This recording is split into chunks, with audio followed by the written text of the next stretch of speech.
Kirby, who art in heaven. Stanley, be thy name. Our kingdom come, games will be done. On Earth, as it is in comics. Give us this day our weekly pull. And forgive our top tens. As we forgive those who top 10 against us. Lead us not into speculation. And deliver us from FOMO. Hey, put it down. Put it down. For comics are our kingdom. Forever and ever. Excelsior. You're all clear, kid. Now let's...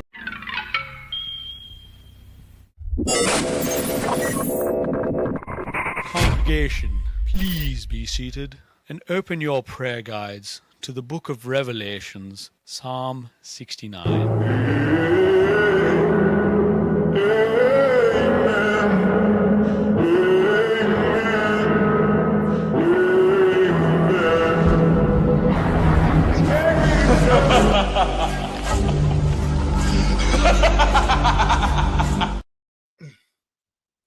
Boom, just like that, we are live. We got Mr. Cliff on Comics with us this morning, and of course, our wonderful friend, Mr. Rad Art and Comics. I don't know what he's drawn today. We didn't figure it out backstage, but can't wait to see what he's up to this morning. Cliff, what are you doing? How are you doing this morning? You usually have a show on Sunday. You just right. So I pre-recorded something Friday night, so I'll air that later today. Okay. I'm working on Sunday thumbnails right now. Nice. Because I'm trying something new every week to spice it up, because it's been months since. Good morning, Drew. It's been months since my Sunday thumbnail posts has gone beyond 20 people. It's like it's been months since I got 40 likes, and I'm like, I don't know. I'm like, am I doing this all wrong? Am I getting lazy? I mean, like, I take a lot of time positioning things. I want to make sure it looks cute, the times are right, make up the little thing, choose music that suits the week or something, and then it's like, yep, you got 17 likes, and and your click-through rate is terrible. Nobody gives a crap. It makes me feel bad. All that has to happen is the people that you send it to have to like share it, or you've added them. Well, y'all do share it, and because they should get, if you get a couple of people sharing, usually that gives you like 100 views. And just like that has not done it. I've gotten a couple of people sharing a few times, and it's been like, huh. I'm like, okay. I'm like, all right. So, for instance, Bryant, I have comic issues. He shares. Can we curse in the morning? It's 3 minutes. So. I feel like we can curse he shares a little bit. We try not to over curse, but we can curse. He shares the fuck out of it every week, right? He's like, add me as collaborator. Like, just do everything you got to do, and like I'll do what I can, right? Yeah, and and so I'm like, okay. So like last week, I'm like, all right, folks, y'all need to like, comment. Y'all need to tell me if you want to even bother seeing this. Like, the Monday night lineup is gone. I don't even know if you noticed that, right? It's been over a year. It's been over a year since we've seen the Monday night lineup. It's just dead. Well, okay. So if people don't know, Cliff, we do, there's a bunch of Sunday shows, there's a bunch of Monday shows, a bunch of Tuesday shows, there's a bunch of shows throughout the week. And Cliff, I believe he's taken it upon himself. I can't remember who was doing it before you, Cliff. Durs was. Durs was doing it before you, right. So Durs started the Sunday lineup show, and he puts out a thumbnail that basically, go watch this at this time, watch this at this time, yada yada. It's like, like a TV guide for Sunday. And Cliff has taken it upon himself to do that. He gets no real recognition for it. It is, I know it doesn't seem like a lot of work, but it's a good amount of work, especially when you got to choose the music and put it all together, and it's not something that should go unnoticed. So Cliff, you thank you for that. I don't know if it does help, but I feel like you're sort of hampered by the algorithm that because Facebook is owned by Mark Zuckerberg, and so is Instagram. Instagram's a part of Facebook, basically. So you basically get, if you only have a couple people sharing it, you only get their, how many people do you see on your feed? 10 people, 20 people, 30 people at maximum. Those are the people that see you, and those are the people you see. I don't know why the algorithm does that. I wish it didn't, but it would be. I think is, like, other stuff has no problem, right? Mm-hmm. But for I don't get a ton of views on Instagram. I do when somebody shares my stuff, though. Like if TM or somebody shares my stuff, I'll get a lot more views. Let's just say hi to some beautiful people in the chat. Wellbore says his daughter's in a baseball tournament this weekend. And I hope she smashes it out of the park, Wellbore. Good for you. Tan says, Bleak, let's do the giveaway when Susie Q gets here. I think she missed it last week. We will do that. We will do a giveaway when Susie Q gets here. If you haven't noticed, we've been doing a giveaway every week for the past, 2 months now. Tell your friends. Give us some support. Like us. This is out of the goodness of Tan's heart. And also out of the goodness of my heart. Every week. So let's go, man. We got Ryan Riley. He's won one of those packages. So Ryan got his giveaway a couple weeks ago, a week ago. Drew Manchu, how you doing, brother? Good to see you this morning, my friend. Always like hanging out with him Friday mornings on Legion's show. I think Legion's at HeroesCon. Cliff, you're not at HeroesCon this year. I went one time ever, and everyone's like, and I just don't understand. Like I don't know how you're supposed to pull this off all the time. I don't either. It's like, like Mark is driving distance, all right? Yeah, so he basically can camp there. He's fine. All right, yeah. Look, DJ's already owns his house. He's raised children. He got a better job than I do. Everyone's got a better job than I do. I don't want to hear that. Like everyone who you see there every freaking year, y'all all have a better job than I do. If you don't have a better job than I do, your side hustle is fucking great. All right, that's it. And don't think that Izzy don't got a side hustle going. All right, I wish I could draw my ass off. All right, I'll be just drawing cover. I'll be drawing a cover a night and selling that shit every week. Bobby Delegato in the chat. How you doing? Says good morning to you, church folks. Lyle Hobson, good morning to you, my friend. Very good to see you this morning. Oh, we got Uncle Griff. I'm sorry. Go ahead. Sorry about what's going on up there? No, go ahead. I was just gonna say, did you see how much Scotty Young's piece sold for last night? Yes, I did see that. How much is that? Pretty amazing. 15,000. Yeah. Okay, that's on par for Scotty. I think last year it sold for 11. It was a Skeletor. Yeah, it was nice. It was okay. It was okay. 18,000. That's a lot of money. That's a lot of money. It was for, doesn't the funds go to something? Probably always. It goes to some sort of good charity. No, it goes to oh my god, I forgot who it goes to. And on occasion, like last year, there was like a set of exemptions, and they were like, all right, these 3 pieces are going to Comics Curing Cancer, but everything else is going to, our regular thing. Yeah, like right. I'm sure most big sort of auctions like that, usually there's some sort of charity involved. Uncle Grish Comics, hello. Good morning, everybody. Coffee, donuts to all in the chat. Very nice. I could use some donuts. I don't drink coffee, which is weird, right? Bleak, I'm in your hood for a few days. I'm going to check out Freak Show Comics in a few. The crackheads on Main Street are always a treat. Yes, they are. They're a lovely bunch. Yeah, I know. But your crackheads are like so very different,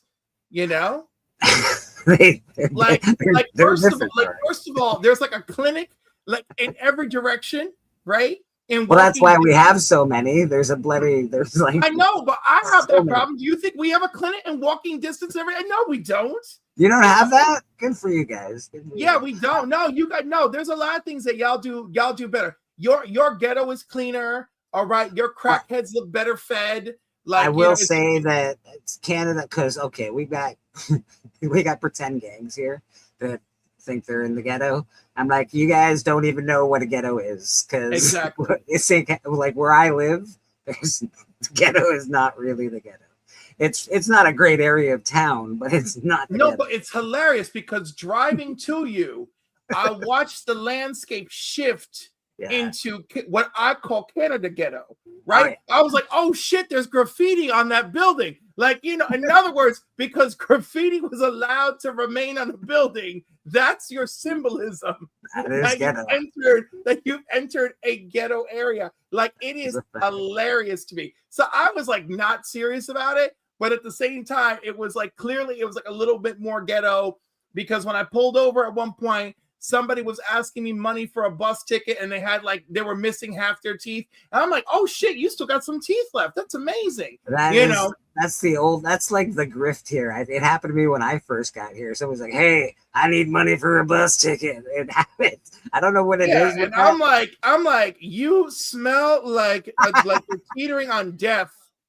And I'm I actually like, just prefer if they tell me they need it for drugs or alcohol. They're like, hey, I need some booze. I'm like, here's $5. Go nuts. Right? Like maybe let's try honesty and let's see where that goes. Gatekeeper's in the house. How you doing, Gatekeeper? And that's speaking of that, I know there's a certain homeless guy that I used to give money to all the time, and he just passed away. And his name was Mooter.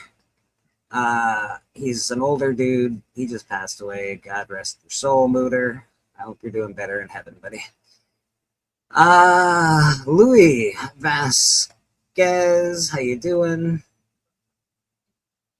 Troll says he's going to Heroes next year. Troll, that is a goal of mine. I actually want to go to Heroes next year. So we got Gatekeeper in the chat as well. Gatekeeper, I tried to look for those books. Those books are going to be harder for me to find than I thought, but I do have 3 Kabuki books here. I can send you the ones that I do have. I went into my, I had to go into my cover price to find them. Troll Fair, he's awesome. He was on late last night selling some comic books on Astonishing Auctions.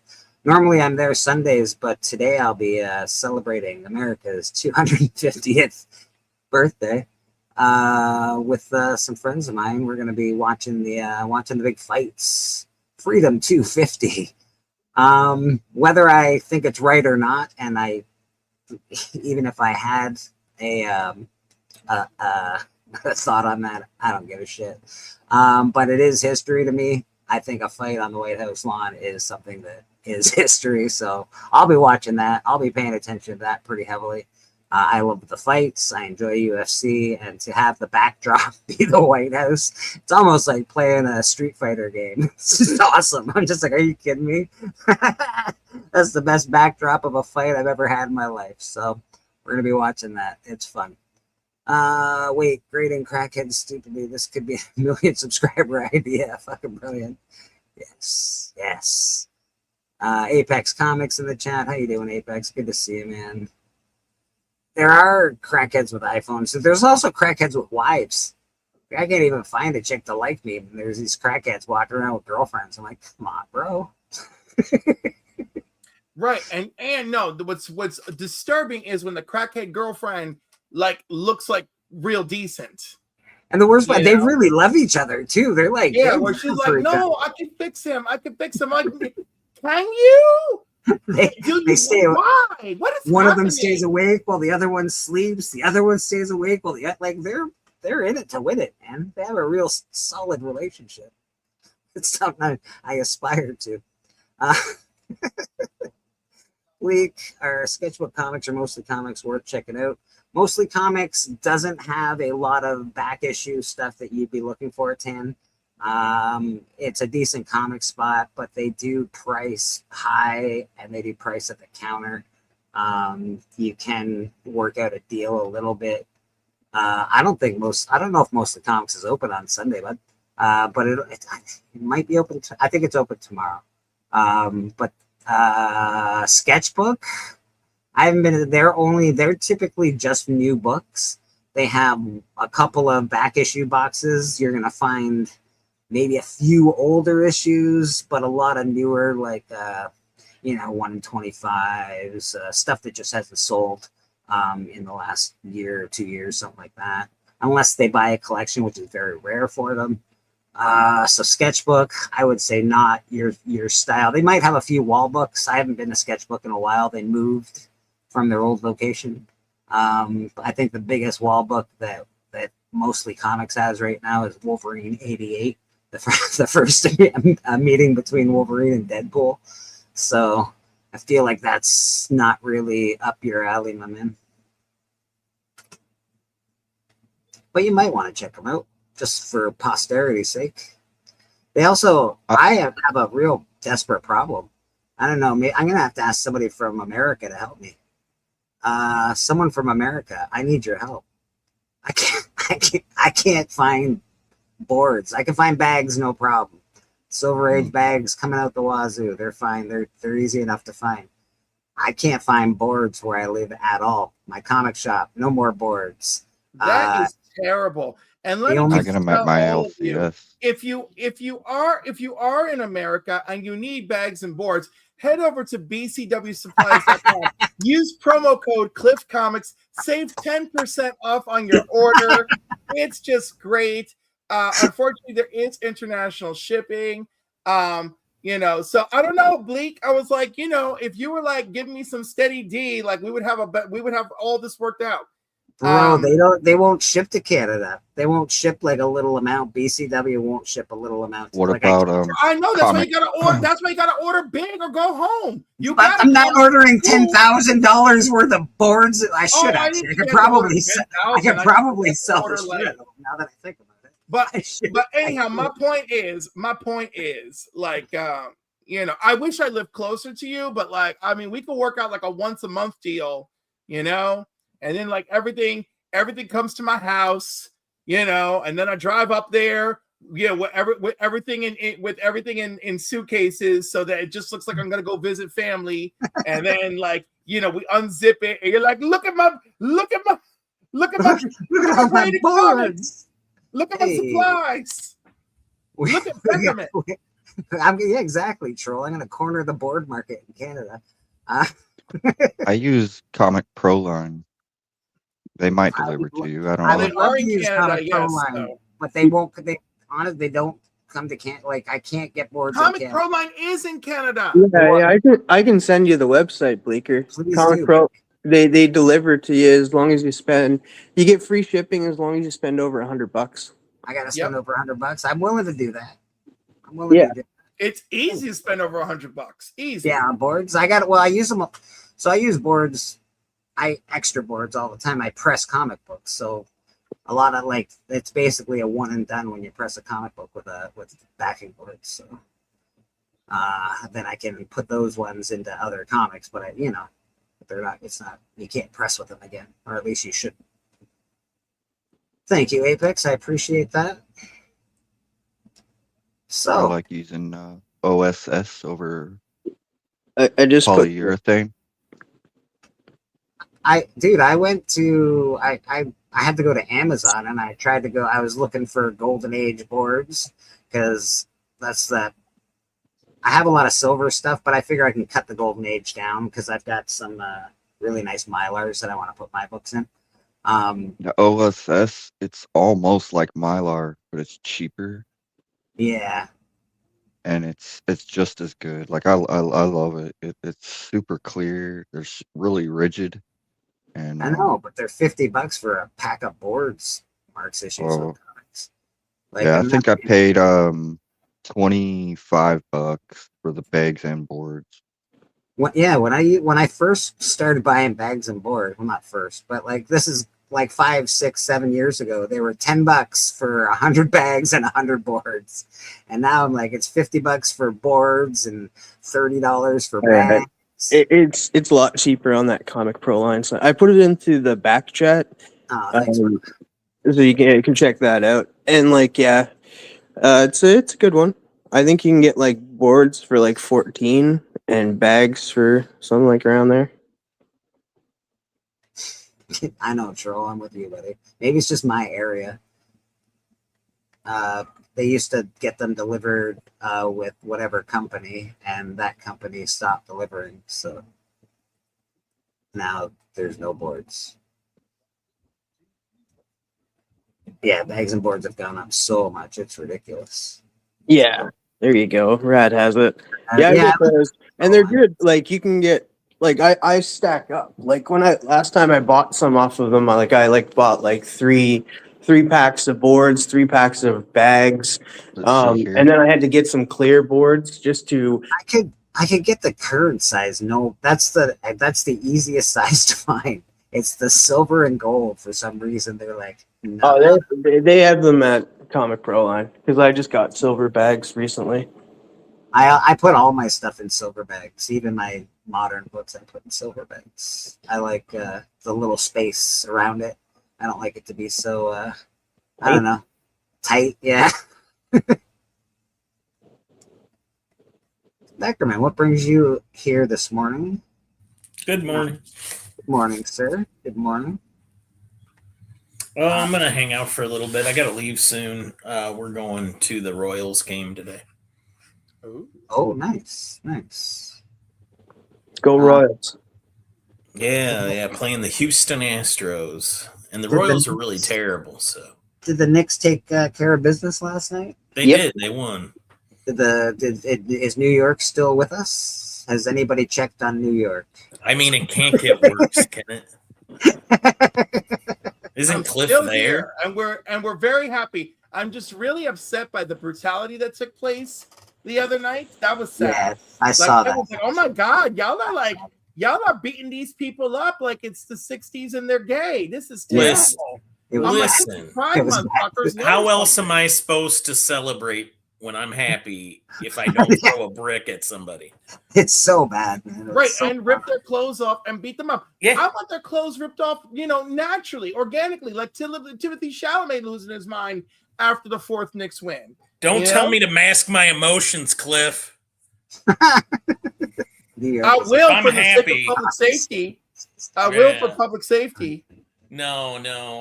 Only happiness matters. If you're happy and you know it, curb stomp someone. If you're happy, if you're happy and you know it, slap that guy. That's usually my philosophy. Terrible advice. Terrible advice. Yeah. My advice is much more community friendly. Yeah, if you're happy and you know it, give someone a hug. It's nice. It feels good. Yeah, that's okay too. Burn it all down as long as you're not in my city. No, if you come in for a hug, I'm slapping you if I don't know you. That's fair, actually. And what are you doing if you do know me? I did have a dude lick my face in a bar once, and he did not enjoy what happened after that. I can tell you right now, I was just drinking my beer, being all private, all by myself, and somebody came over and licked my face. That guy had dreadlocks. Oh, he had dreadlocks. He was a white dude with dreadlocks. Then immediately his head was in my lap as I was drinking my beer. I held him there. I held him there with his dreadlocks and finished my beer. And I was so mad. I let him go eventually, but it was bad. Callie, good morning, my friend. Good morning. What's up, Callie? Don't lick people's faces that you don't know. It's gross. Oh yeah. Did you have like jam on your face or something? Nah, he's just being a weirdo. Was he helping? I don't know if that's helping. Like, get the tissue, dude. Maybe he thought he was preening me or something. Maybe he didn't have a wet nap, and he was like, "Oh God, that guy's got honey on his face." It wasn't great. It wasn't great. I don't know. I don't know if I'd like compute with that like right away after he licked me in the face. Like I'd be like, "What the heck just happened?" That was an instant grab of his head. I just was like, "What just PM, if I ever bothered to lick your face, I was like, before you could figure out what happened, I'm going back for more. All right. If I like it, I'm going back for more. If I don't like PM's all like, "What happened? What happened?" Not again, Cliff. Sorry. I wish yeah, I had man. that effect on more people. I mean, it's fun that I have that effect on anyone at all, but I wish I had that effect on more people. I would normally, I don't know. I don't thank people too much, but Beckerman, there's a few people that support church behind the scenes. Beckerman's one of them. Lady Fantastic's another one. Steven, he's another one. And those guys, you know, because we always give people like a cool video. Well, maybe not a cool video, but a video. But I just want to say thanks to those awesome people. Susie Q, she's another one that really helps behind the scenes. So thanks very much, guys. You guys are awesome. Intermission. He was making sure the snozberries taste like snozberries. Yeah, it was bad, dude. Yeah, like I don't know. I need more information before I judge that. Yeah, I was gonna say, I don't know if y'all know this little piece of information, but in one of Rondell's adult books later on, he actually says that snozberry is a male penis. See, so I'm like, gonna. it kind of is like, are you? Oh, Rondell, you trying to write a children's book and be a pervert? You know? I'm gonna.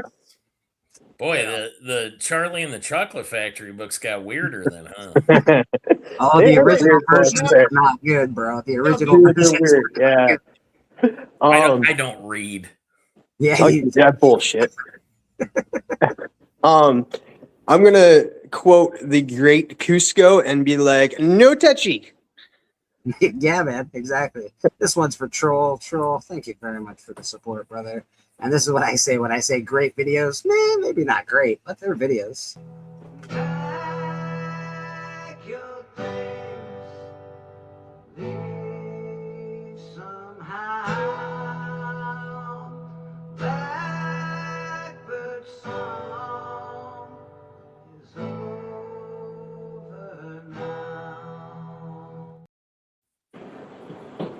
Appreciate you, Troll. Thanks, buddy. A whole lot of different bleakers right there. I have to get a. So, does anybody? I don't think anybody here really uses CGC except for me on this panel right now. You use CGC? Like how actively? Like, I mean, I use it. Yeah. Okay. Well, I was looking at CGC this morning and I couldn't find the like, you know, the expensive tier or the walkthrough tier. Like I just, you know, so I don't have to wait a million years tier. I don't think there is a walkthrough. There's that one flat rate $115 one now that I don't think people are going to be too fond of. Unless no, I'm not spending that. I'm not spending that on my books. No, there's no walkthrough tier. There's a separate $15 fee for Express. Huh. Interesting. Because I just cut off my subscription a little while back, and now I brought it back. I got it back yesterday, and I couldn't find the right tiers. Susie Q. There she is. There she is. I think somebody was looking for her in the chat. Yeah. Tan was looking for her in the chat. Morning, Susie Q. Good to see you.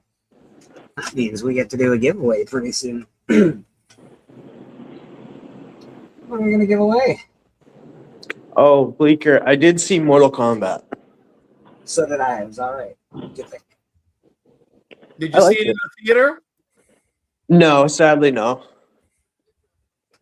Video on demand. Came out on the 9th. I liked it. It was. I give it a 7.5. I liked a lot of the fighting. The story, of course, was just standard. It was more about the fights and the choreography. I say they did a very good job capturing the feel of the original. I say it was an identical version as the original. In fact, it had the exact same story beats. But other than that, it was a pretty good movie. It was all right. It was fun. You know what? And that's all. That's all you can ask for a movie like that. I'm not asking for like cinema masterpiece when it comes to shit like that. It was fun to watch. Yeah. It is Mortal Kombat. It should be a combat film. Like that should be the focus. It should be really cool martial arts with cool special effects. The original 90s did it like best. it needs to be anything else. I think this one really did a great job capturing that original 90s feel, to be honest. It captured it really did. It captured the cinematic feeling. I feel like world building. It was pretty good.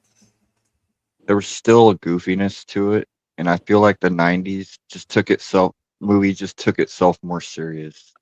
In a way, because like, are you kidding me? Well, A now little the bit, first one, the yeah. first one. There was one scene that I always It was remember. trying to. Like, there wasn't no slapstick comedy other than Johnny Cage, you know. Yeah, that's what I was about to say. Johnny Cage literally, like, hey, can you put these on the deck on the boat and stuff? And literally, I guess Raiden was a little bit slapsticky. especially in the second one. The second one was not that good. I don't care what Mark said. It was it's horrible. It's horrible. Gamer is actually, I find Gamer to be an underrated movie. I really thought Gamer was a real cool concept when that movie came out. I didn't watch that. It's Who's in it? It's called Gamer, and it's got I can't remember his name. Bad with names. It's got This Is Sparta in it. Gerard Butler. Yeah. That's kind of like what's that other movie? They just remade it too with freaking Running Man. It's kind of like Running Man in a way, isn't it? Like, because they're all convicts and stuff inside of a game and trying to get out or something. Yeah, something like that. It's got a Running Man feel to it. Absolutely. Yeah, I do remember that movie. I would say that is accurate. I have a question. Yeah. You guys continue. I know we talk about first appearances every once in a while and stuff in disputes with Key Collector. Key Collector, if you go to their app and you look up Lockheed the Dragon, you'll be told that the first appearance is 166, Uncanny X-Men, and then named in 168. But if you go back to 153 in a dream sequence, that issue is Kitty Pryde being a nerd and having a D&D inspired dream where she has a dragon named Lockheed. And then later on, she meets a dragon in 166, and then in 168, she names it Lockheed. Wouldn't 153 be at least a cameo or something? Like, yeah, I would classify it as 156 is a cameo of Lockheed inside of a dream. Like 153, sorry. I would like put in it saying like in a dream. Like, let the people know in the key category. It's like it's Lockheed or cameo inside of a dream. The dragon in 153 is a full-grown dragon, but she names it Lockheed. Like, it's mentioned by name. It appears throughout the story as Kitty Pryde is like an adventuring D&D pirate with a dragon. And then, yeah, she names the baby dragon she gets later on Lockheed. I don't know. So, like, yeah, the dream sequence cameo inside of a dream. The other one where he's not named, put first appearance on named, and then first full appearance in the next one named. That's what they should do. Get on it, Key Collector. You've been told. Hashtag There in the is chat. a section to submit corrections to Key Collector. Susie Q, you are here. We have the go to do a giveaway. Hashtag in the chat. This is going to be a fun giveaway. You guys are going to like. Someone's going to really like this. This is a cool book, man. I'm going to show the giveaway. There it is. Who is that? That's oversized, right? Oh yeah. Yeah, I feel like that. This is awesome. Not gonna lie, when I first saw it pop up on your screen, on the screen here, I thought you were like trying to spell Tom Bombadil.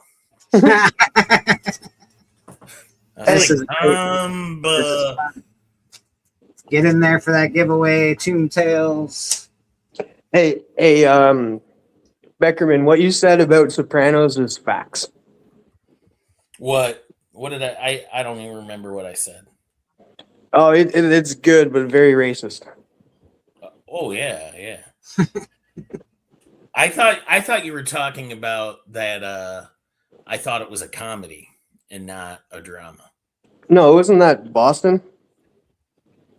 No, that was me. I think you've confused what Boston Chris and I was saying. I did say it was a racist joke, but that's serious.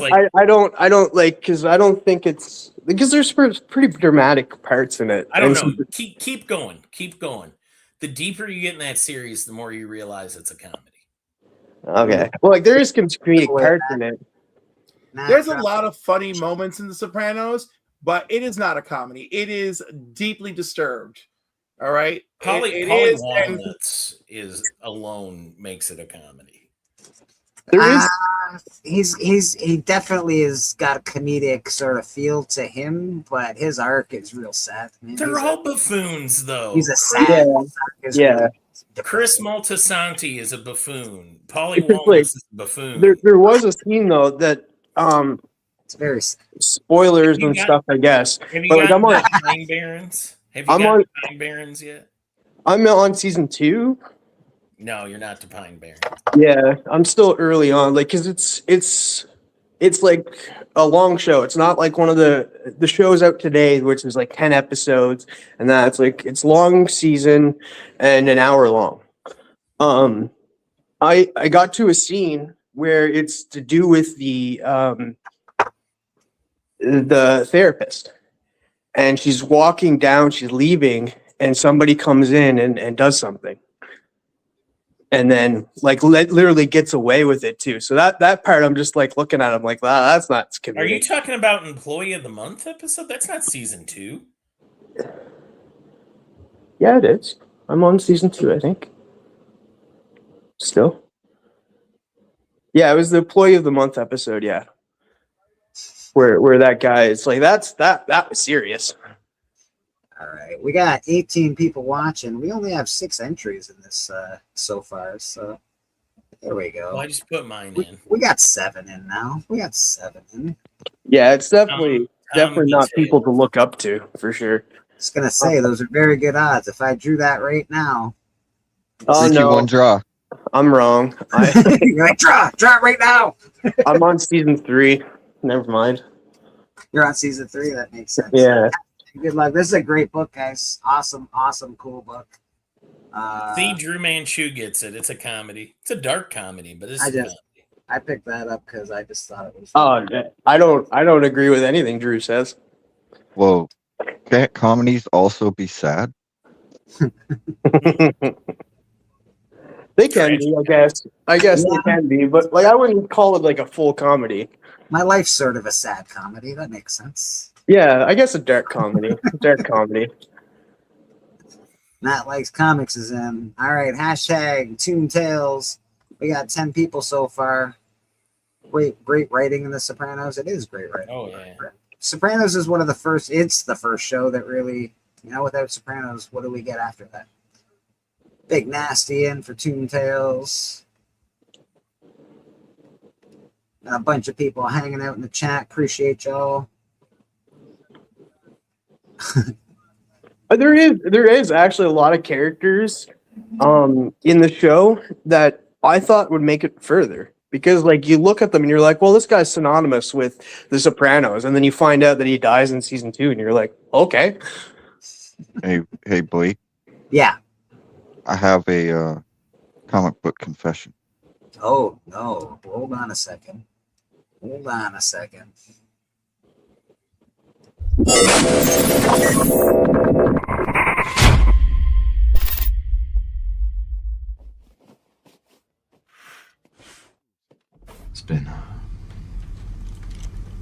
been too long since my last confession.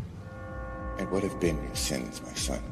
Well, Padre, I don't want to keep you up all night, so I'll just fill you in on the latest batch. You can't handle the truth. I've never watched an episode of Sopranos. Oh my goodness! Is How that is that even a comic book confession? How's that But even it's on Comic Book Church. I'll allow it. I'll allow it. I've never watched an episode either. It's really good and stuff. Like like definitely not like I'm gonna watch this show. I want to be like Tony Soprano. That's not like you don't come away from it wanting to be like him, but you do like it.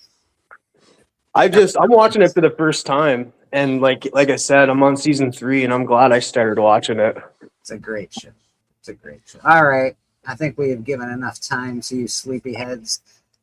We've got 11 entries. We're gonna draw this. Steven, have you put your name in the chat for this? I don't think he did. What's going on?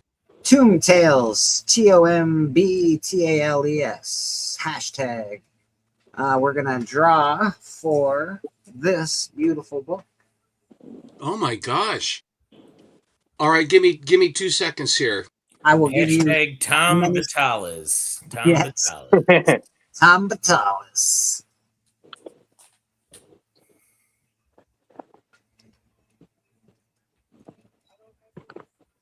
I love Gabagool with titties. I want to be like Tony. Yeah, fair enough. He is Gabagool. getting bigger. You can definitely tell that, like after 3 Oh, yeah, seasons, he he's gets- already getting bigger. Like the fatter he gets, basically his breathing becomes a side character. Tomb Tales. Mark, you gotta spell that correctly, sir. Yeah, you said 2 Mays. Tumacy. Tomb Tales. Yes, sir. Hashtag Tomb Tales. I'll bring up a correct spelling of it somewhere around here. Oh, there it is. Hashtag Tomb Tales.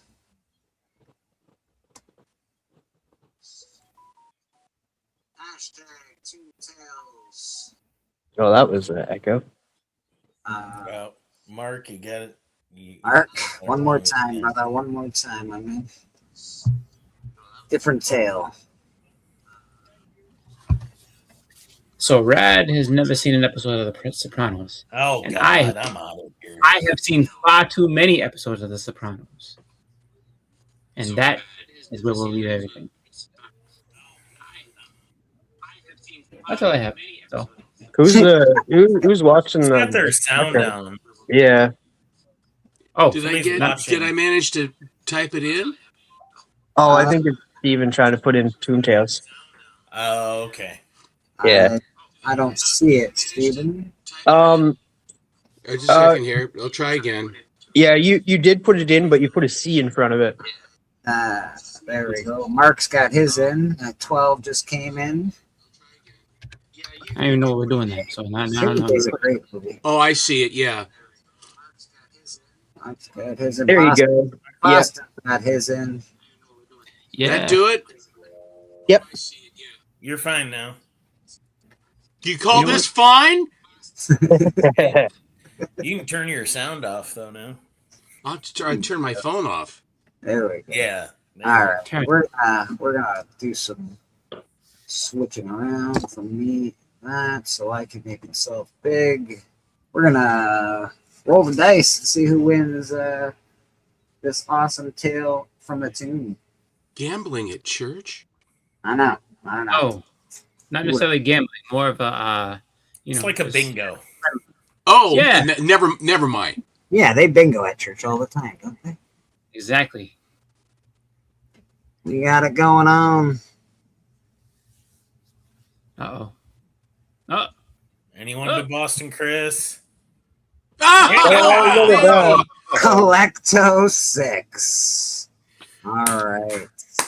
Better than I would like to donate that to Mr. Atkinson, please. Mr. Matt Atkinson. Who is in Canada, and it will be easier for you to send it via mule train to mule train. So tell me, Boston Chris, are you tired of losing to Steppo yet? Yeah. Yes. I mean, necessarily Steppo lost just any. won. No one gets tired of losing to Steppo. Steppo just won Who That's thing the other day as well. I'm like, God dang it, Steppo. Also, Susan won the first appearance of Silk in a 9-6 I slam know. from Astonishing. Oh, nice. When was that? Was that last night? Let's see, Tomb Tales. It was no, the first Silk. Yeah, no, but was it last night when they were live? She win then? No, it was. I think it was on. I can't remember. It was just a day or so ago for their auction Friday, I think. Okay. I can't. I Thursday. One of those Thursday because they're on Thursday. So yeah, there was. It was. But in order for her to get on there, she had to win another raffle to get in there because he was making it hard for everybody. And I congratulated her on that raffle. I was like, way to go, you won. And then it was like, no, I just won a duck. And I was like, Yeah, Bleecker says, you've won. No, you've won a chance to win. I hate that. Then all these expletives came out of the phone. And don't forget, you can win a chance to win. That's it. Comics tonight. Get in there quick. Eastern, Monday at 8 p.m. Eastern, Wednesday at 8 p.m. Eastern. And Monday, June 29th, we will do our final races for our winners for the subscribers, the members, and then whatever the hell the Super Duck thing is, I don't even know. And that's how people end up on the news. Be like, yeah, this guy kept fucking playing games at me, and I had to go to his house with a knife and make sure I won my prize. It's like, Jesus Christ. Well, that took a dark turn. How are things in Boston? Yeah, you should stop watching Sopranos. Everybody yesterday was like super excited for the World Cup just because we have it in Foxborough, and so even the local bars turned into a scene from Braveheart. Like there were people in kilts and they were dressed to the nines. Like people. I have to say the World Cup. I watch soccer here and there, but when it comes to the World Cup, it's always fun. Even though the U.S. is kind of getting, they're getting to the point where they can get to the second round consistently, which is good. And maybe eventually we'll, start getting into the point where we can, make a championship run. I don't know how many decades it's going to take, but maybe. But it's really cool to see all the different teams, that are in there. And it's exciting soccer. So it is fun to watch. What teams is Boston hosting? Because each host city has like 4 teams that are their city's base. Yeah, so we had Kansas City has England, Argentina, Netherlands, and somebody else. I know Algeria. we have, I think, Haiti, Scotland. I'm trying to think who else. I know Haiti and Scotland because they played here, and then I'm trying to think who else. Who else we have? I'm gonna say thank you to Shotgun for giving out very generous memberships, man. Extremely. So we get it's Haiti, Scotland, Iraq, Norway, Morocco, and wow. Ghana. Yeah, we also have England and France in there somewhere too. That's pretty crazy. Well, where they're base camped in your city, though, England is base camped here. Yeah, no, I think I know Haiti is, and Scotland definitely is. I think we also have Morocco here as well. Okay. I've never fell into the trap of soccer. Oh no, nor I. But one thing about World Cup I've really loved it's opened awesome. By them being here. It's opened up my new pastime on social media, which is watching British people complain about tropical humidity. Oh man, they are not ready for it. Like it was 91 and extremely humid when they got here, and like every Brit on our local social media is like, "How do you people live in this?" No, it's fun. It's I have to say, like I used to be similar boat to stuff. I was like, World Cup, what? And then it was funny. I want to say it was when I graduated, so it might have been the 2000 World Cup, and it was in Korea. And a friend of mine, that I grew up with all throughout, elementary school and everything, he was like, "We're gonna watch the games." I'm like, "All right, cool." And so I was like, I watched the World Cup games. I've never seen them before. And me committing to that, I was like, "All right, well, so it's gonna be on a normal time." No, those games were on at like 2 a.m. Yeah, so I remember I remember going That's to his why house. God created a. That's why they created the DVR. Oh, no, this is before the DVI. The DVI was not there at this time. This is 2000. DVI wasn't even a thought in Mr. DV's mind. But you know, we hardly even had CD players were high technology back then. So it was just one of those things. It was like, all right, 2 a.m, we're there, we're watching, you know, Argentina play whoever, and I just remember watching it at the time, having to commit to that. Like, I got super into it. Like, oh wow, this is fun. So then when it was on a regular time again, I was like, all right, perfect. It's like 1 o'clock in the afternoon. I can do this. And I just remember being just like so into the games. And then this is before anyone was gambling on them. And then later on, people are like, oh, like, you know, you can bet on the World Cup too. And then so now, so if you know any gamblers, or if you have any friends that are gamblers, they're betting on this. Like it's like the Super Bowl for them. It's amazing because every game is something. So. But it was really fun. I'm gonna head to the ballpark because of World Cup traffic. They're recommending people leave a few hours before time. That's Dude, terrible. It was no. He's 100% right though. I know. I'm aware. Like, so yeah, drive safe, Beckerman. Headed over to the Royals game. Get safe. Don't get. Are you going to the game? Yeah, I'm going to the Royals Astros game today. My wife and I are. Don't get hung up by any hooligans out there, buddy. You'll be all right. Don't get stuck by any hooligans. Yeah, they're the hooligans. They're the ones wearing wool. The funny part is the reason that area around the stadiums, the Truman Sports Complex, the reason that's so busy right now is because Argentina plays over there on like Tuesday, and they're already like all over the place. Yeah. Oh.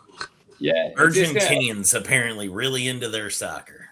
You know what's great? You got to see what's it called? So you said the English are staying over in your area? Yeah, England, Algeria, Argentina. Oh, you're gonna have so many fights, bro. England is notorious hooligan city, dude.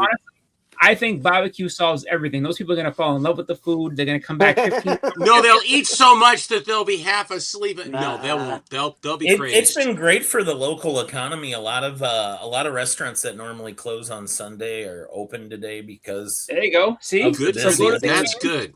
The Brits come out hard, bro. The Irish, the Scottish, and the English, they come hard for any of. And you know what you do? You have to do this now. See, and that's the thing. You have to take advantage now. So once the baseball game's over, you go to one of those restaurants. Later, guys. Closed. Later, buddy. Yep. Break a leg. Make sure you go to one of those restaurants that normally closes early. But yeah, I'm getting some food tonight because you would normally close early on Sundays, and now I'm gonna eat like a king and keep you out late because the World Cup's in town. See, yeah, brisket. They always sing these songs like they're these old ancient songs that they all know the words to, and they're all singing along and all this stuff for soccer. Excuse me, I know football some of the songs, and I'm not allowed to any of sing those songs. Hey, Rad, I saw that. I don't know any. I have a few books I wanted to show. Yeah, show some books. This is a A-OK I got from Cali. Nice. Stickers. You're a sticker person. I was gonna show this. I might do my first art vendor this October. I haven't decided, but my comic book shop owner's trying to talk me into it. Why don't you? Why not? We're all gonna try and talk you into it too, right? Yeah, no. Comic book shop owner, keep working. Let him talk you into this. Absolutely do that. That'd be great for you. I am just. And then, let me finish showing what Callie gave me here. Callie got me this. Oh, nice. Oh, I wanted to show goodness. I wanted to show Beckerman, but maybe he can see it on his way to the game. Anyway, yeah, signed. These are all signed. These are all signed. Holy smokes! There you go. Dr. Doom cover. Iron Man. Signed by Dr. Doom. Yeah, I got Callie has been a good friend in this community for me, and Callie is a really generous dude. He's given some AOKs away that are just awesome. And I really like this book. I don't know. I missed a handful of late 90s, early 2000 Image titles, and I never saw this one, Wraithborn. I haven't either. And it is really cool art. Like the artwork is really the cool. Creature of Lady Mechanica. Is that what it is? I think it says it right at the bottom of the cover of that last one. I think it says. Oh, yeah, from the creator of Lady Mechanica. So Joe Benitez. Yeah. Beckerman says Beckerman sees all New Warriors related books, Rad. That's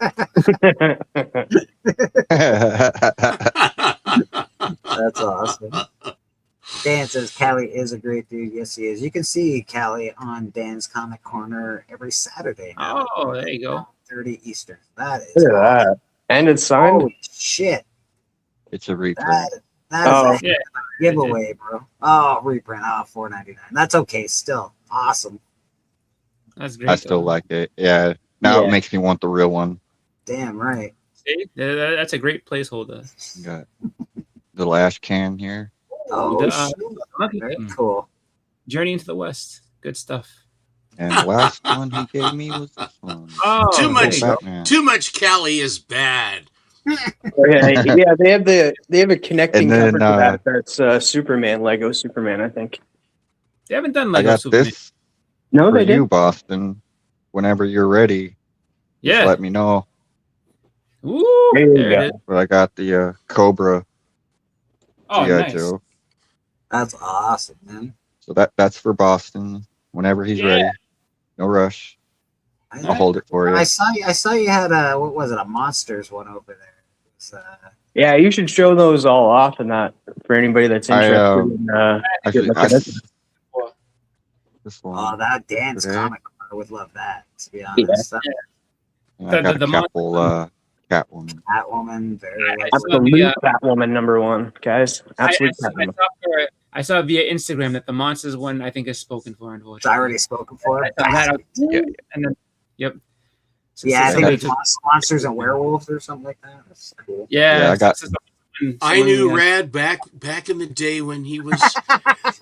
I remember when and now he's gone to us all. I used to be able to get art so readily. Now you gotta, Like, I'm actually really excited. I really hope you do that. Convention. I'm There you working go, on Blake. that.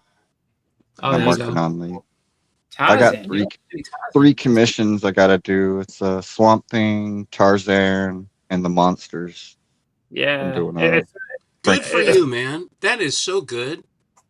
As soon as I saw you in the post, I was like, because I looked out like, ooh, that's pretty cool. And all of a sudden, like in the comments, like, oh, what are you doing with that Mock Spares monster? You son of a bitch!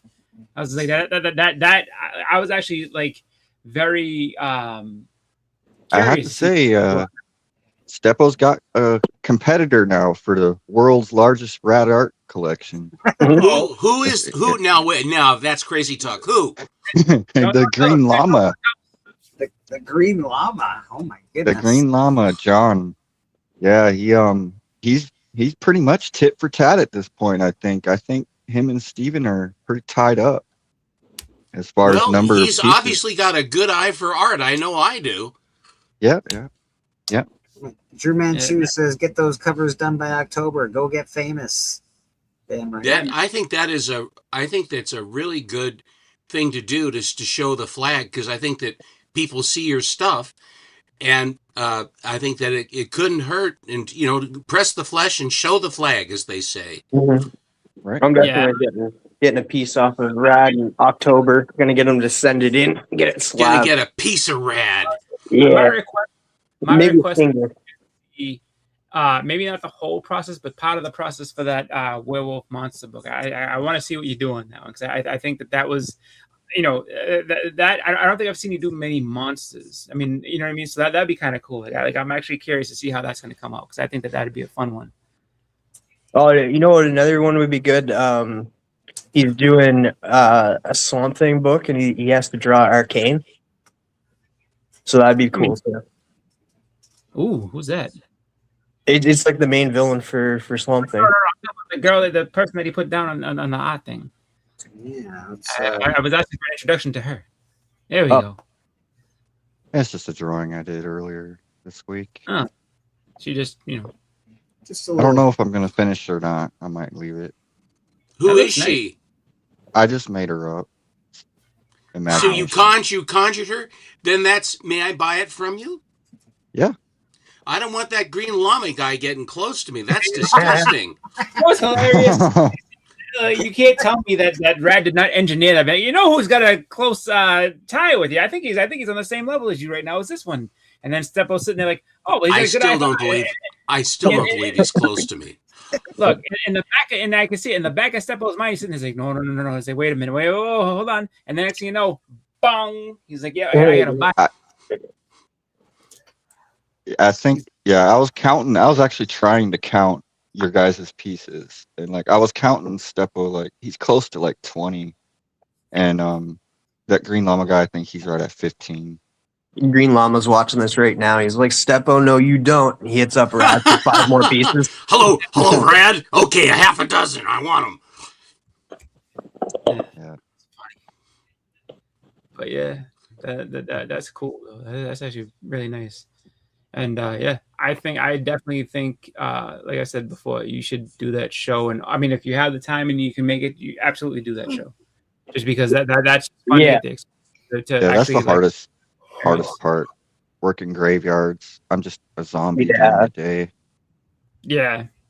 Like I want to talk to this Rad guy. He's just sitting there sleeping. What the hell is this? Boy, he sure is excited to be here. I do want to. You mean supporting himself? I do want to promote you a little bit more, Rad. Rad is CGC certified now, so you can get him to do a sketch cover and send it in and get it slabbed. That's what I'm gonna do in October because I want a slabbed piece that's signed and signature series by freaking Rad Art and Comics. So guys, hit him up. I dropped the link to his Instagram. Hit him up for a commission. Hit him up for any art pieces and stuff that you want. You can see his process on IG as well. So yeah, shout out to Rad Art and Comics. Yep. Thank you, Tim. Thank you. That's very nice. That's my art rep. Nice plug. That's my art rep. I would say, and a very good one too.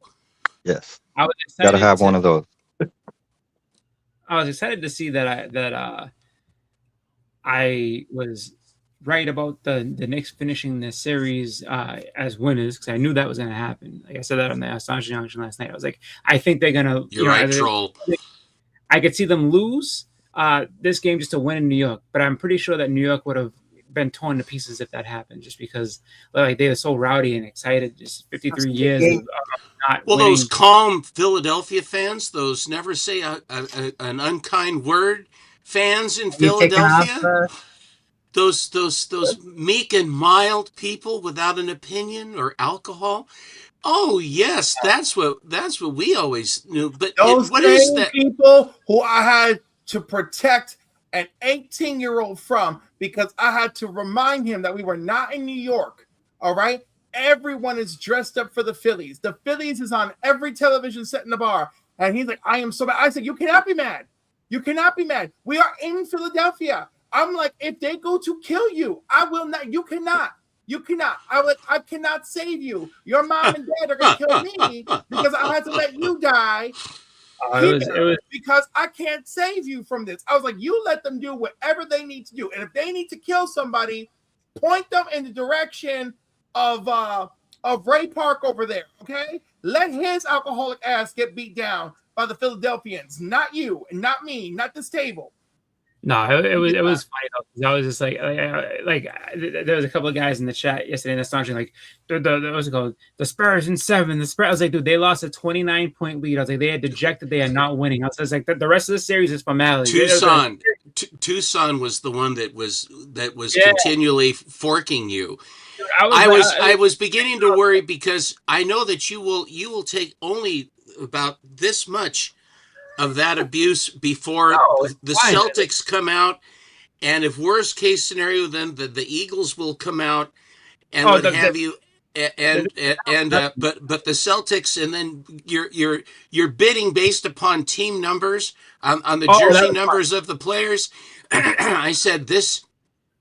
Don't mess with. I want you to win an auction or two there. I see you're in there pitching, Boston. Yeah, no. I I won that thing from Who Dat, the ASM, the 9/11 one, and then the other Spectacular Spider-Man one. I won that, and I was going back and forth with a couple of other ones, and then I know when usually to cut out. Like I'm because sometimes I'm bidding on things and I'm like, all right, just for fun. Other times I'm bidding on things I really want, and it's just like, all right, it definitely got outside of where I want to go with it. But no, but last night I was just messing around as far as you wanted that Hulk book though. I wanted to see. I was hoping I could get it for less and everything like that, and I was just bidding with it. But then at a certain point, I was like, I'm gonna kind of let that go. The sellers are pitching for you. They're saying, "Come on, Boston, come on." They're pulling for you to win. No, I was definitely interested in that one, but I was just like, I just wanted to, I wanted to get it, and I was just like, what the hot part is that like it's tough when you're watching it because it's like, all right, so you went in on this one, and it's like, and then someone else has something else that you went like, oh, and so that's usually what I'll pump the brakes. I'm like, all right, well, let's see what happens the next round, just because if there's something, if there's something better in the next round, then Who Dat gave you $15 too? Has he ever given me $15? Hell no! Hell no! And I think that Paul was misinterpreting this. Just put $15 higher. I'm like, yeah, and then this guy puts $1 higher than that, and then I got to go more. It's like, no, I'm not gonna keep doing that. Like I'm right where I want to be with this. Is like if he's not gonna, if it's not going to, he wants you to win. He wants you. That to was a win. good price. I was looking that book up when it was auctioning. I was like, holy cow, that book goes for a lot on eBay. Yeah, no, it was a great price, and it was just like, it was one of those deals where I was just kind of like, you know what I mean? I just was, I Mark always Jeweler is rare. I probably shouldn't say this in this way because then it gives everybody I know the secret, but it's just like, it's just one of those things where it's like, there's always the next round. So it's like, you know what? I found some blanks I might be able to work out with. Yeah, I got Held to Pay. That's a good one. I got a little Creep Show action over here. I've seen that before. A House of Slaughter, but it's a black cover. Can you do anything on a black cover? They're tough. Oh, I can. They're just not as easy. Yeah. Yeah, I can do anything. Different colors and stuff. The outline would have to be like white. You'll do anything? Wait. No. You'll do anything? I will draw anything and everything. No, you said you'll do anything. I like the other one better. Draw. Yeah, there you go. There's this guy down on 3rd and Main. He'll do anything. I've never seen that Hell to Pay before, so that's definitely a different one I've never seen. Yeah, it's a cool water. No, the Hell to Pay comic. I've just never, I've never seen. That's one. Like, 'cause usually I'll go through and I'll check in the the sketch boxes to see like if there's something that I've never seen before or something that just looks interesting. I've never seen that. It sounds like a Clint Eastwood movie or something. It's definitely got a real cowboy vibe to it for sure. Well, they showed Clint, and he is very definitely showing. Of course, he's in his 90s, 96, whatever. 96, I think. He ought to be showing his age by now. Holy shit. Yeah, he retired. He is a hope for all man. I hope all us men can live to be that old. Yeah, and have a quality of life in the process. 96 is fine if you're got Dick Van Dyke. Dick Van Dyke seems to be doing well. Dick Van Dyke is still alive. Holy smokes! Yeah, he's 100. God dang it on Dick Van Dyke. Good for you. Who was still kicking around, but so there was a film critic. If you ever watched the Today Show, a film critic named Gene Shalit just recently died. That dude, he was like 100 years old. I was like I would like my sister showed me. I was like I thought he died like 10, 15 years ago. No, he was around. Wow. Isn't Mel Brooks up there too? Yes, he is. Yeah, he's in his 90s. He was in War II. I think it was at the Battle of the Bulge. He's going to be in the next Spaceballs, right? Yeah. If they get he says we can't make it the same way we made the first one because of what they say and what they did, which I think is a sad commentary. They should be able to do anything they want to do.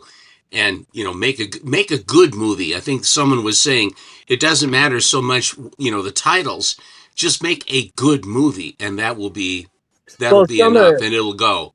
Some of the slapstick just won't work in today's it worked back then and stuff, but I don't think it'll work today just due to how people grew up and stuff, so they wouldn't get the slapsticky Blazing Saddles would be yes, they could do that again. Hell, I don't think they could do The Producers with Springtime for Hitler. They've done The Producers. They could.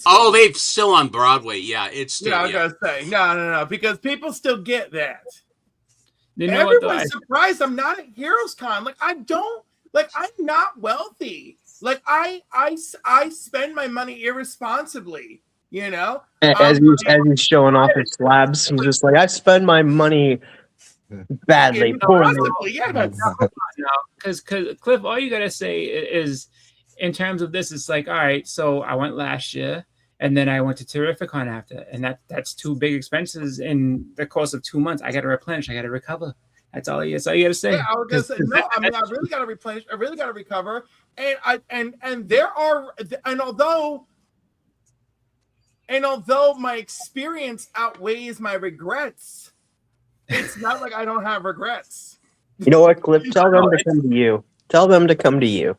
Well, yeah, I mean, and that's the thing. I think we'll end up seeing more of that, because I think that people are becoming more adventurous in the places that they'll end up going. So there's a lot of people that if Heroes is their hometown thing, of course. But this is I tell anybody who'll listen to me, you should come to Terrificon. Terrificon's a great show. It's everything all in one spot. If you're staying there, you have your hotel, your restaurants and food, the convention. And if you're into gambling, you have that all under one roof. It's unbelievable. Or if you can't stay specifically in that in the Mohegan Sun, there's hotels that are nearby that have shuttles right there. So it's all still the same experience. I will bring up something I'm not and I know Cliff, you're on the opposite side of me, but the whole, because we were talking a lot about Heroes Con last night on Mad Spideys, and there was one thing where they were like, hey, you have to pay extra. You get your hotel room, but you have to pay extra if you want good internet. I thought that was weird. I was like, what? No, if you pay for a hotel room, you should get internet. You shouldn't have to pay $40 for internet. I didn't have to pay anything for internet. Oh, it's different this year, I guess. It's a profit center. Yeah. And I think it's wrong. And plus it doesn't have the capability, even if you pay for it, then you're still slugging it out trying to get in and out. I mean, as far as having signal, that's what I've noticed about it too. And the vendors, they have to walking around like this trying to find a signal or heading outside. Yeah. Okay. All right. Let me be more assuring. The convention center has clearly done more for their internet, because last year I was warned that it's going to be difficult in the convention center. And in the meantime, you can go back and see Cuppy and I dual live streaming on YouTube, because it had just come out that month, and we're running around different parts of the convention. And I mean, maybe some of it gets blurry, whatever, but it worked just fine for us. Oh, good. The convention center has invested in internet infrastructure. Fair enough. The hotel has internet, and it has internet for its guests, right? But it is still lots of people packed in there trying to use it. If you want a better connection, then you're going to end up paying that $12.95. And I do not understand the ins and outs of all of that, so I'm not going to comment on it too much. Yeah. I felt like, listen, they're already blowing your butthole out for money over this weekend. You're paying $35 for the freaking breakfast. Who cares that you spent $44 for internet over the weekend? That's all I'm saying. Because that's money that could go towards something else. Right. I'm not saying funny that books. Right. I'm just saying I'm already showing up here to freaking blast my wallet and pocketbooks open. That's the smallest price inconvenience of the inconveniences of the weekend.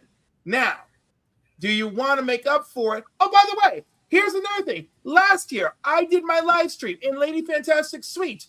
All I did was use the building's Wi-Fi. That was it. And we did it. So you can do it. I will say, in terms of trying to save a little bit, I would say, money. There was a diner that's it's a couple blocks away from like where the convention is, Yes. but that place was open 24 hours a day. Prices were great and food was good. And like so Yeah, that and I know all about it. You want to know why? Because Wednesday night, Izzy FaceTimed me from there with 1/3 of our friends. You know, it was good. While I was lying in bed naked, so there I am lying in bed like this with the covers over my titties. Like, hi. I'm like, I had a really rough day, everybody. Nah, we went there like me, Hudat, Big Lion Cat, and we just kind of in Yahweh and stuff. We would just go over there and get something to eat, like, and it was great. It was like whenever you had time, it was like, yeah, just go to the diner and just eat there, and everything was cool. Like it was a good time. Like I enjoyed that. Saving money is not part of the program. going to a con, saving money is not the. It is. It might be a goal, but you might as well. I actually well said, Troll. I was able to actually kind of do save a little bit of money at Terrificon just because it's closer to me than obviously going to Charlotte, North Carolina, like I have to get on a plane and everything like that. I don't have to do that for Terrificon. So I actually brought like protein shakes and stuff like that to drink and have as like meals and stuff, and then I brought a bunch of cheese sticks and snacks and stuff like that. So I had stuff in the refrigerator. So I was like, you know what? I don't necessarily have to go and spend a little money. I can just go back to the room and grab a couple of these things here. And all right, now I'm going to the convention center. I have, a protein shake for a snack. I got some cheese sticks. I got, apple or two. And so I was good on that front. Really sounds terrible. Oh, it was good. And it was. I got to sit there and go, hey, you know what? Let me buy this chicken fingers for $16.99. No. Got a nice apple. I'm with the chicken fingers. I'm sorry. I wouldn't pay $17 for them though. Now this is why I can't bring in. You know what else is right. This is why you can't have nice things, Chris. You know what else is right? Now, of course, I hate large corporate America, but I can't avoid it. Order in bulk on Amazon or go to your Sam's Club or Costco. Yes, they all work for Satan, but buy your snacks in advance and have it in your bags, baby. All right? It's like, woo, I'm a little hungry. I'm like, oh, look at this miniature ginger ale. Oh, look at this granola bar. And then later when it's like, okay, now it's time where I'm going to pay $26 for a hamburger and a Coke. Space it out. Yeah, I'm never paying $26 for a hamburger and a Coke. Never. If I ever buddy, we just buy a pizza beforehand and then keep it in the car, and then we go to the car and have our lunch, and then. And if it's a hot day, it stays warm. It stays warm. Yeah, it's not bad. Okay, that's how I'd have a problem. You know what I would do, Steppo? Honestly, if I ever went to a show with you, I'd sit there and be like, all right, well, now that I can't look in the boxes as much as I wanted to because I sat there and I ate about 3 or 4 books that I was going to pick out for this chicken. I understand totally. I understand. Who's not going to get guess who's not getting a Chris Claremont signature? I'm not going to get that on lunch. Thank you. Did you just say I ate 2 or 3 books? Yes, for real. Well, they're high in fiber. I mean, it is high in fiber. Listen, at Terrificon, 2 hot dogs, some French fries, and a Coke, and the next thing you know, you can't afford the slab that you just walked past. You gotta be careful. Your point's well taken. So Boston, dude, I know you were taught like food for thought, but that's not how you read your comics. Oh no, I'm $17. But you know what you do is another hack for Terrificon is if you go, there's a pizza place called Pepe's Pizza. Just buy the pizza, get it for dinner or whatever like that, and then just keep the rest. Obviously, if you eat the whole pizza in one go, good for you. But if you don't, then you have a snack for later on and stuff like that. But let's be honest though. If I'm gonna go to Heroes Con, the whole point is to go. I'm coming from a whole different country. I'm going to spend money. I'm going to see friends. I'm going to eat. I'm going to. And I hear you. But I want to remind you that I want to remind you the first place Chris the Comic Vet went to eat was that diner that Boston Chris was talking about. All right, so he knows what's up. We all know what's up. And the other thing is, you got to save that $33 or whatever for the damn breakfast. All right, so you got to put $100 aside for 3 days of that breakfast. because everybody's at that damn breakfast. And then you do what me and Taylor Winder did. As soon as breakfast is over and you got your bags with you ready to go, you stop by that refrigerator on the floor. You get on that floor, even with my old ass knees. You get on that floor and you load your fucking bag with beverages because you paid $33 a morning. You take that shit with you. I'm with Boston. We got a new person on the panel. Hi, Uncle Griff. What's Good up? to see you, buddy. Hey guys, hey Steppo, how you doing? Fine, nice to see you. Likewise. I'm with Boston, dude. Like, I'll just, instead of $33 for breakfast, I'll just make a protein shake in the morning and drink that. I mean, you know, there was one day that I did. I went and I got a breakfast or whatever like that. And it wasn't super expensive, but I just look at it where it's just like, you know, when you have the autographs, because the autographs have sneakily started to get a little bit more pricey here and there. Yeah, they have. So you have to budget that in too, and it's just like, okay. But you know, you just kind of you know, cut off where you can. So I definitely want to. And then the other thing too is figuring out a plan of what book it is that I really like. What book do I definitely want to come home with from Terrificon? That I haven't figured out yet. I have to figure out like that and see what I'm going to do to try to make that a reality. I'm with you, Chris, because I have it narrowed down to first Phoenix, first Black Panther. Ooh. I really want the first Parasite, and that one's much cheaper than the others. That is. Right? Yeah, Parasite's a good one. On the other end of that spectrum, I'm like, well, I could do that, but I could do things like focus on George Perez Wonder Woman #1. Don't forget your Mr. Sinister. Maybe. Focus on Wonder Woman #1. Focus on maybe First Apocalypse. So I could focus on smaller, newer keys, right? And but also, I really want to be. It's really hard about what's going to make you happy because, as we all know, we all get different runs for our value, right? So when I get a large key, and to date, there's only three that I consider very large keys that I've purchased, and that would be Marvel Feature #1, Action Comics 276, and Submariner #1. Those are my three most time and money spent books. And when I got them, there was a lot of excitement that I got them. There was the excitement of showing them off to everybody online. And then there's the, wow, it's really cool. And I appreciate that I have them. But the thrill, the excitement, the happiness, the dopamine happiness kick, right, ends real quick. You know? Steppo and I talk about this all the time, by the way, Cliff. The dopamine. The up and down you get from getting a big book, and then it's like. But I will say that those three books, because I invested so much into the process and the thinking and the timing, and do I really want to do this? And how am I going to do this? And oh, this is a good deal. And I got to wait for this thing to show up from freaking China and all those things, right? I've got a bigger kick out of it, and also. There's a lot more thought I have about those books. Last night, somebody asked me about like something about what I consider the most something on the wall. It was like what's your like the book that you're most impressed to have, like something along the lines of that. Right, and so I have two books of honor, and honor has nothing to do with being impressed, right? Then most impressed for me because I put in the work was Marvel Feature #1.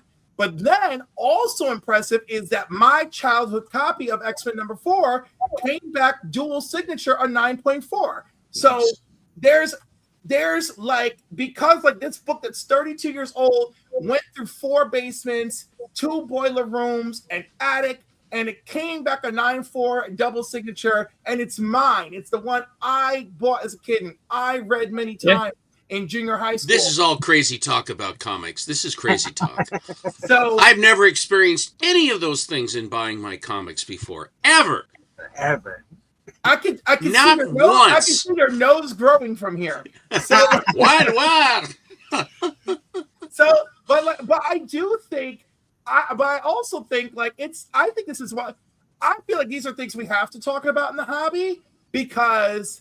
Like, and this is why I love talking about it so much and why I focus on this part of the hobby. You know, I if I want to invest more time, more effort, and more top 10 BS and look at this news and that news and look, there's a Dick Tracy toy line coming out. Like I could. Do I want to? Not really. And besides, we got plenty of toy people who can cover Dick Tracy toys. Okay, we got plenty of them. And well, Bearded Comic Bro is probably like the biggest Dick Tracy fan I know in the community. I think he's keeping he might be keeping what's his name alive. So Uncle Chester Gould, this is your first time on the show. How you doing, man? Good to see you. Nice to meet you. Man, let me tell you, for somebody who lives in the middle of nowhere, I'm literally underneath the O in nowhere in Nevada. It's nice to be able to talk comics with people because there's nobody in my little town that collects them, let alone comics that I care about. So I just enjoy hanging out and chatting. I appreciate you guys having me in. I see a nice Rad Art and Comics piece behind you. Oh, yeah, I'm thrilled to own a piece of Rad's work. It's just amazing. Nice. He did a great job on Singapore Sal right there. I got to pimp his channel a little bit and keep talking him up. Not that he needs it, but he does great work. I'm just got into modern comics a little bit, and I'm going to start collecting Sugar Skull comics, covers with Sugar Skulls on them. And I think that's my next commission from Radis. I'm going to ask him to do a Sugar Skull cover for me. Very cool, man. Very cool. Yeah, Griff, thanks, man. I appreciate you coming on. If you want to show anything off, let me know. Well, I can show a couple things off, and I've got a couple questions for Steppo or maybe you guys if you can help me. Sure, let's hear it up. Let's give it up for Griff here. Okay, well, I picked these up from Yaniv the other day or the other week, and I haven't shown them off yet. And I know Steppo will know all about this one. This is Monty Hall and the U.S. Marines, and I picked it up because of Pinup Pete. And I want to do a little special on Pinup Pete on my channel. I think when I was in the Navy, everybody knew a guy who was like, yeah, I've been with that girl. Yeah, I could nail that girl. That's Pinup Pete, at least in my mind. And then Lance O'Casey, which is just a short run Golden Age run. The short runs are the best for me because they're easy to pick them up, especially if they're low titles that nobody really cares about. So getting a complete run of this, I think there were either 5 or 8 issues. There weren't very many. No. Should be an easy thing to do. What company was that again, Uncle Griff? What company did that one? Fawcett. Okay. Yep. I collect weird, obscure comics. As you can see behind me, mostly military stuff. Very cool, man. And I'm working on boot camp books, comics for the military that were done for guys in boot camp. And I picked up a really obscure one last week, I think. This is Waves in Boots for the Women's Auxiliary Voluntary Enlistment Service. The Women's Navy, just after World War II. This is from 1951. And they're pretty neat little books. They tell all the story about all the things that the ladies had to go through in boot camp. Okay, that's very cool. Darn hard to find them. I've never even seen it, to be fair. Not that I've seen every comic book, but I've never even seen anything like that. That's very neat. Well, I always say obscure size means nobody cares. And that's good for me. I can pick them up cheap. Speaking of obscure size, nobody cares. I just picked up a whole handful of Commando stories. These little Brit comics, they were weeklies.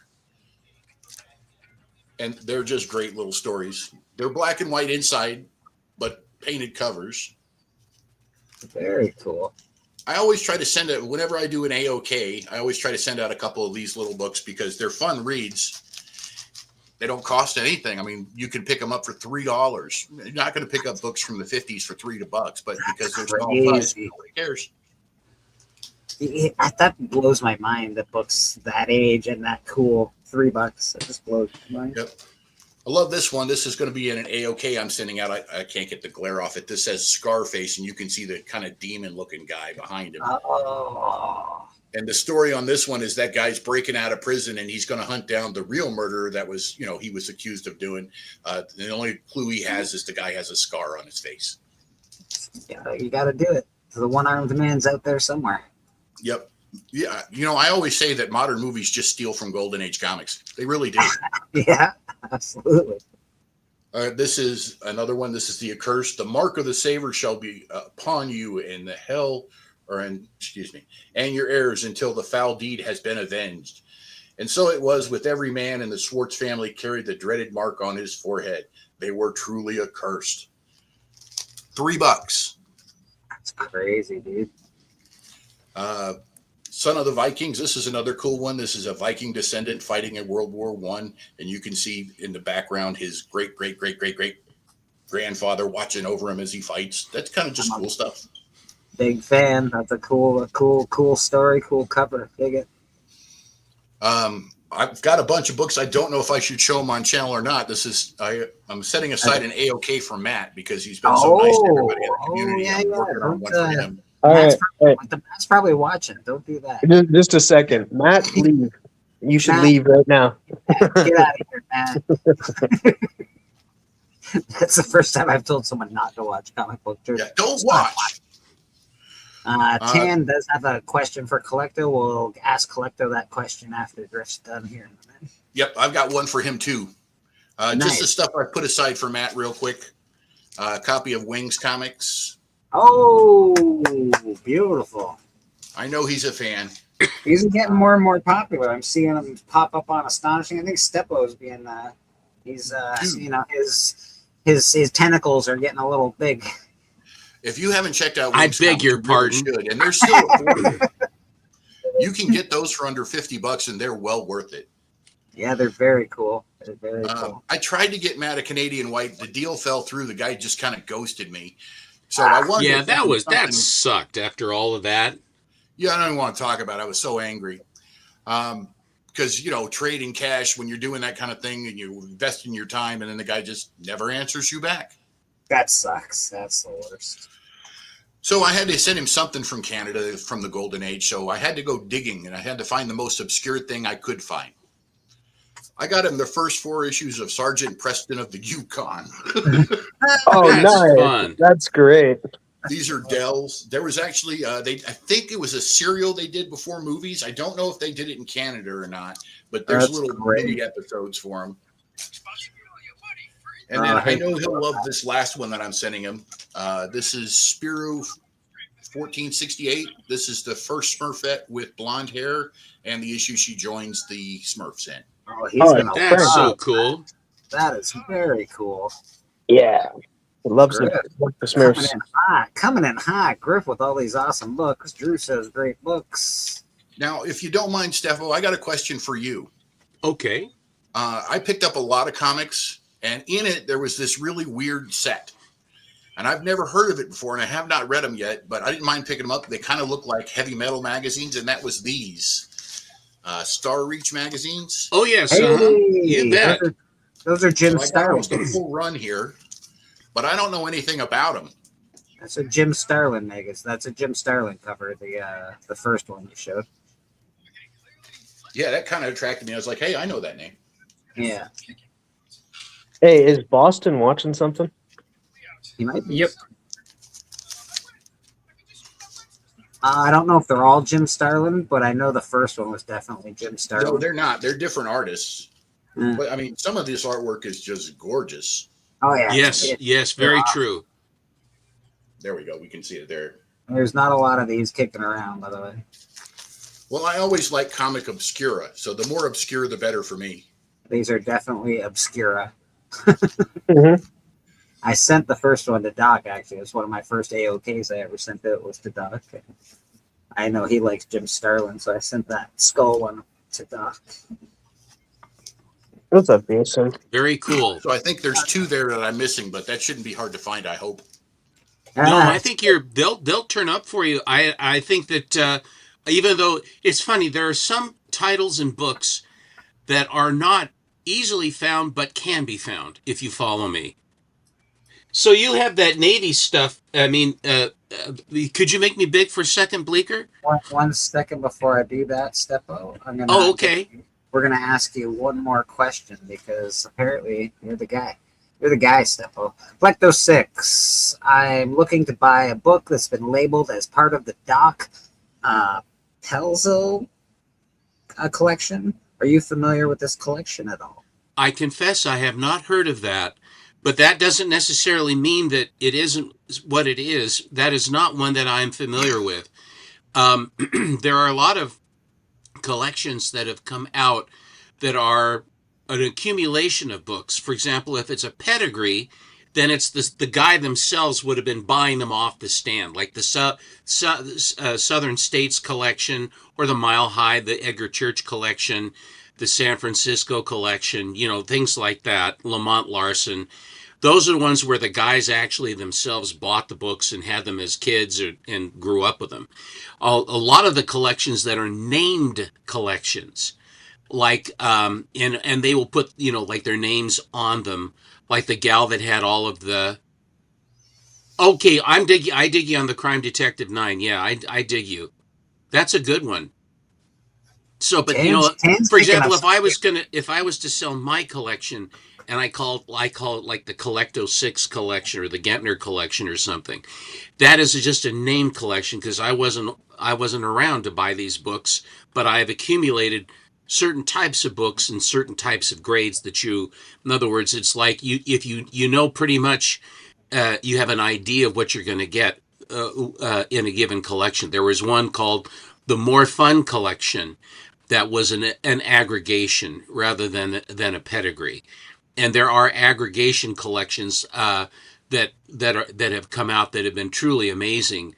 So Frank the pedigree Bruner, is the pedigree something I would have collected, like from newsstand all the way up, and with the other collection, that is just something that like you put together, I guess, over time.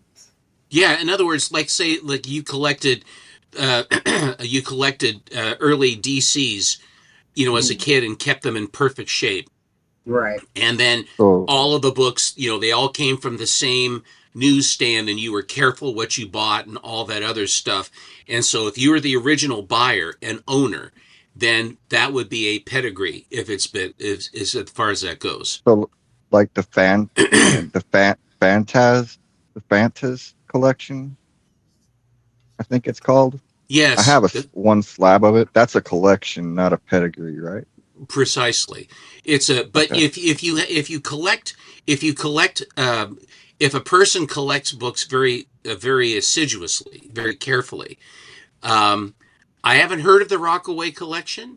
It wouldn't surprise me. And of course, there's a lot of Rockaways. We even have a Rockaway here in Oregon. That's the other thing too. A lot of times when kids would go down for the summers to the beach, where people live at the beach for the whole summer, which used to be more of a thing that people would do when I was a kid. But they would buy the books right down there at the beach, and they would stay at the beach house. So for like 3 months, you'd read them, and then then they basically just stay there, and where they would. That's how you kind of will find them, vacation homes and stuff. I have a book. I have a Marvel mystery that was on at I believe it was Lake Tahoe, and it was a family cabin that during the war. They bought some books. There was a Marvel mystery, and it just sat in a shelf, sat in a drawer. It's sort of comics are where you find them. You never know how and in what manner some attic, has the books and what have you. But for Uncle Griff, I have this. This is one that I got on. But these are Punch-Out dolls of the Navy girls and Marines, their uniforms. I'm going to have to keep my eyes out for that. And they go definitely grab another filing cabinet. It's the best way to store them. But you have all the different ratings, and then they'll say, what each one is, Lieutenant JG or whatever, JW, the Navy costumes.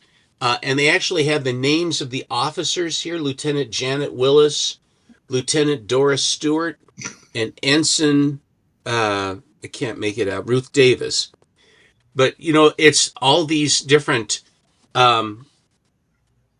they actually named these gals that they had the pictures taken of.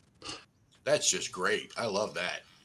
Tan says he'd love you to name Alan's collection. Alan has a remarkable collection. He is a completist. This one, the paper is very heavy, so that and they're all perforated, but none of them have been punched. It looks like it's like a really good paper, like good quality. It is. And it's, during, so anyway, but it's just a fun thing. It was like, I think $35 or $36 set, something like that. It wasn't expensive because, how many people chase after this, but for if you're in the war, I just think it's great stuff. Any type of military obscura, I love that stuff. Where did you come up across that one? That was at my comic shop. Ah, gotcha. I didn't even know how to look for that kind of stuff on my comic shop. I'll have to figure it out. It's you actually, and if you're looking for something, if you're looking for something, then you can actually put a search. You can also do a search on eBay too, but I will go between the two, eBay and my comic shop, because sometimes my comic shop is a lot cheaper, and more so I have found that there are people that when they are putting an ad in it on eBay, that they are more motivated to sell. And so I always look for the motivated seller. I've said this many times, but like if you have a book and you want to get a slab of it, you put the title and then CGC, then highest first, and then you scroll down, and then you'll find sometimes 9s down in 7.5s, the pricing of these various slabs. So you can always find the motivated seller. And that's what I look for, because some guys want to get every dime out of these books they can. Yep. Some people just say, I just want to get my money out of it. And those are the ones that I generally shoot for, unless it's one that's like you're going to get one shot at it. If you got a book that you've really been looking for, and I've come up against that kind of stuff too. I hope I've illuminated you a little. Yeah, it's just looking for non-comic related stuff on my comic shop I've never done before, but I'm going to start doing that, or non-directly comic stuff. It's good. It's a good spot, even just to check pricing, to be honest, like to see. And also they have the census information. Just you go over to the right, you can click and you can see the census. Now, in order to get prices, you have to go over to like Go Collect, or I generally use Go Collect to see what the prices are, or GPA if it's something that's rare. The thing about GPA is that it is not as user-friendly a site to look for stuff, and they don't give you the picture of the book. And sometimes if you're just a little bit hazy on what number it is, you can get the wrong information. You have to kind of keep your wits about you on that. But with Go Collect, you have the picture of the book itself. And if you want dates of publication, then you go to Grand Collector's Database or Grand Comics Database, and they'll have the actual date of publication right there at the top to tell you, who the editor, if they know the editor, the date of publication. And then what I will do is I will take the date of publication, and then I will do a Google search to see, particularly during the war, I will look to see what happened on that day. So in other words, on this day, the battleship Barham was torpedoed by a U-boat, and it was the last Victoria class battleship that got blown up, and it's the only one that it's the one where you show the ship rolling over and then exploding. It's one of the ships, guy had a camera on one of the other ships and watched the thing go. It's one of the most famous, where they actually watch the thing go down. It's really quite something, because generally while the war is going on, you don't have a hell of a lot of guys setting up shooting film. That's why they always look kind of grainy and up and down and all around. But long story short, though, if those resources that are available to you really make it easy if you're trying to figure out more about the book and then get a flavor of where it fits in the time frame, the history, as far as that goes. That's how I do it. Because it means if I say this book came out when the Battle of the Bulge started, that gives me that is a hook to me, because I say the kids that are reading this were seeing newsreels of the Battle of the Bulge going on, or Normandy, or the Battle of Britain, or you're listening to the radio and Edward R. Murrow is talking, things like that. Those things really get me, because if you can suspend your disbelief like in a movie and put yourself into the minds of a kid who has family in the war, and there you are listening to Little Orphan Annie, and they break in and Pearl Harbor's been bombed or whatever it is going on, then that book lived at that time. Yep. And you're holding history in your hands. It's sort of like, to a large degree, it's like collecting, for example, firearms. This gun would have been, the time of it would have been at the beginning of War II, or it's Springfield from the First World War, or a musket from the Civil War, that you're holding a tangible piece of history. And comic books are very much that way, and it all boils down, for me, it all boils down to the history. And that's where it is, where I basically take what was our country doing, how are we doing, and all that stuff, and I try to keep it on a positive level, because if you try to look for where all the warts and pain and unpleasant things are, you can find them if you want to find them.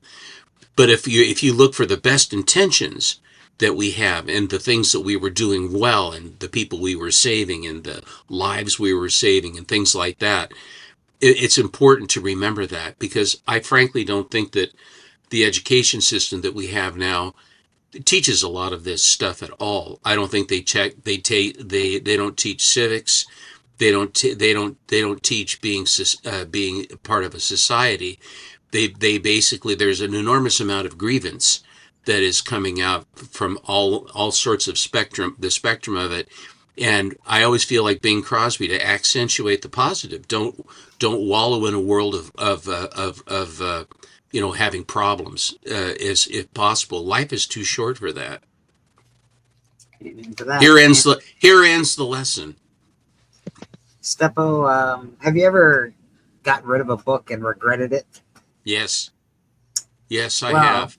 Steppo, you have a book of mine that I regret selling. And what book is that? I just went and bought it again. Which book? You bought my Blade Runner. And, you just went out and bought it again? I just went and bought it again. Well, here it is. I was going to show. I know. Steppo, you always amaze me that you seem to have the right book on hand just to your left every single time. I just talk it up, and then it just happens to be there. But I am consistent, if nothing else. I fall into certain genres, and I have purchased various books from people, and I bought a bunch of books from Bleak and what have you. And the other thing about it, when I buy books, if I can, I like to buy from a friend. Okay. No, and I agree with you. As a teacher, it's not that we don't teach those things. It's more that the students don't connect. That is the trick, where you try to find out, rather than have just the dates and the numbers and the how long it lasted and that if you can humanize the history so that they have some sort of connection to it, that they can, as a to try to make it so that they can relate to what it is, which is a hard thing to do. And when I grew up, there weren't any of the distractions of the multimedia, the internet, and all the other things that are available, cell phones, or video games, or any of that stuff. And growing up for us, I was much closer to the Second World War. I basically was born just at the end of the Korean War. So that the type of education that they had then, and the way the teachers would then do it, that we were proud of our country, and there was a lot more of that, and there were connections because of family and other things, and actually service people who were teaching us as well. And they would bring some of those experiences very obliquely, nothing really graphic, but they would bring that obliquely to it. So that there was a connection that you would have to it. And sometimes that's harder to do, to make it seem like it's, Yeah, absolutely. Big O, absolutely, man. This one I got from Bleecker. It's a beauty. I love that book. Steranko cover, awesome. This is the lady Doctor Strange, whatever, Clea. This is the 1 in 200 art germ. Doctor Strangeette, very cool. Strangeette.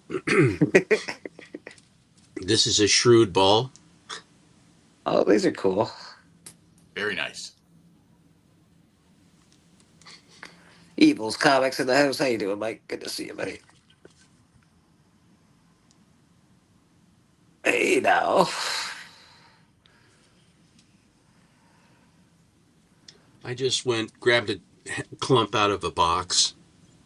I always like Spider-Girl woman. Spider-Girl woman? Yeah. Whatever's I going just on there. I've always done all of the things for Spider-Girl woman, person of whatever you like. I have all of her sort of, all the thems and the theys. Yep, they're all good. I think that's Chew. It does look like Chew, yeah. Lyrics? Oh, no, never mind. I don't think her sword's big enough. Mine isn't either. That's There's you got products kids, for you're that. all right. Ooh, nice. Betsy Braddock.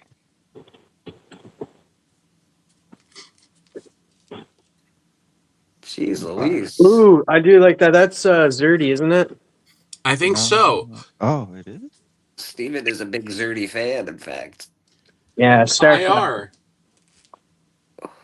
Big O says Derek Chew and Lyrics Lee do end up looking Ooh, super look at similar. that. Look, Big Barda. That's another Zerdy, isn't it? Or no. Art Germ. Yeah, Art Germ. That's a good series too. Like if Birds and Prey, the series that recently came out and stuff, it's a good series to read. Big O says Starfire is also an art germ. Is it? That's what he says. I believe him. I believe him. He's a teacher. He seems to know what he's. Oh, that. See all the super Art Germ. I'm a big fan of Supergirl, Superwoman, Super They, Super Them, whatever. They're awesome. Super they, super them. And it's looking good for the Supergirl movie. It's tracking very well for opening. That's what I heard. That's what I heard. I'm excited about that. That's good to hear. And Jason Momoa said that as his one condition to make a Lobo spin-off movie is it has to be R-rated. If they do that, he'll do it. Oh, yes, please. Yes, please. It would be almost impossible to do it properly if it didn't. For the character of what Lobo is. I was gonna say So it sounds like it would be unwise, and I'm sure based on Mr. Let's do R-rated Creature Commandos, I'm sure he's like, yeah, Lobo. Well, like, you know what? There's something to be said about R-rated superhero movies. Deadpool, over $1 billion. That's all I'm gonna get. Logan, like, they're good movies, man. These are good movies. Making a good movie, if some cursing and some scenes will give it an R, but you can call it plain, it's better to have that. I think that to be able to do that. This is a 1 in 100. I've never been against, and this is why I don't like. I understand when they come up with like a He-Man. Let's talk about He-Man for a second. They're like, okay, let's make a He-Man movie. He-Man's for kids. We're gonna make it friendly for kids and teens and adults that haven't grown up yet. But that's a nice one. Can't like you can make an adult line of movies and a children's line of movies. It doesn't have to be one thing. I don't know. There's like, just make movies for us too, please. That's all I ask. Yeah, they're pretty risky. You don't ask much, do you? No. Just give us one once in a while. That's all. When you talk about He-Man, you'll notice here I have She-Ra. This is an animation cell. I do. That I bought from Robin Roberts. For a song and a dance, in fact. And it was used. It has a COA that it was part of an animation of a cartoon.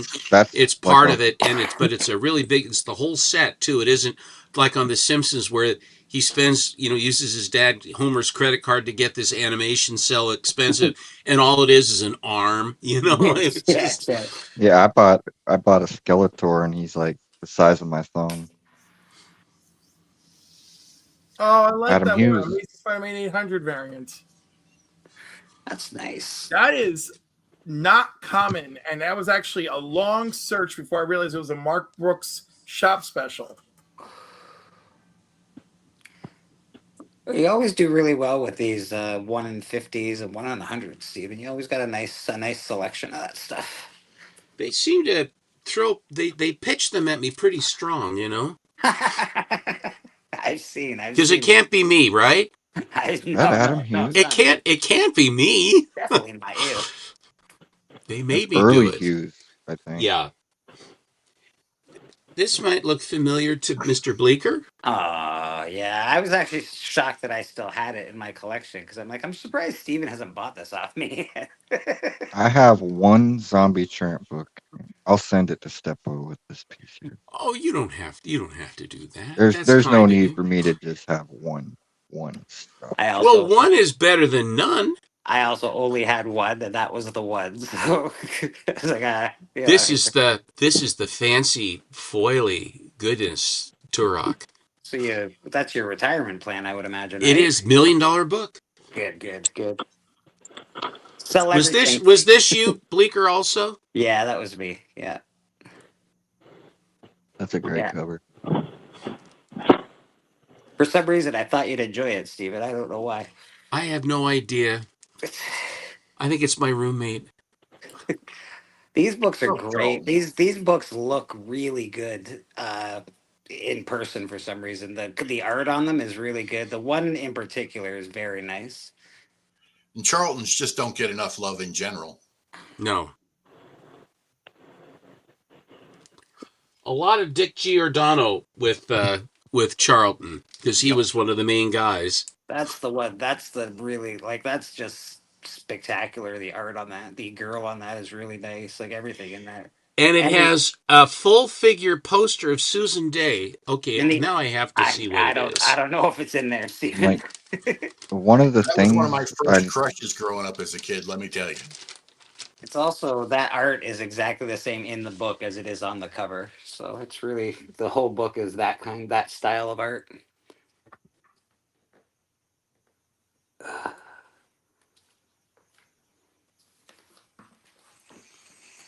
Where's Susan Day? Where are you, Sue? Where are you, Sue? Don't let Sue be. Hey, there she is, a full pinup.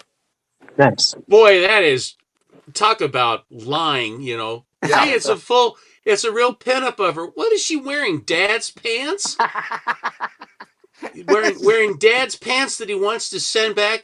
Who dressed her? Where's her figure? Where's anything? She's wearing a welding outfit, for Pete's sake. Boy, she sure You know is what? hot. God bless her for dressing like an actual woman. You know, who like, you know, a woman who wants to wear what she wants. We're looking for I don't here, think Matt. Susan Day ever wanted to wear that. I bet she did. I knew Susan very well, and Susan would never wear that. Yes. I literally found 4 pictures of Susan Day in pants, including this thing. Show me. Hold on a second. Show Cliff for a minute. He's got Susan Day in. Thank you, everybody. Thank you. All right. How did you make that so quickly? That's incredible. Yeah, AI has been really advanced. Wow, you know, he just plugged it in. Do that. Feel better, buddy. Feel better. I'm sorry, Dad. Take Yeah. care. Sorry. He's not Feel feeling better well. through that. What's that? I'll go after Steppo. I got some books. With Nazis. Somebody's watching TV. We got Goering, we got Goebbels, and we have Hitler on this cover of Creature Commandos. It's a Weird great War cover. Tales. It's that weird. Such a great cover for Creature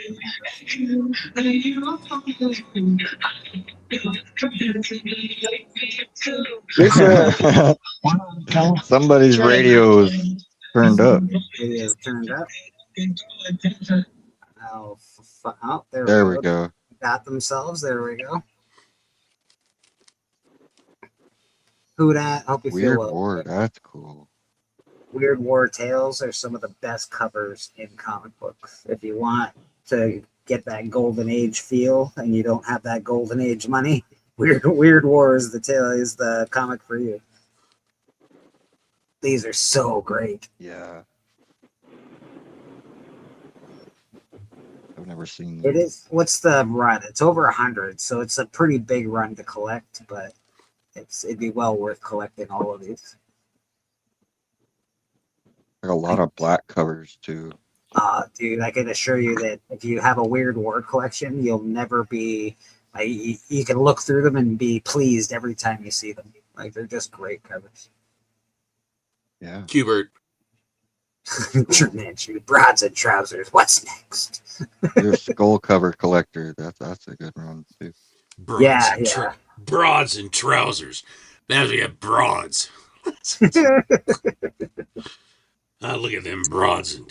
And this one's signed by Mr. Linsner. Oh, that's awesome. All right. Those high numbered, and it's a news. Nah, it's direct, but it's still really low print. Anything over 50 on Witchblade are hard to find. Holy smokes, Lady Death. It's looking. These awesome. were from MT. That looks really awesome. Lady Death has never looked so awesome. Death. Yeah, she looks great. And she has, I don't know how she's hooked her bottoms on there. I mean, like, are they snapped into her skin? I mean, what? Yes, yeah. They grew there. They're just there. It's fine. That's how it is. It's comics. She uses that 1 pound fishing line test. Yeah, there you go. 1 pound fishing line test. I see. Well, fanny action. A joke went right into my head. Okay, never mind. Yep. These may be a little bit harder to see. This is a metal cover. Metal. That's a beauty. That's a real beauty, by the way. Her hips are hippie as hippie gets. Holy smokes. I like her literal metal arm. C of A. COA. Mark Tiller. I like how Salty says it the best. He says a C of A. I'm like, it's C of A now. I can't help it. This is another metal cover. You mean Captain Sodium? Yes, Captain Sodium. It's a C of A. I got a bunch of C of A's. I call him Captain NaCl last night too. I was like, the periodic table classifies you as NaCl, sodium chloride. Was that a female Vision? I think so, yeah. Kind of looked like it. I told him he was less salty last night without his mustache. What book is that? It's Jamie Tyndall, whatever it is. Yeah. It's a metal cover. Could be Did you buy the ones from Slab Attic yesterday? He had like a bunch of Jamie Tyndall stuff. I think that Mr. Tyndall he's kind of a one-trick pony with the way the art comes out. They all have that same kind of look to them. Yeah. It's kind of like a J. Scott Campbell kind of person. Like, you can always tell with J. Scott Campbell. You can always tell with Tyndall. These I got from the Cookie Man. Wow. Look at Catwoman. She's doing the cat claw thing. His nickname is Captain Confectionery. Yeah, Yellow Lantern. Oh, I love Emmy Comic Girls. Those are fairly difficult to get. This was the one that made me buy the set. Oh, Power Girl. Yeah, Power Girl. Her window is wide open on that thing. Holy smokes. She's got a big window. Jimmy P. I'm just saying the window's a little big. Yeah. Everyone's going to say something, but he won't say it. I have that. Nice. We got Alan. I didn't even hear you come on. Everyone, take your shots. We have an I have that. First I have that of the day.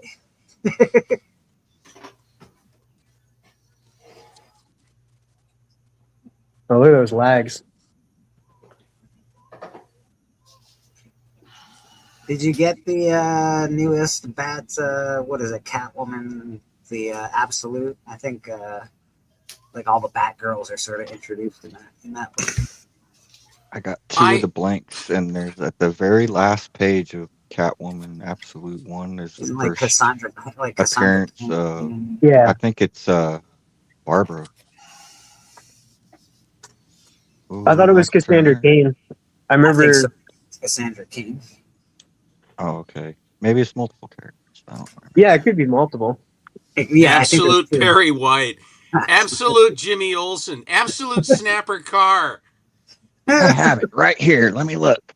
Absolute Snapper Carr and his girlfriend Midge down at the Yeah, mall. not gonna lie, I kind of now want to see what an absolute Jimmy Olsen would be. Me Okay, you're right. It's Me Cassandra too. Cain I need and to see Barbara that. on the last Jimmy is page. hanging It'd about. probably be a dude just taking a shit. I'm interested. No, Yeah. Boston Chris, for heaven's sake! What are you doing? Welcome to Absolute Jimmy Olsen. Knock Oh, there first, you please. go. There's the white Make sure rabbit. you knock. Hey, spray in there first. Absolute Jimmy Olsen's probably ripped. I don't know why he said I have the set, and I think these two are the same, but I don't know. That's a nice one. There's a foil one. You know what? I said that on purpose because I knew with the Steppo being bigger, I knew that was going to freak him out. That's why I had to say it like Yeah, that's the same one, but a foil. Metal. Yeah, Philly. Art Germ. This came from Who Dat? Who that? Oh, It's art. It's art. Deja Torres. A little bit sketchy. A little sketchy art. Oh, nice. I see. I don't know. I saw 2 points of art there. That's the There's a 2-point perspective. This is signed by a bunch of people. That's awesome. Nice. Amanda Wow. Connor, Jimmy Carmody, and Joe Jusko. There you go. That's Wow, Joe Jusko is It's, so good. Joe Jusko, Amanda Connor, and Jimmy Palmiotti. Yep. Absolutely. Yeah. I don't know if All Ann three May of those could are have been a great universe artists. because Big I- artists Absolutely. right No, there. but she's that would be Marvel. Yeah. I don't know, but I would now. I need to see Absolute Aunt May. She probably looks like Big Barda. This was a low print count one but I just thought it was really cute. It I is like that cover. I was adorable. looking at buying one myself. There's a 50 count if I remember. Yeah. Since you've shown this, I've actually looked it up as well. This is a really cute looking book. Absolute Aunt May's first issue would be the turkey's not done yet. You should definitely be cooking something. Like, oh, the cookies are burned. Damn it. That was this is Who Dat stuff. Yeah, I remember that. I don't recognize the artist. Let me tell you, Absolute. What did you say? Absolute Aunt May. Absolute Aunt May. Issue 1 is she's coming to America to do spy work for what is it? MI6. Something. That's Lyrics. Absolute Aunt May. Oh, Lyrics cover. yeah. I'm telling you, she's cooking her bacon and something goes wrong. Like, who left this in? Lyrics plays is with new to me. I'll have to look him up. Oh, nice. That's great. Is that Maddie Freed? Nope. Who's I signed? bought this. This is signed and sketched by Joe Doyle, 8/8/23, Okay. That's really great. and I've it's a seen him on partial blank. Instagram. It's a partial blank cover. That's really good. My How name is Have a cool piece of art that a girl down in the I believe I believe She Joe makes- Doyle's a sketch card collector. Or She makes art with artist. wine, and she That's did cool. a picture of that for me. It's really cool. Oh, Big O says Joe's a local guy to him. Very cool. Now you're talking. That's gorgeous. that's cool. These are reprints at this point. And this is actually the interior of this is Planet Comics number 40. This is issue 68. And what they did was near the end of the run, they would have new covers created, generally by Maurice Whitman. but he's very detailed, and you have the Blue Armor Hook Boy there, little critters, and then you have the Synthoids of the ninth moon, of her ninth moon. Just to have all that on one cover is amazing. Like nowadays, you get a Head and Shoulders on a cover. That's all. This is a whole scene. It's awesome. The Pickle Men, they look like they're pickles. Nice when the picture tells a story and not just It is. a pose. It is. Right. This is what we get on modern covers most of the time. Splash, no background. They can be beautiful, but do they tell a story? Not No. really. No. I mean, I see the whole story there. She, had. I really like Coming back. Absolute Zatanna. You don't see the whole story there. She's what's it called? Her upbringing was hard. She's back for revenge now. That's what that says to me. Overcoming adversity. That's the story on that one. That super suit is overcoming adversity. I like how you emphasize coming. Wow, yeah. Nice there. Oh, there's a sexy Airboy cover. These moonstones are hard to find. Yeah, I bet they are. And Bryplay, his has a family friend who is the artist that did these. I've found like 4 or 5 of them, and I had to. A couple of them. I had to go to England to. I mean, I had to buy them out of England. You traveled all the way to England to get those, Stephen? Jeez Louise. On my computer, I did. Big O says Eom has been doing well on the Catwoman. I've been hearing a lot of this Eom person. I like that. That's cool. Looks airbrushed. That does look Well, I was gonna say we're calling him Eom because those are his initials. Yeah, what's his actual name? The story of that one is mowing. Oh, I love that cover. Yeah, It's my favorite Zatanna cover, Grey Morrow. Isn't that her first full cover appearance? I don't know. Maybe. Like, because I think it goes first appearance, no cover. First appearance is a floating head. I think that one is her in full body. I will say it's not the first solo because they're reprinted stories that are inside that book. Is the Grey Morrow story a reprint? Yeah, it's four reprinted stories featuring Zatanna are in that book. No, because it's got the Flash in it. They basically they were going to do, but they're half of the book is the Flash without abracadabra magic thing. Yeah, because I forget what I think there are adventure comics that are in there that are featuring Zatanna. They're reprinted stories, just like the Flash story is a reprint too. Mm-hmm. But yeah, they're reprinted stories. Interesting. Steppo's hot shattered just like a mirror. He was like, "Oh no!" Oh, well, no. But I do think it's the first cover appearance of Zatanna. How much is like that full worth? cover? No, you've already done your damage, TM. No more. No. Have you looked at what the collapse or the rise of this book recently, Stephen? I know it was very. Now let's see. Now, who is it that always is telling me that things are losing their value? It's not you. There's some person that always says, "Yeah, it's crashing now." These are the first print number ones. I bought a couple of those, and someone said, "Oh, they're crashing. They're going down. They're losing their value. They're going to hell." I bought them. I was gonna say, do you know that like that? I have to think at this point that's got to be amongst the influences the highest title that they have. Like, as far as like the title for their videos, everything's going to hell all the time. Oh yeah, Swaggle House is the guy. If you wanna hear doom and gloom, Swaggle. It's a bunch of people where it's just like, how does this?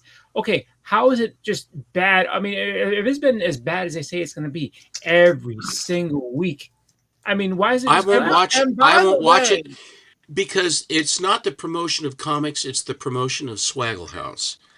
Yeah. And I know he's a smart guy. He's successful. He seems to have a lot on the ball. I'm immune to his allure. But he also has I'm pretty sure he put out his own book. Like he self-published. He did put out his own book. And, So it's just you like, know, why and are you rooting on the failure? I don't understand. It's Like, not like, rooting on failure. It is just people playing games with the algorithm. The popular thing to say at the moment is these things are crashing and burning. And then if you actually listen to him, which I do listen to him, even though I'm not mesmerized by him, but then that's not what the conversation is. It's just the conversation starter. And then he'll be like, actually, you know, so like these books aren't doing so great, but these books are doing really well, blah, blah, blah, blah, blah, you know. I saw he You're just right, bought a Sue. big collection. A lot of these folks even that we know very well, you know, it's like they're gonna perpetuate whatever the popular thing is because it's gonna bring in the views this week because it's hot and it's news and it's this and it's that. That's always. I mean, that would be like me starting off a title of my video, be like, yeah, my mother's dead. Okay, she's not dead, she's just old, but listen, she's closer to death than she is to life. So anyway, on to comics. It's like a weird way of doing it. It's not quite, right? You start with something like, you know, is this the death of comics, right? And then you talk about the things that are in decline, and then you move on from the things that are in decline and be like, but let's look at all the things that are not in decline. And then you add some thought and some nuance. And look, guys like him can really do that. I wish I could do it, but without also seeing so disingenuous. You know, I'd like to make a request. Can we start with the upswing first? That way is like you know, okay, comics are doing pretty well, guys. Look at this. Got something fun. Yeah, but the upswing is not getting you views, and that's the sad thing. I can tell you, and this is like everybody. Oh, nice. Everybody talks about the downfall of comics and the ups and the downs. I have all my comics plugged into Cover Price, and guess what? Some of them go up and some of them go down, and the overall arcing value of my collection actually keeps going up. It hasn't gone down since, I don't know, for like 5 years. So as far as the overall arcing comic community, comics being down, it's not. Hey, now that's an X-Men. Yeah. So the last book you showed, that Captain America book, I have to ask if anybody else has seen that cover and think the same thing I do. Is Cap sacrificing Bucky on that cover where he's hiding behind that wall? Because if you look at the Hulk, he's furious at Bucky, and the Cap's just kind of looking on like, "Oh, I hope he makes it." Like just from the protection of the wall, he's just hanging back, and poor Bucky's out and exposed, ready to go. This Steranko, run, Bucky, run! This Steranko cover is very, very similar, or he channels early Kirby, you know, lanky, long Kirby, like. And he makes it his own. It's really wonderful stuff. The way his proportions, how he sets the covers up, and look at how careful. I mean, the way he draws Captain America. Yep. And where he translates motion and force and power. Steranko is really quite amazing. I really do think that his stuff is quite amazing. This is a double cover on this one. Oh, nice. Gorgeous book. I got this from Mr. Troll. That's when Beast, they just decide to go all in on the dark fur. Yeah. I mean, I just think that the way the eyes look and the color strike on this, I had never seen this book before. He showed it, and then I said, God, I got to get me that. It's a beautiful cover. These were, I would say, like that whole series is really fun with Beast, like where he gets his fur, where it turns blue and everything like that. Like those are good books.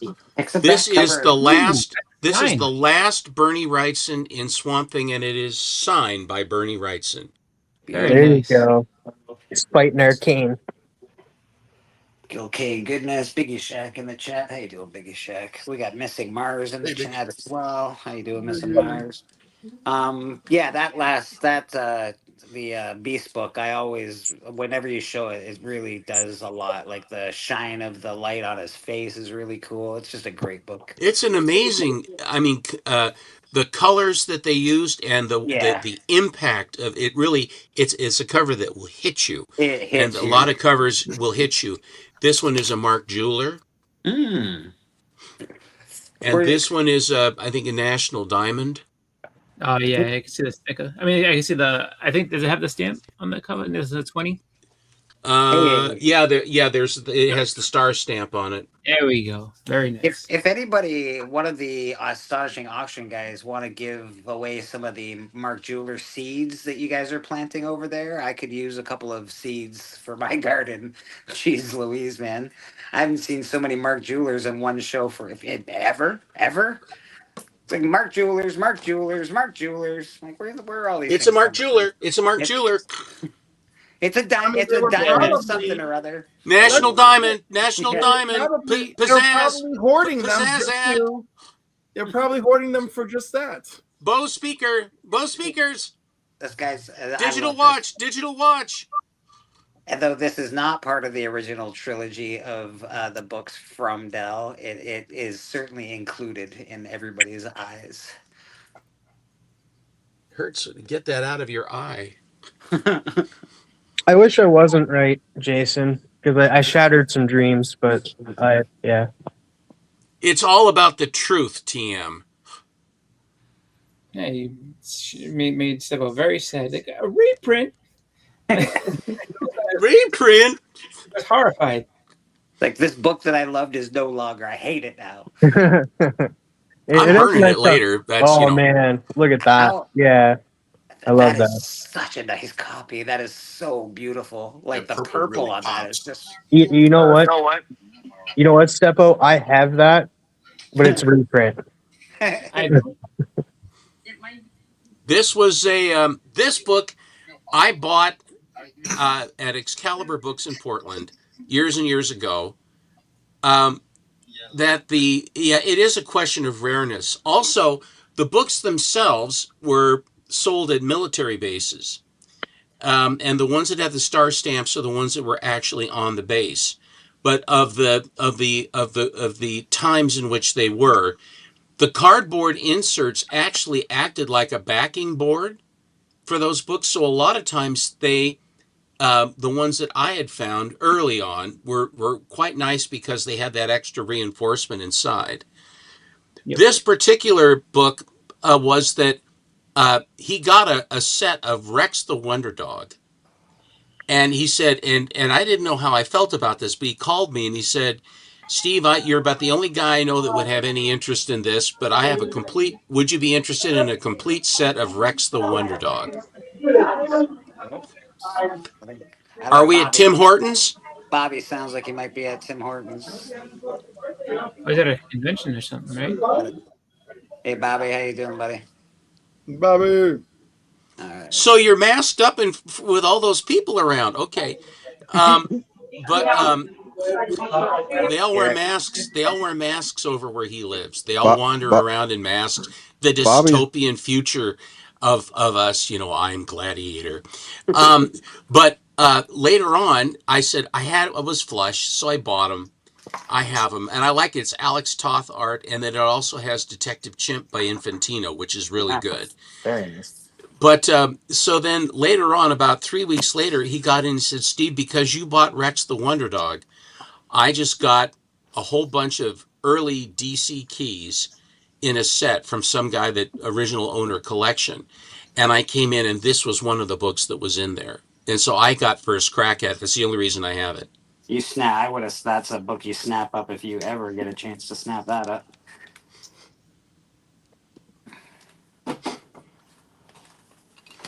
The Black Terror. Nice. This is your favorite superhero, isn't it, Stephen? When you were a kid? No. No. No, my favorite superhero my favorite superheroes to begin with was the Legion of Superheroes. Yeah. And then after that, it was the Flash, and then Batman, and then Marvel came on. But I started with the Legion, and then because this is from the 40s, wasn't even aware of the Black Terror until 1988.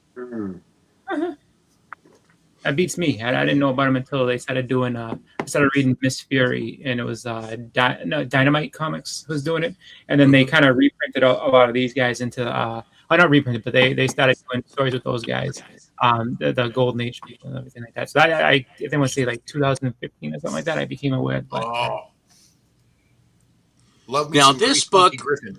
This book is an Okajima book that they purchased while it being interned. Wow. find this collection to be a very interesting collection. So I've got an Okajima Wings as well. How many do you think she had in there? Was it a large? I don't know how many. I don't many. The Karen's Pages did the research on it, and it was not who they thought it was. It was a brother and sister. Right, Man. but she took down the video, and I never got to see it. I love how Bruce Timm draws women in that. It's just how I grew up, because like growing up with the Batman the animated series and that's like it just looks good. That's it. That's Seppo. Those are awesome books. Yeah, Seppo. those are gorgeous books. And we got American Discord says, "Oh damn." Beautiful stuff, man. Beautiful. All right. Just a second. I got some books to show. It's not a lot, but I got a few books to show. We always love showing off books around here, buddy. Not me. Not Steven. Seppo never shows off books. I got the Swamp Thing 88. This book was supposed to come out in the 80s. It didn't. DC canceled it and said it was too controversial to come out. It's finally coming out now by Rick Vetch, so I'm excited. It's like you're all a bunch of heathens now, so we can put the book out. Yeah. This is cool. This is Super Creep Show #1. That's awesome, actually. Yeah, That's a great cover. Yeah. That's really good. This is Super Creep Show issue #2. These are great. Yeah, they're recent. They're coming out. I think it's a 5 or 6 issue series and stuff, and they're homaging every A cover as an homage. That's so good, dude. Yeah. Got the Superman or Spider-Man Superman #1, the classic Golden Age Superman with Spider Noir. Very nice. That's cool. Now that Superman that has the black on his chest, that is because of the animated those really beautiful cartoons they produced. Because Superman, the Golden Age Superman, did not have black on the S, but on the original animation, those really beautiful cartoons, those theatrical ones, that he does have black, which I think looks really good. Was that the Fleischer ones? The Fleischer, yes. Oh, an archivist wrote it in there. Who is that? Titan. Is that? Who is that? This is Chew. Derek Chew. Wow. Derek looks pretty sexy. Oh no, like this is Dark Raven. This is the evil Raven. Derek, you've changed.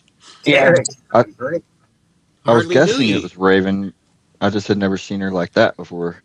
yeah. In the story, I like this isn't the Raven. first time that happens, but like there's a version of Raven that comes manifests, and it's like the evil side of her.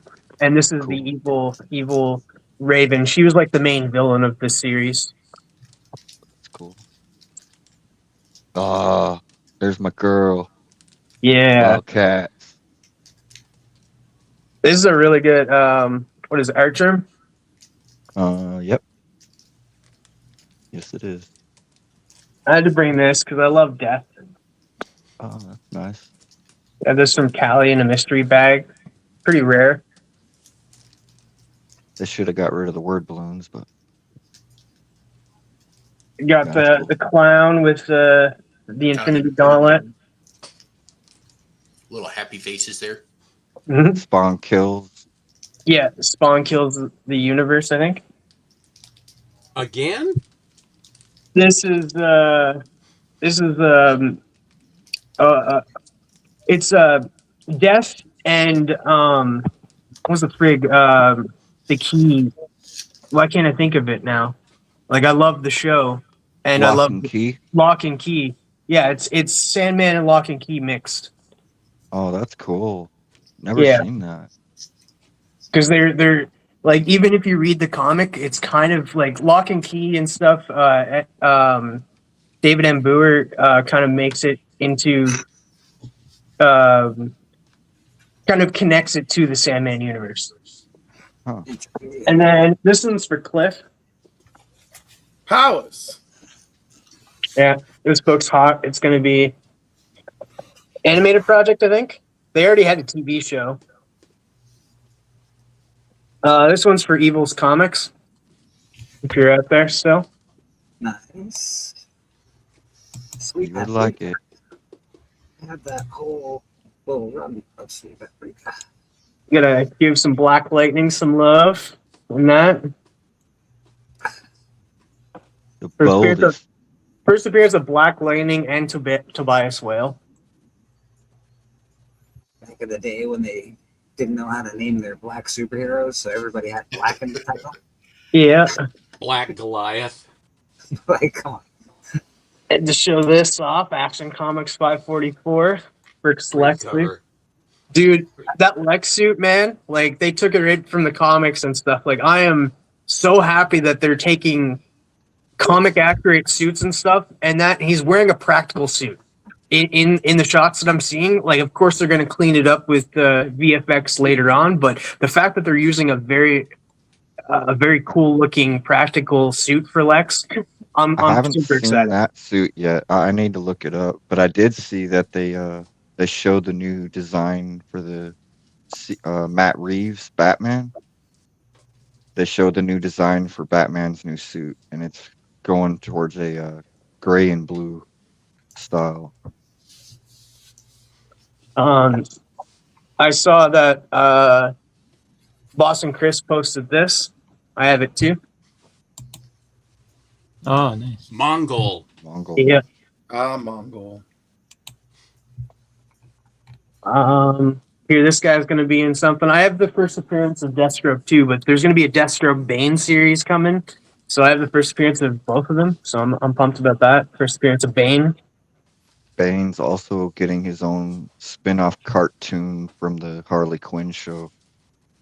Oh, that'd be fun. Made by the same creators. I got this from Callie. I won it from him from I think it was the Christmas thing or the New Year's thing. One of the things. This is the third appearance of the Reverse Flash. So beautiful cover. Beautiful Carmine Infantino. But yeah, third appearance of the Reverse Flash. Can't go wrong with that. And then another book that I brought because Cliff mentioned it. First appearance of Parasite. Hey. That's it. Thank you. Very cool, Sam. Always very good cool stuff.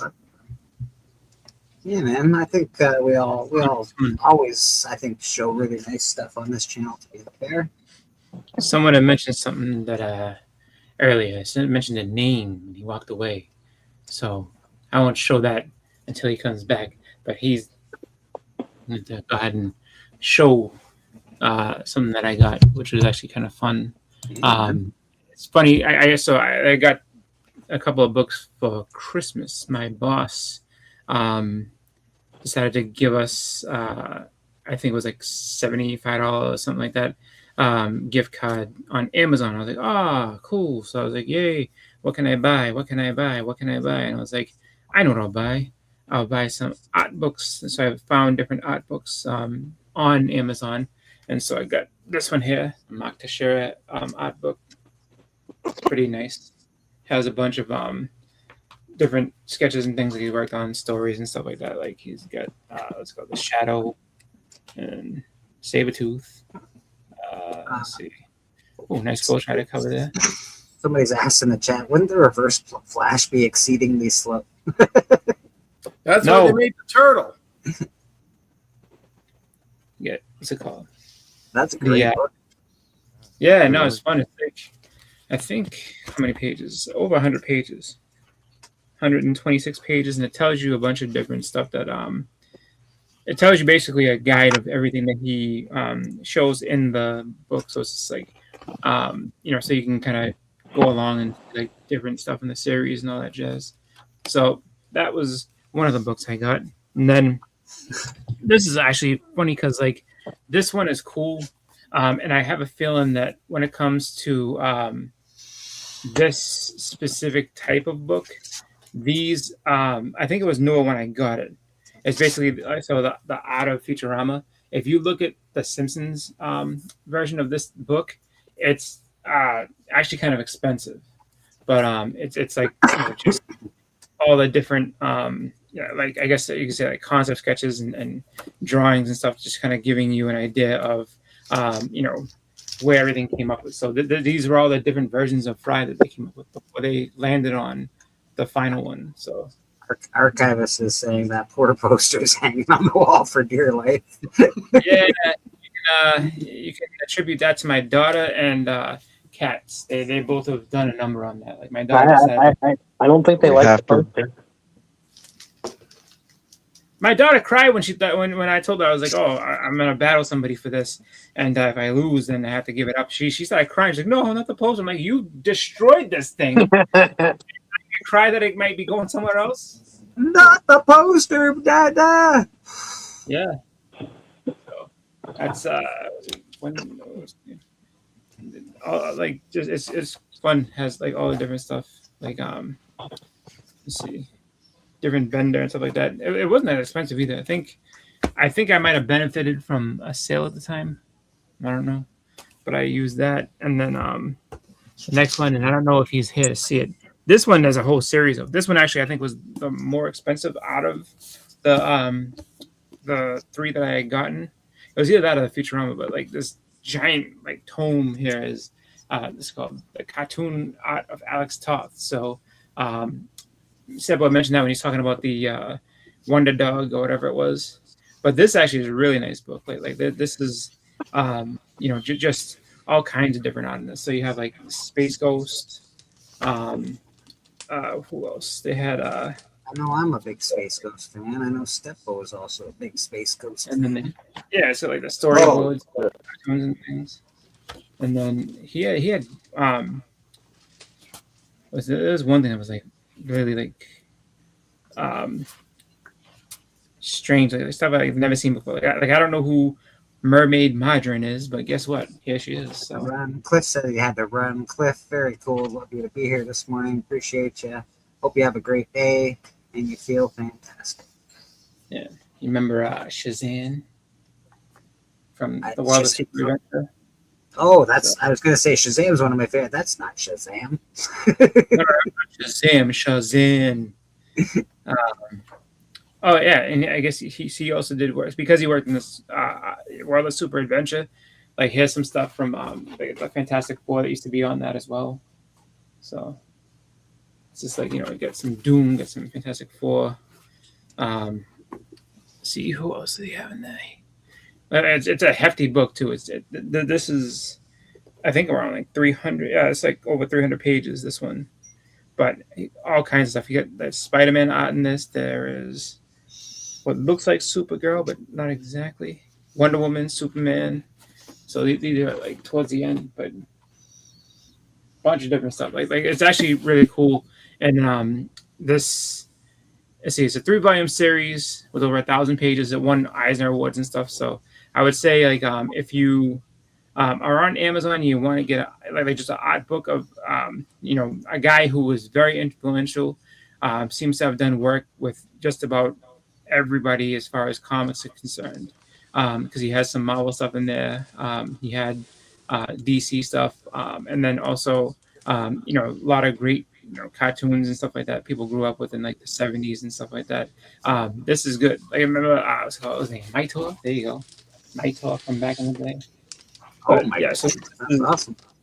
Yeah, so this is one out of 3. I want to get the other 2, but this is a great one. So I would recommend picking this up if you're a fan of that type of stuff. And it's just like I think one of them is kind of like a biography, so it explains more about him himself. But like this was really fun though. I was really excited when I got this.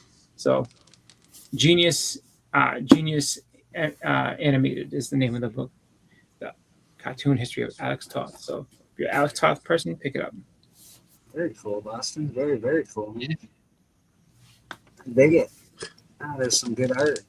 I have just a few more to show, if that's all right, unless you'd rather not. That's just a little book there, just a little one. Just a tiny little book. Any praise of my Alex Toth book after you sitting there like, I'm such a big fan of Alex Toth. Look at Alex. I like Alex Toth. Yeah. I like Rex the Wonder Dog. No, I'm joking. Johnny Quest, the beginning of the Johnny Quest animated, back in the 60s, that was all Alex Toth at the beginning, and then Doug Wildey, all those guys that worked on it. Was really great. Yeah, no, it was a fun. Like I was actually. It's funny because it's like there's certain times where I'm buying something and I was like, oh, Steppa would like this book, so I bought it and I was just like, because I wanted this like I bought it for the fact that I liked the art and everything like that. But I was just like, this is something I can talk to Steppa about, and I'm sure he knows more about this than I do, and he'll tell me all kinds of great stuff. Don't ever assume. I don't know everything. Mr. Bleeker, are you there? It's not a key book, is it? I don't think there's any key significance to it. Not at all. Bleeker, are you there? Yep. What are Hey, you now. doing? Are you making chocolate milk again? I might have been. How dare you do that in my presentation? How dare you? Oh. This one I got from Troll, I believe. And that's an 8.5. Oh. White pager. Beautiful, beautiful. I haven't my original copy I've got at CGC. God knows when it's done. Oh, I got word that the two books that I were walked through are finally they screwed up, and I think I'm going to be getting them this coming week. I should be getting them, and then I've got a big trade that I'm going to be doing that for that Blue Beetle. I had a copy of second copy that I bought back in 92 or 93 of Blue Beetle 54, the disappearing bra cover. So we'll see how that comes out. It's the first Mira. That's right. Don't break it. 7 years bad luck. I don't want to break a mirror. Yeah. But there are no R's in, so it's a meow. Say, Chris, say mirror. Mirror. Okay. Mirror. Okay. A mirror, yeah. Like a mirror I gotta cat. say, Aquaman books are very. You don't see like that. You just don't see them in back issue boxes at all. Like I bought tons of boxes of comics. I never run across Aquaman comics. Yeah, most Aquaman fans just hold on to them.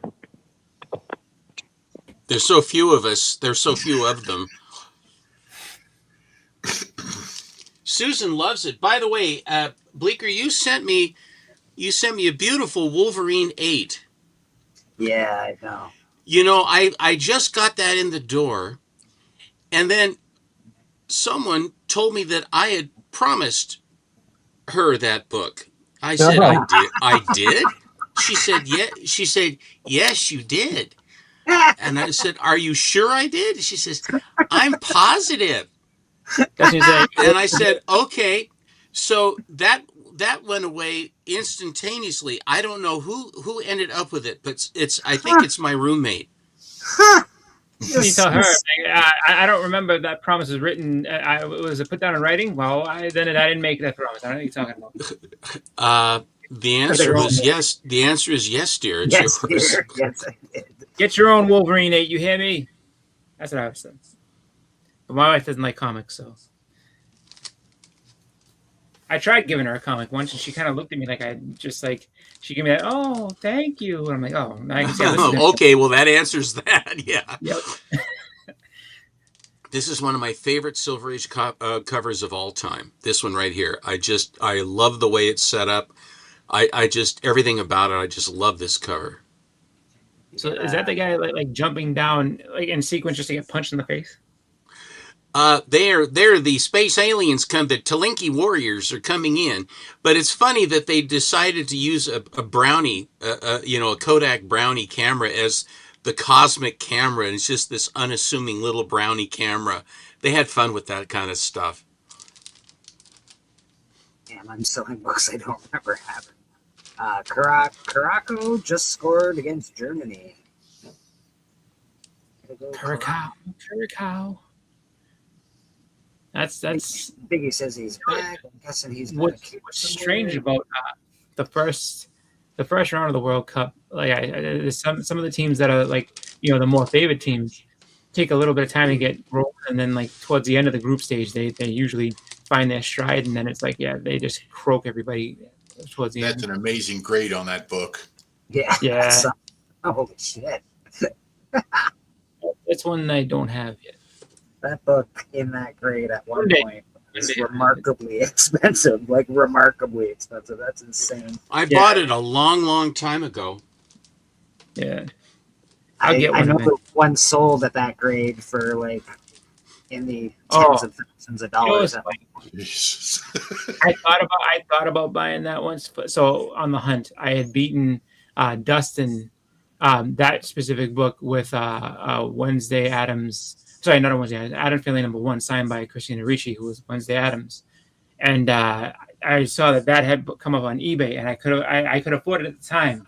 So I thought about it, and I wanted to buy it and be like, "Hey, remember this?" And then but I didn't. And I took too long in deciding, so somebody else bought it before me. But that's okay. Well, the book the book I used to have in my collection that I tried to sell as a 6.0 came back as a 9.0, and got sold. Sold pretty damn quickly. This is the whitest. I got this from Trollfire. I had another 9.4 that was also a white pager, but it was the white pager. That one was this one. I think that if they had the same designations as another company, which I think was CBCS, where they have exceptionally white, and they have. I have a Foom, or I mean, I have a. Is it a Foom? I think it is. I have a Foom that's exceptionally white. You know, but this cover is notoriously for tanning. Anyone see the Nordic aliens on the White House lawn with them? No, I haven't seen the pictures yet, but I'm sure it's going to be fun to watch. I'm watching the fights tonight. I don't know about anyone else, but I will be watching the fights tonight. That one's a tough book to get a cool collar strike on too. You got a pretty good one, but that's kind of like an off-white, huh? Yeah, this isn't. Yeah, off-white on this one. That's I'm about saying the not best that- I've not ever been that- able to find on this one, Big. Oh yeah, you mean the cover? Okay, I thought you meant page quality. Yeah, the cover's not like super bright white, right? I've never seen one bright white, but of that one. This is my. I bought this one from Trollfire as well. 9.2 white pager. Nice. Nope, don't have one of those either. But one day, I keep a list.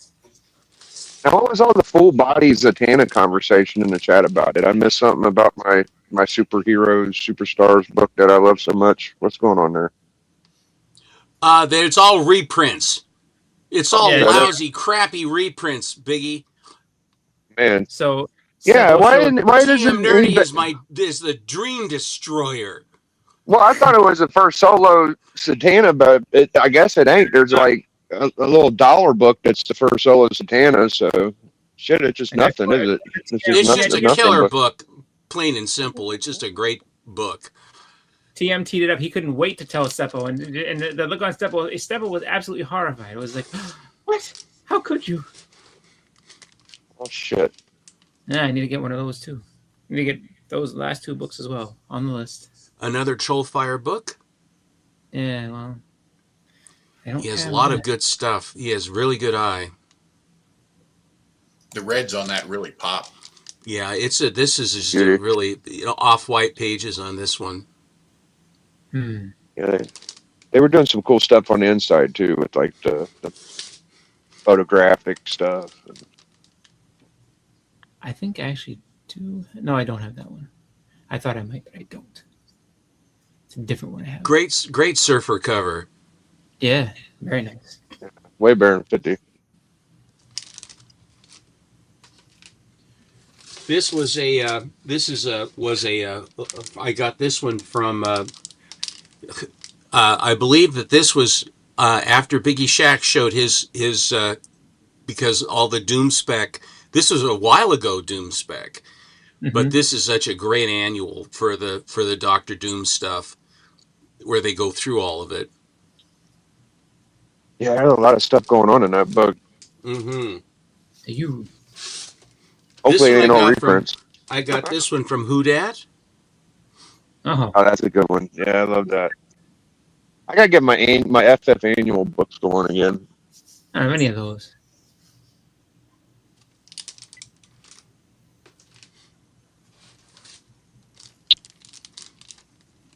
That's a good one. That was a cool looking cover. Yeah, Trying the purple on this is the same vintage as the Action that has Brainiac, and they are always prone for fading and chipping, and they show defects like neon. But this particular book is a remarkably high grade for this. The Showcase 4 and 8. 4, of course, is wonderful. The orange cover, the first. The 8 is out of proportion. I don't like the book. I don't have it. And then, but 13 and 14 are excellent in Showcase. And then you go into 105 to pick up the Flash again. I have a raw copy. I've got about a 9.0 of the 13 Showcase 13, which is the one with the torpedo with the skull and crossbones chasing him on the water. Pretty cool stuff. Here's my 105. What is that? The Mirror Master. Is that the second most expensive Flash book, or?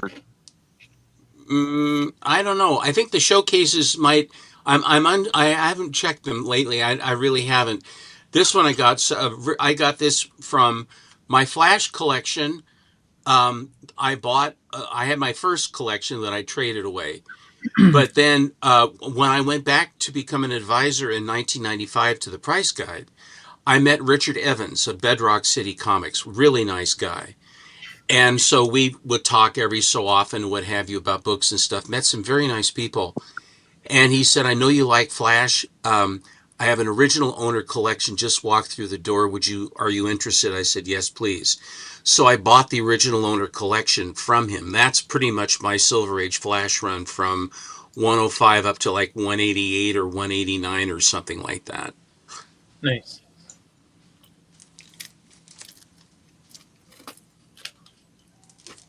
Tough book.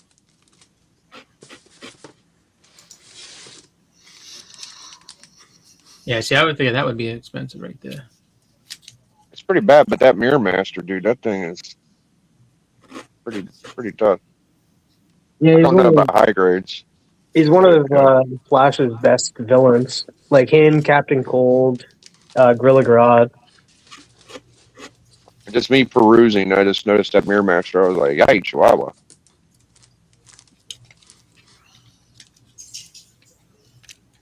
Oh yeah, Hawkman.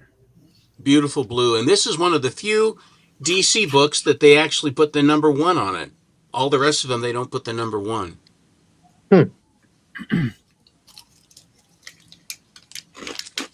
Your Hawkman collection's awesome, Steve. Yeah. Yeah. That's the book. Yeah. Yeah. Yes. That's a good. That is holy shit book right there. Excuse my language. I actually got the second and third Zatanna. I just gotta get that one now. Yeah, that's a big one. Oh, stop it. All right, Steven, you're out of here. I've had enough of this. That's a big one. 8-0, Stephen? Say again? 8-0? I can't see the label. Yeah, 8-0. This one, Old label. I bought this from a guy on eBay. He bought the book brand new, and when they started to slab in 1990, he sent it in. It's never been cleaned. It's never been pressed. He just sent it in the way it was. And he said, I'm certain that if you... 9.0. That's a 9.0 right now. I'll guarantee it. That's insane. Yep. I always say that the first appearance of Louise Simonson. Boom. Because that isn't... Apparently, Louise Simonson, everybody had a crush on back in the day. Ah, very nice. I like that. Yeah. That's on my short list right there. That's on my back burner. I like that one. It's always been mine too, Biggie. Like, it's just a good cover. It's really nice. Now, you want to make, when you're buying this one, you notice the purple and the red going into yellow, orange, what have you. Yep. Sometimes the strikes, depending on the print run, I mean, how early in the print run and how late in the print run, you will have the colors are not as vivid. So it's much like anything else anymore, that if you are looking for one and you have the coin, always go for the one that gives you the best colors, in my mind. I want the coin.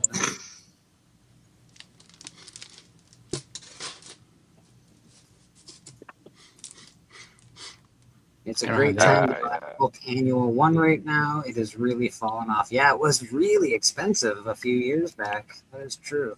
Apparently, it's fallen off a touch. You can get it for under $100. I mean, not Really? a gorgeous copy. Oh yeah. Again, we were kind of talking about last night how sometimes movies like the MCU and stuff destroy characters in that, and I feel like they did destroy the Hulk a little bit, and so the Hulk books have kind of gone down, just like She-Hulk. She-Hulk's books gone down significantly because of that TV show. I agree with you completely on that, TM. I think Mark Ruffalo himself has done a good job at that. I think that if you're going to be political, I think being an actor is not the place for it, and I think you will inherently get rid of half your fans if you go one side or the other, and he's chosen to go one side or the other. You will see this again tonight with Mr. Atkinson, because on account of I am going to be showing on the Super Show. I'm going to be showing the my run of Mystery in Space. And it's going to be, I think that it's really, I don't believe I've ever shown the Mystery in Space, or if I had, it's been a long time ago. But I love the Infantino work on that. Both Jack Schiff and Julie Schwartz were charged by, I think, Mort Wessinger to come up with, after the Flash's success in Showcase, they said, we want you to come up with a character, and one will be from the future and one, space, and the other one will be on Earth. And he gave the first choice to Jack Schiff, and he says, well, I'll take the future one. And so he came up with Space Ranger, and that's where in Showcase then Space Ranger comes out. But then Julie ended up having the one on Earth. So what did he do? He came up with an idea for an archaeologist, Adam Strange, who is in the Amazon or whatever it is, and then he's being chased by natives or animals or both, and he gets struck by the Zeta beam, and then he ends up on Ron. So he basically said, yeah, he's a Earth guy, so he shot to Super Science Ron in outer space, so he got his science fiction anyway. And so the title with the Mystery in Space, that coming out of Showcase, with Infantino doing the artwork, is just wonderful stuff to me. Far better. I like Bob Brown's work on Space Ranger. It's good, like Krill and Myra, his assistant and stuff. They're pretty cool, but they're not a patch on the Adam Strange to me. I always liked Adam Strange. I just loved the Infantino work on that, and the whole concept of the story. Whenever he starts to warm up with Alana, then the Zeta beam wears off, and then he knows they've shot this beam, and it takes, I don't know, umpteen years for the beam to hit the Earth. And the Dr. Zax, or whatever his name, her father, I've sent the beams out, and here's a schedule of what the beams are coming and when they will hit. So he always has an adventure just before he gets struck by the beam to go to Ron, and then he has nothing but trouble on Ron. It's just he becomes the protector and savior of Ron. So it's a really great story. Anyway, but this was, and in the day, this was you couldn't buy this book. It was so expensive and hard to find. You couldn't get it. And here recently, I mean, a couple, 3 years ago on My Comic Shop, this came up and it was not expensive. I said, my God, what am I looking at? So I snapped it. But this is one, the 53 is where he starts in Mystery in Space. Steven, I'm just going to hold off for a second here. I'm almost done, but you go ahead. Yeah, I just want to show something real quick. I'm sorry, I don't mean to monopolize. No, you're good. You're good. Kamikaze, I just saw it, and I just need to show it. That's all. Kamikaze's at Heroes Con right now, and there's a 5.0 to a 6.0, and the price on that is $20,000, baby. Jesus. Yeah. I saw that the other day. It looked like a freaking reprint. It was so nice. It looks so nice. Like, obviously, the Mylar is helping a great deal, I'm sure, but this is a beautiful copy of this book. It's unbelievable. Yeah. I just had to show that real quick because I know, Steven, first of all, you love that book. I know you That love is it. the Martin Odell cover. And when you look at Martin Odell's work on All American and Green Lantern, he's a workmanlike. He's a good artist. He's not a great artist, but he's a good artist. And he did that cover and the skull. And I swear that is such a departure from his usual fare. It's just incredible, that cover. It stands alone. It's got to be the best Red Skull cover of all time. Like, it just has to. By far. And Very of course, elegant. the Dolphin, the one that didn't go away in the trade. Of all the books that you traded away, like Steven has traded away big books. And you kept this. The story behind this is so good because my buddy that had found the book had it slabbed, and he had carried it around and offered it to our group at least 3 or 4 times. He carried it around for I can't remember, for years. And finally, I had bought some stuff from him at one of these things where we got together with him. He says, "Steve, buy this book." And I said, "Nah, it's okay." And he goes, $100. I said, "Sold. I'll buy it for $100." And then the other guys are going, "Hey, you didn't offer that to us." He says, "Yeah, but you haven't bought like Steve has either, have you?" Well, okay, fine.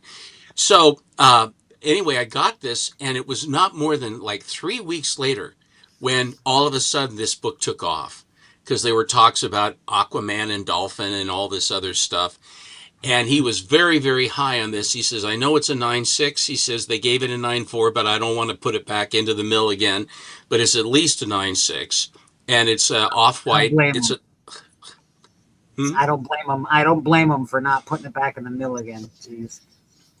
But this one is I got it so favorably, and it's such a beautiful cover and such a departure. The trade dress for Showcase changed so dramatically for this book. It was a complete departure. It really is a standalone kind of a book. And then the font they use for Dolphin, not even with capital letters, it's a very unique cover. It shocks me, and I know you love this book because, again, of all the books that have gone away, and I know this was asked for, I know people like this book. You were like, "Nope, I'm keeping this one. This one's mine." There were at least 2 people that were ready to that knew that I was trading stuff and put dibs on it. Right. And I just said, "Well, I appreciate that, but and Yaniv, who I did the deal with, said, if there are any books you don't want to trade, you obviously are under no obligation to trade anything." And so it's not that I didn't like the books that I traded. I wouldn't have bought the books if I didn't like them. Sure. But what it was they were a means to an end, because if I wanted to replace any of those books at some point, I could do it. Yeah. But the books that I'm trading for, I got one shot at them, and I can do it with a trade where you can spend, you always said, "My books have appreciated in value." Well, short of selling them for cash, on a trade basis, you will get more value out of your book on a trade. And so when you have guys that are dealing in books that are more difficult to find, having books is better than cash, because everybody has cash, but very few people have the books. So the way the market is and how refined and how much more information there is, people know about them now, and they start to go after them. So if you bought a long time ago and you happen to have the right tastes in books, I mean, if you like your books, you buy your books because you love your books. Yeah, Some books you buy as an investment. I bought my AF-15 and my Hulk 1. They're great books, but I bought those as investments, and they served me very well to go after something that I traded for that I really wanted. And it worked out very well. I learned that lesson from you moons ago, Stephen, and I started to put it into practice. So if you are watching Comic Book Church, there are lessons to be learned in comic book collecting. Not that anyone does it wrong, but there's some good ways to do it, and there's some harder ways to do it. Steven's always shedding some light on some better ways to do it. So this is a remarkably difficult book to find, and it is also amazingly difficult to find with a good color strike on it. These early Charlton space adventures. This is the very first appearance of Captain Atom by Steve Ditko.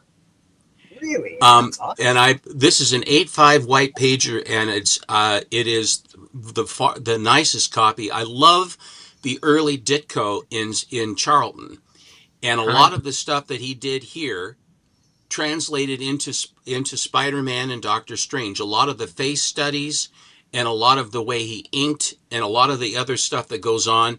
Basically, he honed his craft with Charlton. And the interesting thing about Charlton did everything themselves. They did it from soup to nuts. They printed it. I mean, they had their own presses. They distributed their own books. Charlton did everything themselves, which is a very unique thing in the industry. Was a unique thing in the industry. But finding the early space adventures, if you like Steve Ditko, there are absolutely amazing artwork in them, truly. Charlton did everything themselves to their own detriment, to the point where, I remember listening to the story of them and everything, and this guy was saying that there was so much original art that got destroyed there just because they didn't have the best of facilities and everything like that as far as money was concerned. So, they were based in Connecticut, so when it would snow and everything like that, they didn't have fancy rugs and everything that you go put down. So they would put down original art. So people used to wipe their feet on the art pages. They did that back in in New York as well. That they had their studios and it would leak, and they'd put original art down on the deck to soak up the water and all that stuff. Yeah. I've heard those tales, and you kind of go, well, what could have been and stuff. But you realize that it was a work product. It wasn't that the value of that stuff, although there might have been some value.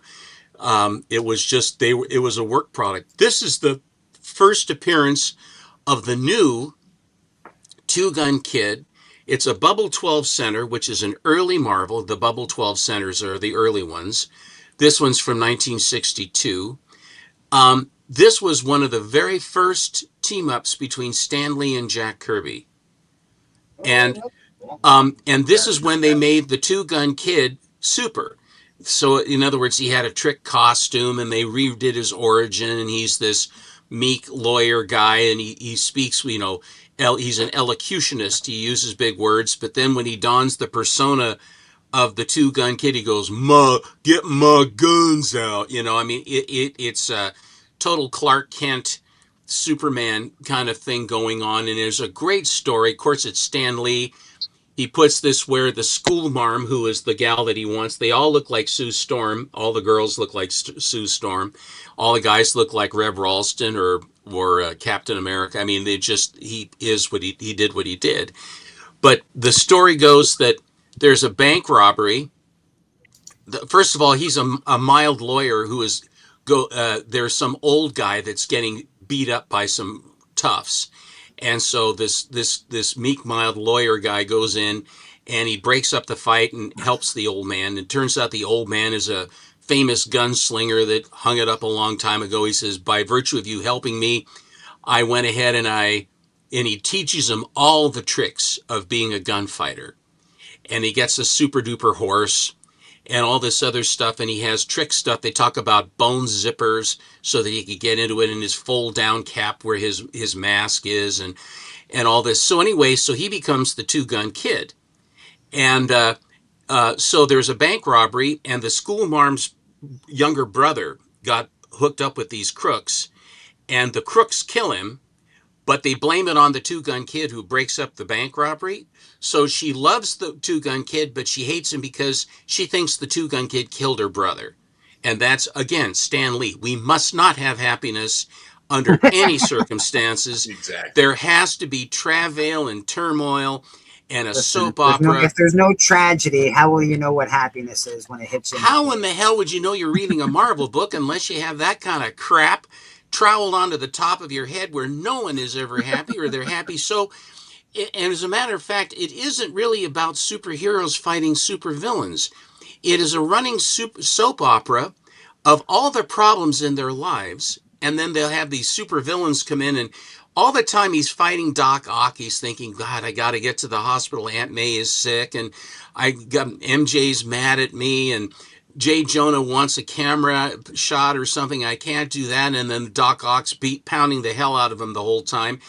So it's like a soap opera of nothing but trouble, punctuated by fights with superheroes. That's Marvel Comics. If he didn't have the success at Marvel that he got, he was bound to turn up on a soap opera writing schedule, because he definitely knows how to write a soap opera. Oh, lovely book. Lovely book. This is the last one. I'm up to X, so it's the end of this particular chunk. But I haven't shown those ones for a while. I just thought I would share. Hey man, we always appreciate it, Stephen. You always show great books. Can't say thank you enough for that. Actually, I think I love seeing your. It's always my pleasure. And to hear about them is the stories that you tell and all of that. It makes for a pleasurable viewing experience, in my opinion. Well, it's your church, so the pulpit works. Are you eating a protein bar now, Chris? One of your famous protein bars? Protein? No, I mean, I had a protein shake a little earlier. Okay. I'm just eating. I had leftover food from the Texas Roadhouse, so I'm having some of that. I just noticed your banner. Oh, yeah. What banner? That's what I saw when I first came in. I've seen too many episodes, far too many episodes of Sopranos. I saw a bunch of them. All right. So I'm gonna take a look at this for the people. This is for the people. We always do this stuff for the people. Power to the people. Right on. I know it sounds silly, but honestly, because I live so remotely, like I always tell people, it's 120 miles to my local comic shop. It's a good drive. This is my version of local comic shop. So I appreciate you guys doing this every week. Hey, that's awesome, dude. I appreciate hearing that. Nice to have you on. Batman AF.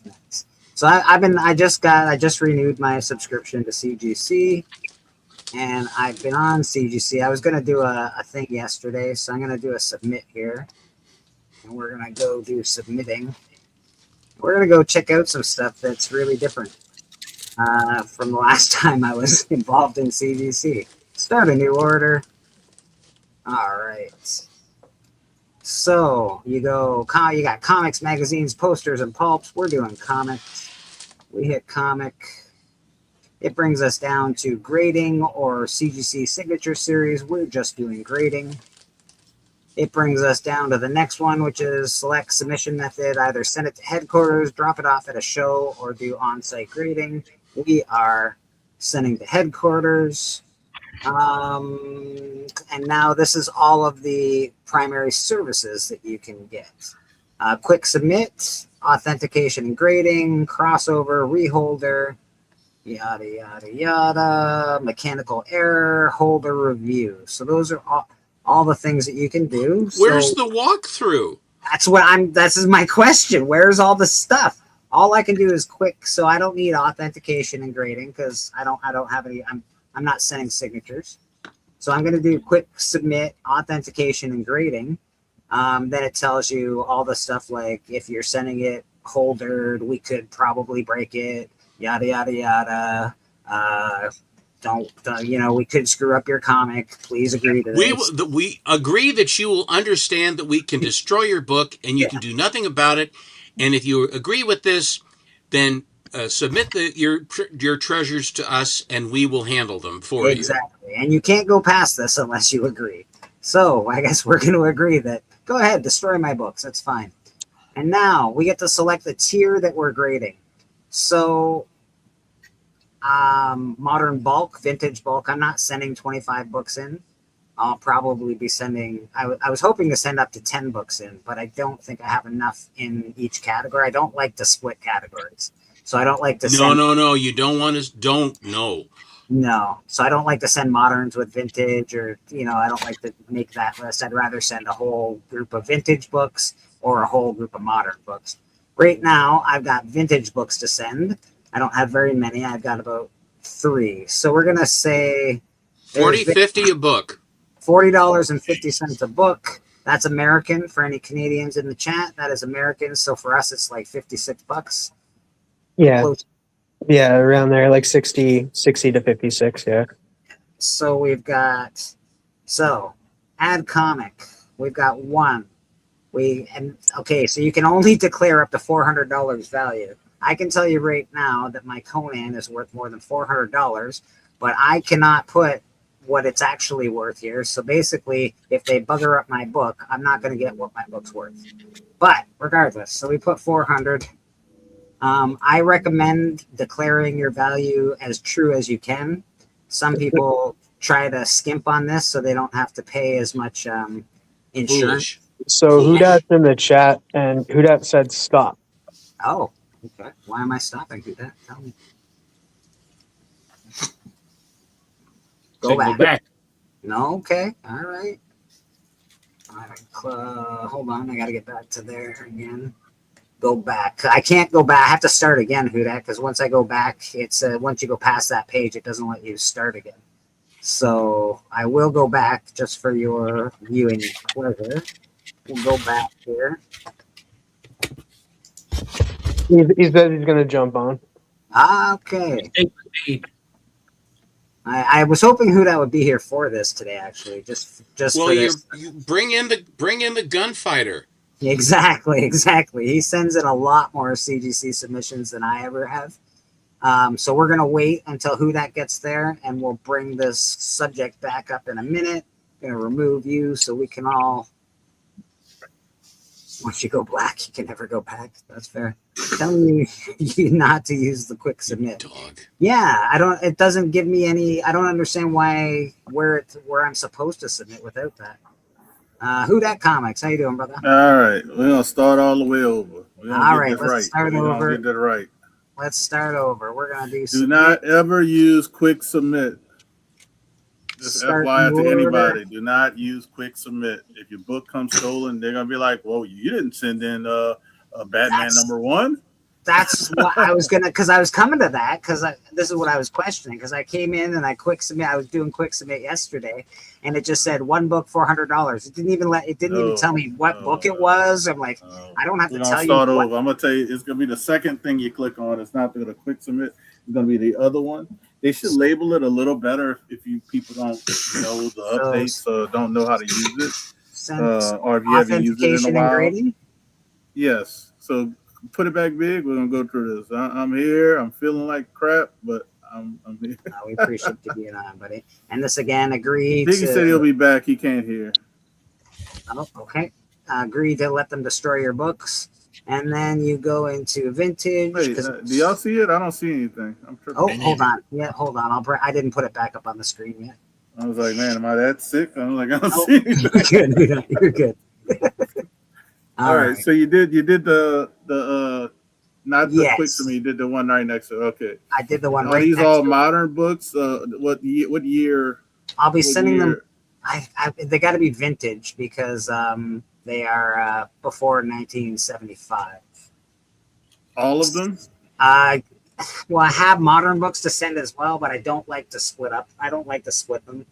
You don't have to split them up. You can do them on the same order sheet. I can do You them just on got the to decide which one you're going to start with. You're going to start with modern, then go. You're going to start. Oh with yeah, let's just start with vintage. I'm just doing this. No, don't do that vintage. We go back. Oh shit! What was I doing? Sorry, what was that? No, that's right. I'm sorry. I saw vintage bulk. It kind of tripped me Yeah, out. don't do vintage bulk. Yeah, no. That's only if you got like 25 books. Vintage and So we're not. vintage, and then you're just gonna go to. You're gonna skip that because you don't need any of that. It just says add a comment. I don't even know why they charge you for high resolution thing because they give you the free pictures anyway. All right, now that's where you can look up your comic. You can declare a value. If you do over $400, it will have to be into the high price. Yeah. So I've always been told this to do $400, even if the book's not $400. Now you have to look up the comic. You can't do it there. You got to put your title, the title of the book, for the title of the book. Quantity. It says look up. Oh right here, yes. Yeah, so that's where you would put the book you're submitting. So if something happens, you could be like, well, I submitted a Conan #1. You know what I mean? That's on my list. And then they're gonna ask you about custom labels. You can always just go skip that and just have go to add comic or whatever. Now you can click on add comic. In my opinion, I love their custom labels, but I don't think they have enough. No, they don't have enough. That's why I was like, I always, And then if you can't just do one, if you do one, it gets split up on your submissions. Yes, yeah. If you do one, it gets split up. Oh, don't do that. But they do have some cool custom labels, but they're not enough of them. No, it's like very limited in my opinion. Yeah. Well, I was happy to see they finally added a Sodi comic label, where I guess they're calling it the Dirty Dozen or something like that. But it's nice to see some Golden Age labels for a change. There's some newer ones actually that I haven't. Extra 97. The Universal Heroes is pretty cool because if you can, that's like one you can do for everybody. But it's basically almost. It's not all Marvel. They do have the Batman, Wonder Woman, and Superman, but it's basically all Marvel. There's a lot that I haven't seen yet before though, so they looks like they have put a bunch of newer ones on. They added a Gambit one. The Gambit one's pretty cool. So the Doom one's pretty cool. Daredevil's all right. Is this Jeff Delaney? Oh my god. Really? Yeah. Jeff gets one before. Good Lord. And they don't give you the Flash and Green Lantern, but they'll give you Jeff the Land Shark? Well, they don't have a deal. Their deal with DC is very limited to only Batman, Wonder Woman, and Superman. That and they don't want to deal with relevant characters stuff. I'm sorry. Give you Jeff the Land Shark, but there's no Conan. All right. Make sure you click it off. Make sure you click it off. Don't add it yet. Don't add it. Click it off. If not, you're gonna get Jeff the Land Shark on your Conan one. Conan book. That's perfect. Like no. So there you go. Okay. Now you just, and then you can go to. It should be go. Wait, I can't see the whole thing. It seems like I'm missing something on the screen. You should be able to add more above it. Yeah, you should be able. You should be able. There you go. There you go. I just have to go back up here, comic lookup, and do the same thing over and over again. So, who that? We figured out what was going on because I couldn't figure out what was like. I'm like, why? It makes no sense. They label that second tier that you're supposed to go into. They label it terribly. Authentication and something or other, and I'm like, it doesn't need to be authenticated. It doesn't have a signature on it. So interesting. Biggie says he's black again. That's what I love to hear. I love nice. love knowing that, Biggie. But he's been meant back again. But he's black again. That's what I love it. I love it. I've only ever been half black, so that's as black as I get. Guess what? You're always black again. But yeah, then you add the next book. Somebody at CGC that can do some labels for us for Golden Age stuff like the Black Terror, the Patriot, the Green Llama, any of those characters. That should be public domain for creating labels, I would think. You would think. It is. They just don't. There's not enough call for it for them to do it. Yeah, it would have to be. How many guys are getting Green Llamas? How many people would want to have a Green Llama designer thing? I mean, for the people that collect Green Llama, I have a few Green Llamas, but they won't do it for me, I'm sure. But it's not okay, but it's all in a computer. All you got to do is design it, even if you've never used it. I'm sorry, that's crazy talk. That makes sense. Stop it, please. I know. At CGC, we're not allowed to make sense. Yeah, yes. This is Comic Church. Follow the rules, will you please? Yeah. How many of those books are coming in too? Because that's the other thing. Because I mean, I'm not sure people would be nervous to try. Yeah, you gotta. Yeah, that's the reason why Jeff the Land Shark got one, because they had a lot of submissions of Jeff the. You're right. Land Shark stuff. No, I mean it's obvious. It's business. Russell, I would assume Conan the Barbarian has been CGC'd many times. I think that they would have a Conan before they'd have a Jeff the Land Shark. Call me crazy. Think again. Well, and they don't keep those labels. Sometimes they'll retire them or they bring them back. Like so a lot of times, their deal. I would love to really know the details of the deal with Marvel and DC, because the both deals are different, and I think they're limited how long they can keep it on there as a certain label or whatever. Everybody's always trying to get my Conan books off me. First Splash, now but you got it now, huh? You got it. You know how to do it now. I do. Yes. You know, I was actually really hoping that you'd be on here today for this alone. Yeah. Listen to this, ladies and gentlemen. This is dedication from his sick bed. From his sick bed.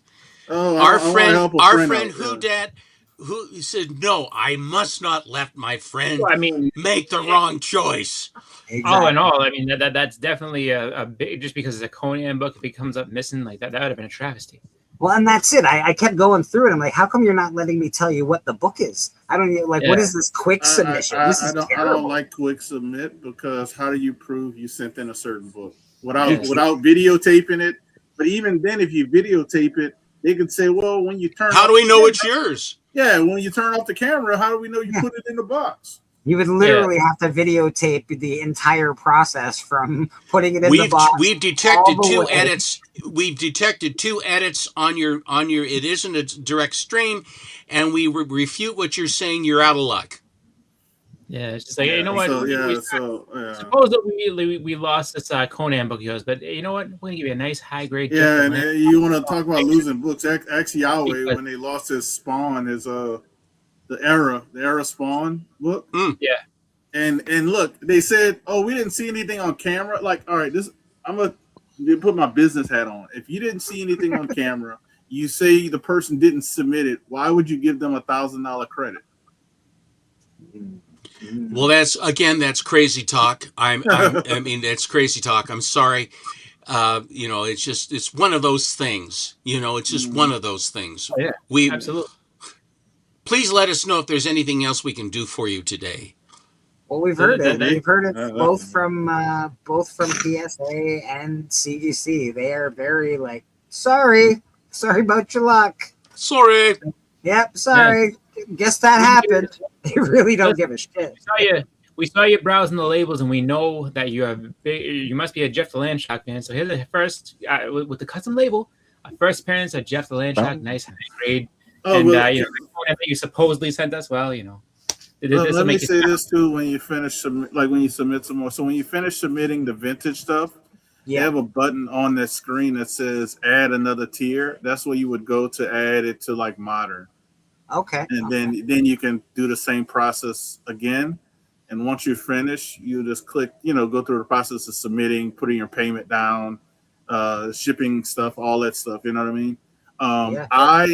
This is a thing I like to do because I've had incidents with them even doing this. I like to add signature on the shipping because I've had incidents where they sign for it and just leave it somewhere. Even though it says somebody's supposed to sign for it, the person delivering signed for it. So even though that happened, I would have been I'd have been safe if it was something would have happened to my box because I didn't sign for it. It was the driver. Something weird did happen with CGC recently. But sometimes you can do it without the signature, but I don't recommend that because they could just drop it off. Technically, well, what happened? That weird thing that happened with Big Lion Cat's order not too long ago. He hadn't done a video yet, has he? I don't think he's done a video, but CGC refused his submission at the door. They're like, nope, we don't want this. That makes absolutely no sense to me. I don't understand that. That's probably going to be his highest rated video because I'm going to watch that and I'm going to share it with everybody because I want to know why he refused a package that, you know what I mean, at the door. Basically, like you said, it made it all the way there. We're not taking that box. Why? Hey, Blake, I have a confession. Oh, we got a confession. Is it a comic book confession, sir? Yeah.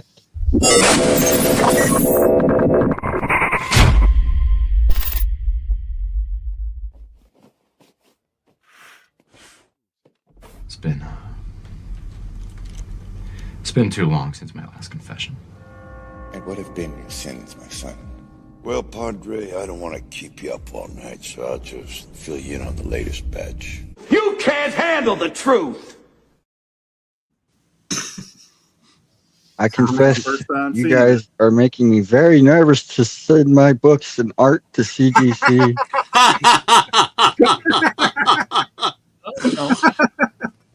Talk to Maddie Freeze. Just talk to Maddie. He'll That's tell what- you give you the ins and outs on it. I'm sure he'll be happy to tell you how it goes, because he's done it a lot, so he knows the tricks on it. So don't be scared. Yeah. And the other American thing, too- Discord, that's what I think as well. CGC is in the business of making money. There's got to be a reason they said no to his package. Yes, truly, something was radically wrong. Yeah. What was that, Austin? You were going to say something? I was gonna say, well, like how you were saying that they just kind of leave stuff places and everything else. I'm surprised they don't just come up and like, oh, well, you guys love like hunting for books. So hey, shit, I'm just giving you more of the thrill. So your books are out there somewhere. Just you gotta go find them. Hunt. Go find them. I also don't like the fact that I can't. I want to say something before I leave, Blake. Yeah, of course. I'm gonna get off of here, but and I watch. But I'm happy I was able to help you with that. But don't be nervous with CGC. That's like every company. If we were nervous with getting some food from a store every time, then we wouldn't eat. So it's this. You just got to be confident on your packing skills. I like to do when I first started submitting CGC, I did signature confirmation, so I know when they received it. You signed for it. I know you got it. It might not be in the system yet, but you got it. Then I put the proper insurance on it just in case they try to say something. It's a lot of different steps to kind of help, your nervousness of sending stuff to them. But like Steppo said, talk to Matty Freeze because he dealt more with the art. And but I don't be. I would say don't be. I would be more nervous about PSA than CGC. But I think you'll be okay. And what you can best thing to do is do like 4 books. Do like 4 books or 4 pieces of art to test it out. And if it's not for you, it's not for you. I'd rather you do 4 because that would save money. Don't just do 1 because you'd be paying like the price of shipping for 4 books compared to 1. But do like 4 books, and if it's not for you after those 4, if you have a good experience, just keep sending 4 or less, small batches. But you got this, Rad. Don't worry about it, man. It's not that stuff to stress about. Things happen in the world, and we just keep it moving. But I appreciate you guys. I'm happy to help you with the ship. Feel better. Feel better, please. Thank you for coming on. You've clarified so much. You've made it so much clearer. Thank you very much. And I'll say this: if people have questions about stuff, just reach out to people. We're all not bad. Just reach out. I know Only I'm willing most. to help. I'm willing to help people, like even if it's pricing a book or doing stuff like that. So I appreciate all you guys. Y'all have a good one. The chat, keep it up, chat, and shout out to Tan. Tan always giving away stuff. He gave away memberships, but nobody who got to give away membership won. This guy at the top row, he kind of took everybody down off the top rope. Y'all have a good one. I'll talk to you later. I might come back later when it's off air. Absolutely, brother. Absolutely. You know where we're at. I do want to say one more thing about CGC. If you are not somebody that submits to CGC all the time, my advice to you is to get a 1-year submission under the 2nd tier. I can't remember what the tier is called, but you get $150 of money from like a credit from CGC. The tier costs about $159, so you're paying $9 for your tier, and then you send in, let's say, 3 books. And you're paying like $100 to get 3 books graded with all the savings that you've had and all that. So if you're only going to do a few books a year, it's really good. If you're doing lots of books, it's a totally different ballgame. But if you're going to do a couple of books, like 2, 3, 4 books a year, the 2nd tier is your best friend. It's a great resource. It's a lot cheaper than it sounds. I know you got to put up that money initially, but you are saving quite a bit of money on grading the books that way. I was also going to say, you can do it every year. You can cut your submission off and start it again. So. Yeah, there's 2 more other avenues you can choose to do if you want to as well. Is that if you have a shop that submits to CGC, you could always do it that way if you wanted to. Submitting to them, it may take a little longer that way just because it's their CGC account that they're submitting it to. So you probably won't get any updates. You have to talk back to the shop. But then the other thing too is that if you go to any sort of conventions and CGC is there, You know what I mean? You can drop it off directly to them. So, that's my favorite way to do it. I don't get to do it because I don't go to those cons, but I got a buddy that does. The only problem with that is you have to get there on time. Don't wait till the second day. Don't wait till the Saturday. No, you've got to get there early in the morning of the first day Friday. and get them in to have a chance to get it on Sunday. Yeah. Oh no, I don't mean. Well, yeah, I mean, like I was saying, like the They got on-site cut off. grading, They got cut off if they- times and stuff. Yeah, if they don't do the on-site, let's say, but if they will take a submission and then bring it back with them, you can always do that as well. So it's just in case if they're not doing on-site grading, just because on-site grading is tough. Like they said, like you got to be the first to get your stuff together and get in there. And if you're getting signatures, that might get a little bit dicey because now you got to get someone to witness it and everything else, and then head right back to the line, and who knows if you're gonna get your books that weekend or if it's gonna take a little longer. I got 2 amazing books that I'll be sending to CGC. These are the books. These are 2 of them that I'll be sending to CGC. So you got your first Morbius. This is probably an 8.0 to an 8.5. It's a really, really high grade copy. This is the first Conan. It's also probably an 8.0 to a 9.0. So together, these books are, the problem that I'm having with CGC, these books are worth more than $400 a piece. So, and that's all I can submit them for. I can't go over that budget unless I want to do a much higher paying tier. So now, one question one thing you could do is you could actually call the CGC and say, look, I'm doing it the way you are, but these books are pre-75 and they're worth more than 400. What do we go about protecting them? And they'll say, well, then just do this or whatever. Ask them how to accommodate that, because God forbid lightning strikes and both of your books get zapped. Cover yourself insurance-wise so that you could at least go out and replace them. I want to quickly say, do you know who I think that looks like, Rad? Catherine Zeta-Jones.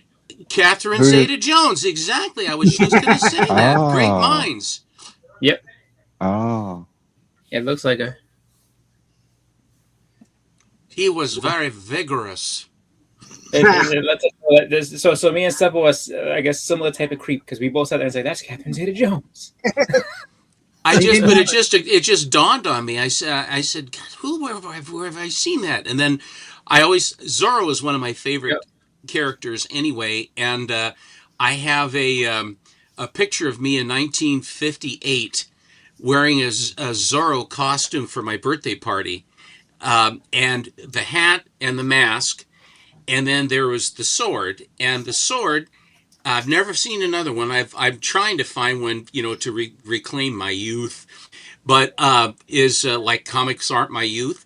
And it was a black plastic sword that had a white chalk tip on it. It had a chunk of chalk that was molded onto the end of the sword. And Mom gave it to me for my birthday present. And so that when you made your Z's, you're just making with chalk, see? So, because that's everybody's making Z's. So my father comes home from work. He walks through the door, and as far up as I could reach, there are Z's everywhere, all over the walls. And goes, Carol, what the hell are all these Z's doing? And I said, I don't know. You know what you should have done? You should have been invented. Like, I'm gonna put a Q. Why a Q? Because no one else is doing it. I have, and you would never know it was me. And no one knows what a Q man is. I said you should have came over. You should have blamed your siblings on that one. Like, I have no idea. He must have got a hold of my sword, Dad. My cousin came over a while ago. I had to leave a while ago. This Superman suit was my 1965 Halloween costume.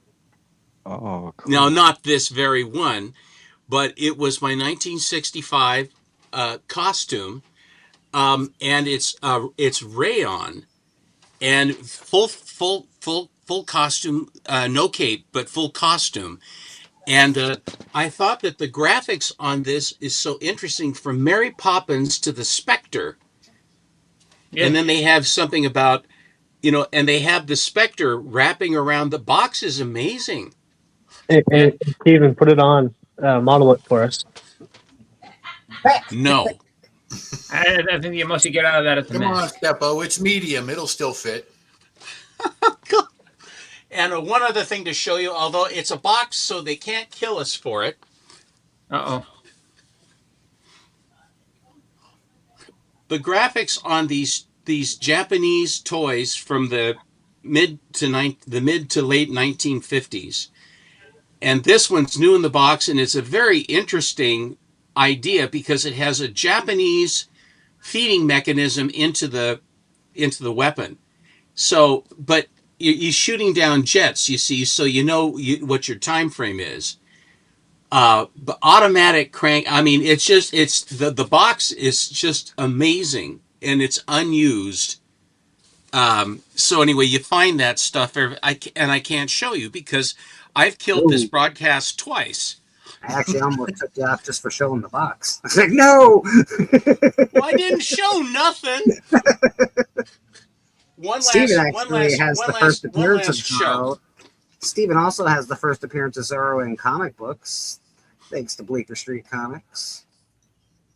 Hey, that's awesome. Flashlight.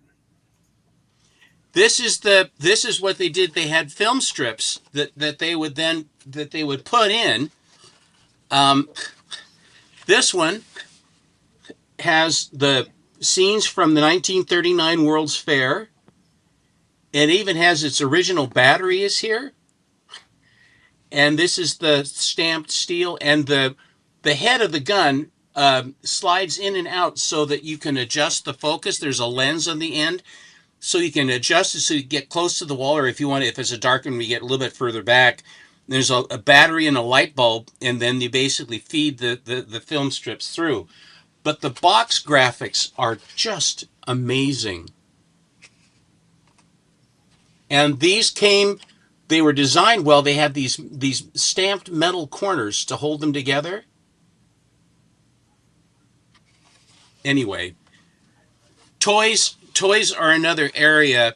I don't have an awful lot of toys. I have some 50s. I have wind-ups and some battery operateds, but I like the wind-ups.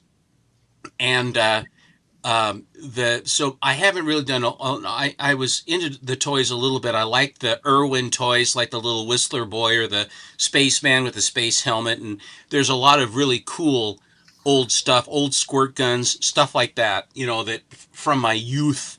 So very cool stuff. Sorry, my phone is having issues. I'm sure glad that Houdat came in and stopped you from laboring under a misapprehension. Yeah, I was actually going to just show people what I was seeing because I wasn't sure, but I hadn't gone through it all yet. And it just kept bringing me there. And I'm like, I don't understand. But apparently, that's the reason. So thank you, Houdat. What do you got down there, mister? Well, that's cool.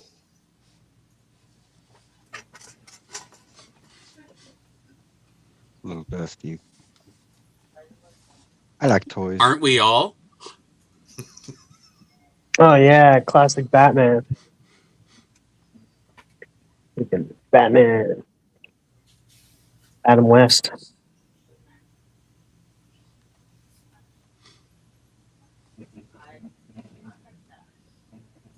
Jared Leto's Joker.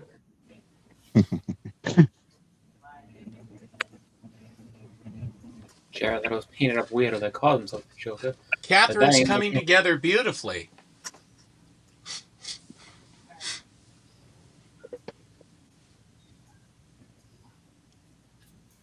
Yeah, my cousin came over a while ago, and I was helping him. We're putting in video surveillance at the house here.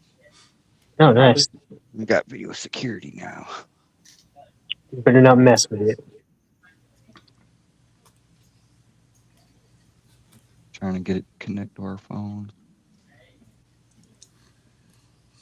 When I'm watching Comcast, and I have Comcast service for all my stuff. They bundle free phone and what have you. Nothing is free, but nevertheless, that's who I use. And the phone always asks when I go onto YouTube if I want to connect my phone to YouTube as well at the same time, and it's a mess to do that because it's too jarring to do that. So, and they always ask every time if I want to connect, and I never, I always back off and away from it because it's no bueno. God, you're killing it, brother. Yeah, it gets annoying in that because like then you're just like, okay, I'm disconnected from it, but then you're not, and then you're like, what the heck? No, you've obviously you've had that. I mean, I go, I don't want this. I want to be independent. I want to, and I didn't realize one time I said, sure, I want to connect to make it work, and and then I had a hell of a time figuring out how to disconnect it. And I'm going, man, they don't tell you how to do it. And then you go online, you ask Google, you say, how do I do it? And then it says, look for this button. So I go to the screen, and there ain't no button. Even when you disconnect from it and you're like, okay, I'm fine now, and then all of a sudden you play something on your phone and it goes onto your TV, you're like, okay, that's come it. on now. That's it, exactly. I said, I don't want that. I don't want that. My electric friend, stop it. Looks like we lost Biggie. No, Biggie's there. Yeah, I'm right here. Oh, there he is. Oh, Yeah. He's right. He's just off my ear. Ah, there he is. Okay. Yeah, I'm just trying not to bombard y'all with noise. Just hanging out. Yeah, brother, you're good. I just got a new phone and I don't know how to set up my messaging apparently. Keys of the week. Dun dun dun dun dun dun dun dun dun dun dun dun dun. Come on, touch me, babe. What happened to Bobby Delgado? He came in and he went. Yeah, I think he's like that. He's doing something. I don't know what. Was it some show or something or a restaurant? I don't know what it was. It could have been one or the other. I'm not sure. So, have you had any reconnaissance from since it's Sunday from Heroes Con, other than that incredible Weird Tales for $20,000? I think Legion was there. I saw the C3 booth. They were selling stuff. I saw them yesterday, I believe. They were live. That's really it. I haven't heard too much stuff going on at Heroes. Roscoe's there too. I think I saw that Roscoe was there. Him and Iz have a table. I got some news on it. Oh yeah, what's up? I was watching our favorite Brian McKay. Yeah. Right. And one of his buddies went. So the word on the street is, right? Supposedly today, a guy from DC Comics with the last name Lee should be showing up, and they're going to announce the Absolute Batman cartoon anime or some shit. Oh shit! Oh boy! Where at Heroes? Yeah, that's what people were saying. Oh my God! If they're so smart to do it, to take, because Batman the Animated Series, I love that the blandishments, the art style, the music, the voice talent's outstanding. DC Animations, their strongest foot forward than their movies. I mean, until the Superman movie. Hopefully, the Supergirl will be good too. But TM is saying it's looking good. So Yeah, I take that to the bank. Yeah. So all that, looking good. Yeah. So they're saying everybody that has Absolute Batman 1 for sale, they're selling out. Everybody just buying. So expect that book to go up again. Oh yeah. Oh, probably. And they are smart to make it like it's hot right now, so why not make an animated series and stuff and put it out? It depends on like when it'll come out. Yeah. Yeah, that'll perpetuate that'll increase the traffic to it and bring more smart. It's a smart business decision.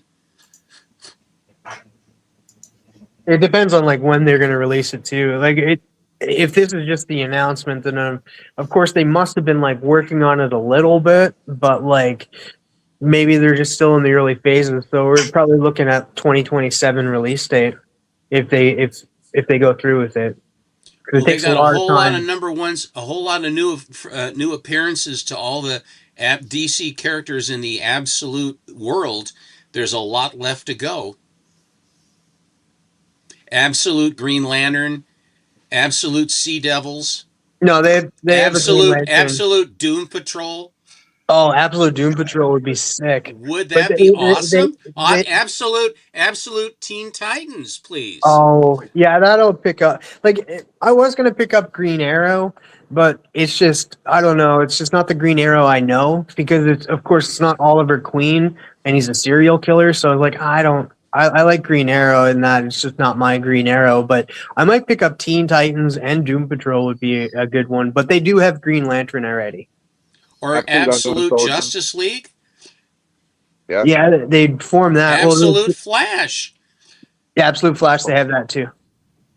Yeah, they did that one. Yeah, they did. Absolute Sergeant Rock. I did. I just bought a copy, a Virgin variant of Absolute Elvira. It's a great cover wraparound. It's a portrait in pictures on both front and back. It's really different pictures. It's really good. They ignored my absolute cleavage. I was like, that's 100% absolute cleavage. I don't give a damn. I saw you said that. I was like, it's funny. You know what's funny with that is that, I mean, as much as I know the whole like, oh, it's all over the place and we don't know where the comic books and this and that, and the steady trend and this and that. Kiss my ass. Every single thing is doing some type of homage to Absolute. You know what I mean? So it's just like it's definitely got legs. It's definitely given, especially Batman. I mean, I know the other characters, but specifically Batman, it's given that a whole new way of doing things. I mean, even I saw a video today of Method Man talking about it. Method Man from the Wu-Tang Clan was like, yeah, he's a big comic book guy. Crazy. He's like the fact that they're doing like this, and he was like, it's just like it's taken on a situation where it's like even you have celebrities talking about Absolute Batman and this and that. So Absolute, I think as far as that whole movement and what they're doing with it, it's definitely been something that's. You know who Method Man's favorite character is? Like one of his favorite characters? I'm not sure. I know he uses Johnny Blaze and this and that. So I mean, Ghost Rider was. You would think it'd be Ghost Rider, but he has a Hawk 181, so I don't know. I just don't get why Absolute Batman is taking off so hard. But like, why didn't like Death Metal or like these earlier like Death Metal did pop off when it was coming out? It just died down after it finished, right? Why is Absolute hanging when all these other ones kind of failed? Because it seems like Absolute's going to be like the highest selling Batman story ever made. Yeah. And the thing that I say with that, and honestly, like what I think about that is that I think it's a couple of different things. I think obviously doing it in a new direction is one thing, but I think it's because everything is starting at number one. But it's not like it's just a whole different retelling. There's so many things that have changed. The kids can come in and get it at the ground level for something that is good and is valuable, and they and their comrades can all collect it. My friend Mr. Atkinson and Alan were both at the Toronto Comic-Con, and what they found, not Toronto, they had one in Ottawa that it was a show, and they had all these kids were there at the show, and they were all buying Absolute titles, and they were all sitting down at this table, going through their books excitedly and happy, talking about the Absolute characters and how cool it was, and all of them were able to get them. All of them were able to share that, and that shared experience and the excitement and the acceptance in the market and more of it is like this. It's like the silver age of comics. It really is, where everybody was brought together on that. It's lightning in a bottle. Good for them. Yeah. And that's like you kind of took the words out of my mouth. Where it's like it's that ground floor, getting back to it. It's a different way of it's a different story that's being told.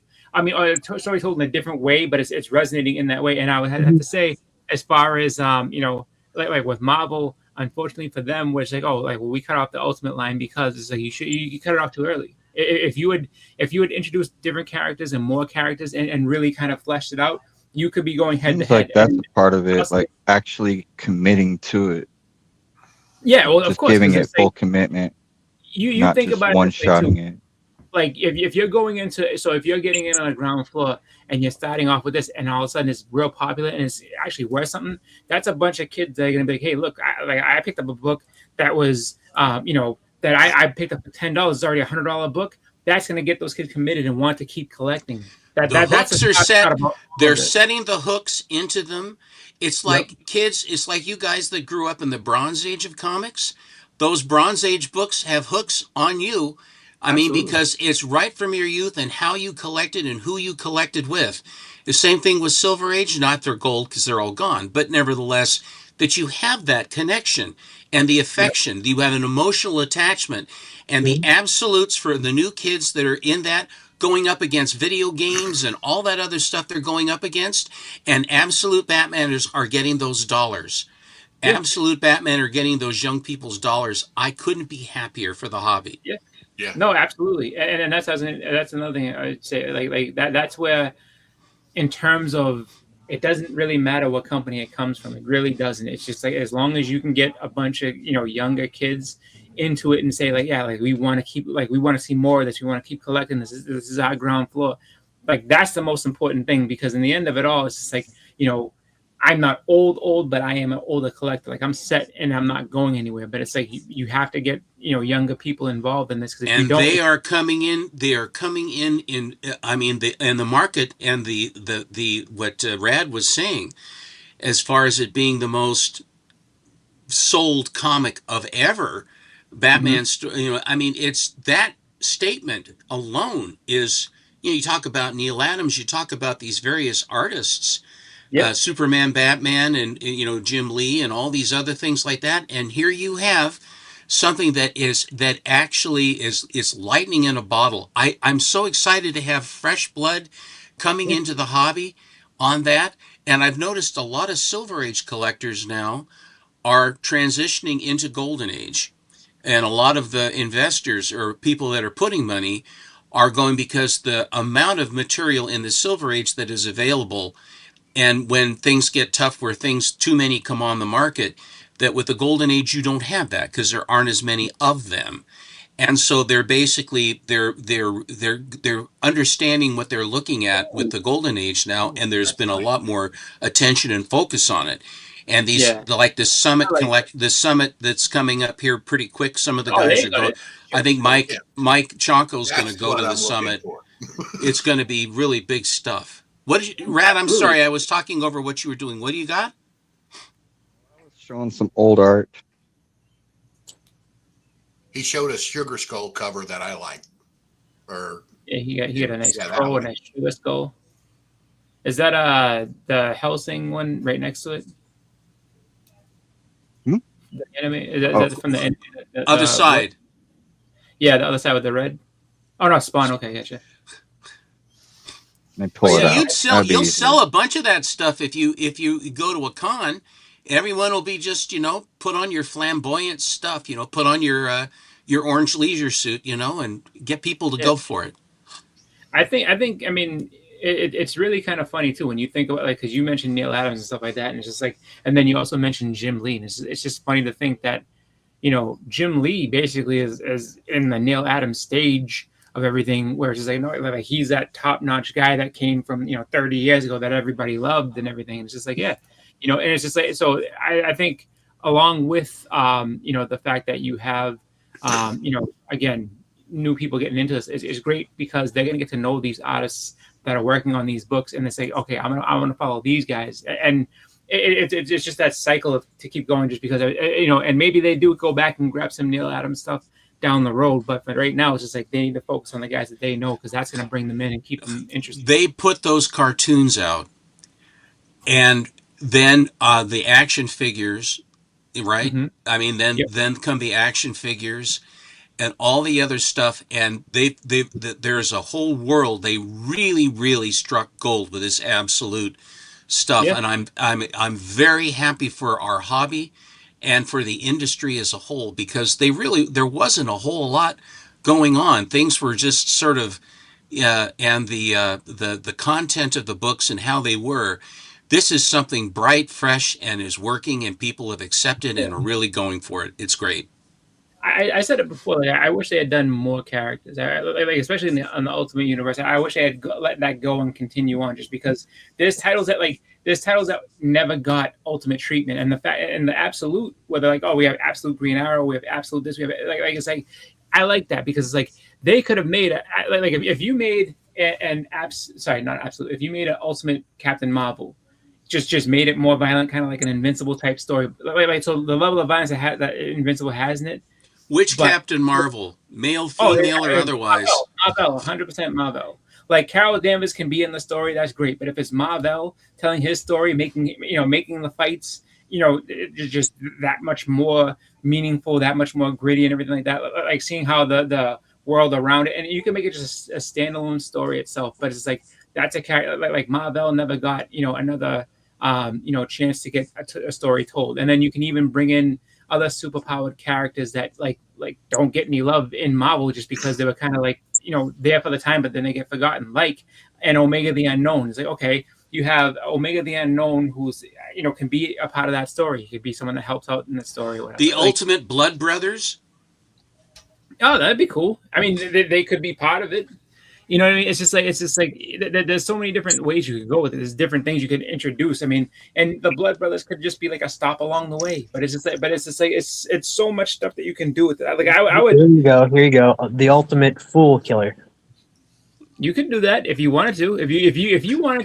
If you have enough of a good imagination to make him interesting, why not? I mean, why not reinvent him into something that is in this universe? He's fun to be around. He's a cool character. It's almost Ultimate like Deadpool. Yeah. I would have bought that. Yeah, I mean, why not? When they were doing, I think it was Identity. Marvel. To hell with Marvel. I'm with DC on this now. Marvel has always been the big dogs. They've always been kicking everybody. It's nice to see that they've painted themselves into a corner with some crappy movies and crappy content, and they need to get their head out of their collectives to figure out what's going on. DC has done this, and I'm very happy for it. Well, that's the difference. You know why? Because see, the difference is that because DC didn't have a great standing on the movies either. They just people just dismiss it off because it's like, wow, this, and they attached the ship to they jumped on the Marvel ship, and then when it didn't go the way they wanted to, now like, oh, it's all trash and this and that. Like in DC kind of not having the same success in the movies that Marvel did, it kind of gave them the freedom to be like, okay, we can take this chance and change these characters completely. Because what's the biggest thing that people do? They freak out if they make any sort of changes to Marvel characters in the movies. Now, if they do that in the comic books, I mean, that's probably why Marvel's like, we're not going to keep doing this because people get mad whenever we do this way, and we're trying to, put what we're putting in the books onto the screen. Like, if you don't have to do that, just make a good story, and then, hey, look, if people like it enough, then make it a movie. Make it a standalone movie that doesn't have to be in the MCU. It's always been the way that with a superhero movie, that if they make a good movie, whether it's superhero or otherwise, if it's a well done movie, it will stand. If it's just a flash in the pan for a look or for a couple of scenes or some special effects, then it's the viewing public is too. They can smell a good movie and they can smell a bad movie a mile away. Not even a good movie, like a good series. Look at the Spider Noir series. Like nobody expected that to do anything. Like, oh, Nicolas Cage is playing a Spider-Man character. All right, we'll see how well that does. It was freaking amazing, in my opinion. I would say outside of, I mean, you could even look at the Agatha Harkness series where people be like, okay, yeah, I like that too. I can guarantee you, like, most people did not have expectations of that series to do anything, and it was good standalone on its own thing. Who? And, okay, the Agatha Harkness series, the Agatha. Who's series? Agatha Harkness? Is she like with Fantastic Four or something? Yeah. They gave her her own series, but it was good though. It was much better than it was better than what anyone would have expected because nobody knew what to expect, and it was pretty good. It was basically a vehicle to kind of bring what was his name, Wiccan into like the MCU, and Tommy they kind of ended with Tommy as well. Yeah, but it was a good series overall. Like as far as like the way they did it, like it was a different approach. Same thing with the Werewolf by Night. It was like that as a standalone by itself project was great. I was like, I'd like to see more of this. What was your favorite Marvel TV show, Chris? My favorite Marvel TV show, I would say, X from the I 90s. really liked, and this is back when it was on Netflix, but I really liked Daredevil. I think it was like season 2 was really good. Okay. I like season 1 and I like season 2, but season 2 I think was better than season 1. All right. Mine was, believe it or not, the Vision stuff. That was a good Oh one. yeah. That Well, was a really good one. It was WandaVision, yeah. WandaVision wasn't bad. It just wasn't. It wasn't what I think it wasn't what people wanted. Or people I think they expected shot more it out of really it. well. They framed it up good, and it just had a good look, and it was smart, dude. Yeah, when she had what's it called? I like so Loki. when they went to the different eras, of television, Loki was that great. fun. The different eras of television was fun, and then when they had the what's it called, the Fox Quicksilver come back, and I'm like, Yeah, that was funny. like that was kind of cool. And then it was like, and then you saw them in like it's Halloween, and she's dressed in the old comic accurate costume, and I was like it was like those are the type of shows you can tell they're having fun with, and it's just like, yeah, see more of that. Have some fun with this shit. It doesn't have to be just like. How about you, Stefan? What was your favorite? I beg your Guys, pardon? I'm going to have to take off, but I wanted to say thanks for letting me come hang out with you today. I really enjoyed it. Yeah, you got to come back some more, man. It was great having Uncle Griff, it's a pleasure. I see you all the time on the interwebs. It's good. You've been interviewed a few times. I think it's great. I like the fact that you've joined the fold, and I'll tell you, it used to be the people don't even talk about Don Winslow, and you know everything about him. And he's a very accomplished sailor and gets a lot of stuff done. And your niche in the golden age that you go after is that, you don't have to have an enormous bank account to find really cool stuff, well-written, good stuff that there is. And I know that Don Winslow is one of them. The fact that he's not a super guy, because in the golden age there were a lot of guys that weren't super. They were just adventurers, or they were in the military, and all of that. Culturally, that's how it's great stuff. I appreciate it, Steppo. I really do. And I like to tell the stories of the books and behind the books. I always say some books you collect for the stories on the pages, and some books you collect for the stories of the pages. And those are the fun ones for me, the background stories and things like that. Well said. That's a beautiful statement. That became mine. Thank you. All right, guys, have a great one. Thank you again. Take care, Griff. Later. That was nice. Yeah, that was nice of Griff to pop in. Madam, hello, good to see you. Yeah, he asked to come in a couple weeks ago, and he wasn't able to come in last week, but this week he said he could pop in. So it was nice to have him here, man. Always nice to have new people in the community pop on. If you've seen his show, where he goes over that stuff, it's really fun. It's good stuff to see, and that someone has an affection for that stuff.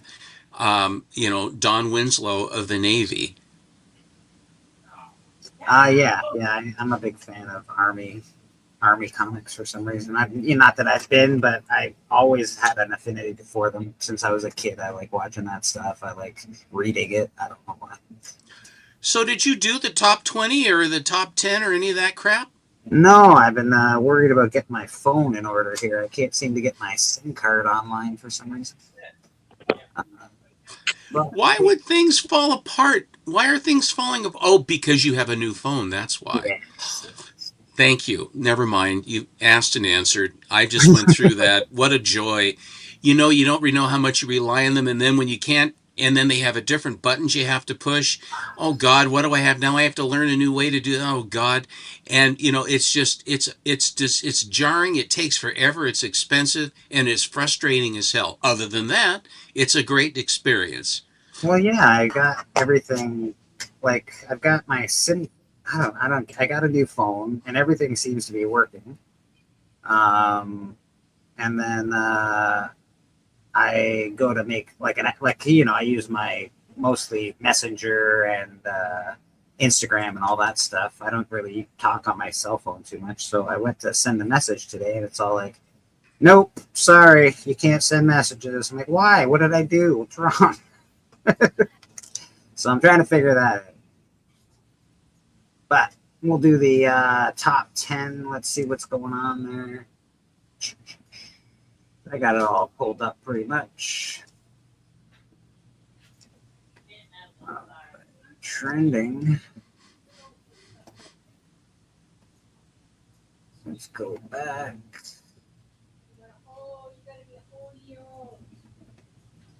New comics. Keys only. All right. Put you guys up here. This is the More coffee. keys of the week. We'll go through this quickly just to see what's going on this week, if anything at all. Absolute Batman 21. Solicitation states final forms are revealed, referring to Two-Face and Penguin. So their final forms, finally. First meeting of Bruce Wayne and Jack Grimm. That's Absolute Batman. Amazing Spider-Man Legacy numbering 990. So this is on the road to 1,000. So it's getting important. I don't know if the story's good. I haven't read it, but it is getting to be where everyone is going to want the number 1,000 of the Amazing Spider-Man. So, What, 3 months, right? If it's on 997? No, it's shorter than that because it's twice a month. Yeah, it's probably a couple months from that. Yeah. So it's 990. This is 996. So you got 4 issues. So like They just introduced a new character. I can't remember his name. It was like Molecule or Spore Man. It was Spore. Yeah. It is. This solicitation is claiming this issue will be one of the most pivotal in Spider-Man history. Oh no! If they're gonna bring Uncle Ben back, I swear to God. That's what they've been hitting towards all. Yeah, dude. That sucks. You watch 1000 will come out right around the time of Spider-Man, the movie. Oh, yeah, probably. This is Concrete from 2026. I have the first appearance of Concrete thanks to Steppo. Oh, cool. Yeah, this is very cool. Cool character. Dark Horse. He was in the first Dark Horse book. He was the last. They had a page. The last page. Yeah, what was the character on the front of that week? I forget. Blade or what was Crossroads? I think something like that. Crossroads. Black Cross. Yeah, Black Cross. That might be it. There it is. Black Cross. Yeah. Hi, you called me a second ago. What's up? Yeah. So that's cool. Concrete's there. We got Kun Lao. Deadly Hands of Akun Lun. Okay. First appearance of Warfist. So there is a first appearance in Deadly Hands of Akun Lun. Very cool. We've got G.I. Joe number 23. This is the origin of Risk. Risk must be a new character because I've never heard of Risk before. Risk is a board game, not a character. I know. Gun Honey doubles down number 1. Everybody likes Gun Honey because they got hot covers. I don't know why this would be a key, but I'm sure it's a good story. People like it. I'm sure it's going to be a TV show eventually, if it already isn't. What if the Mighty Thor got Spider-Man symbiote suit? Oh, that's cool. They already did this in What If number 4, volume 2. Yeah. Inglorious X-Force number 6. Possible for full appearance of Kali, leader of the Mutant Liberation Front. Kali? Yeah, Callie's got a first appearance in a comic. Cool. No shit. You sure it ain't the first appearance of the Black Order? Could be Kali. It could be Kali. It could be Kali. I might be pronouncing it wrong. Invincible Universe Battle Beast number 10. Battle Beast versus Conquest. That'll be a fun one. Oh, that would be a good one. Yeah. Maybe that's how Conquest uses his hand. Land of Never number 1. Despite his ruined reputation and status as a suspect, disgraced pathologist, Jim Hope obsessively hunts for his missing daughter until he discovers a community of victims who help him identify her abductor to the terrifying cryptid known as the Floating Man. That sounds... Oh, this is a Peter Pan story. Yeah. Because it says something about Wendy. Suddenly, Wendy's abducted. Yeah. It's her dad. So John Darling is her dad, and Wendy's been kidnapped by Peter Pan. God damn you, Peter Pan. Lobo number 4 is a retelling of the Summer of Supergirl special from Lobo's point of view. It's cool. Oh, so okay. Well, So that retells a comic about magic and Colossus. I'm sure Callie will pick this up. Possible first appearance of, however you pronounce that, the Immortal. And Koshe? Yeah. First appearance of Turin Sabah, the Quantum Realms I read that quickly. I thought that said turd. Like, turd? Turn inside bod. Sorcerer Supreme number 7 has some first appearances in it. Spider-Man The Long Way Home, a 5-issue limited series. Hulk and Punisher race to be the first to obtain all-powerful cosmic cube. The $1 Trillion Kid. The 13-year-old trillionaire Tommy Townsend III has his robot bodyguard Sterling embark on a quest to find the unbelievables, a journey that reveals the limitations of wealth and sets the stage for an expansive new universe. I don't want to read about some rich kid. Not interested, although Richie Rich was all right. Yeah. Exactly. Let's check out the trending 20. See what's going on with the trending books. Rom number 1. Shocking. First appearance of an Origin of Rom. First appearance of Prime Director. First team appearance of Dire Wraiths and the Space Knights. Batman 567. First appearance of Cassandra Cain.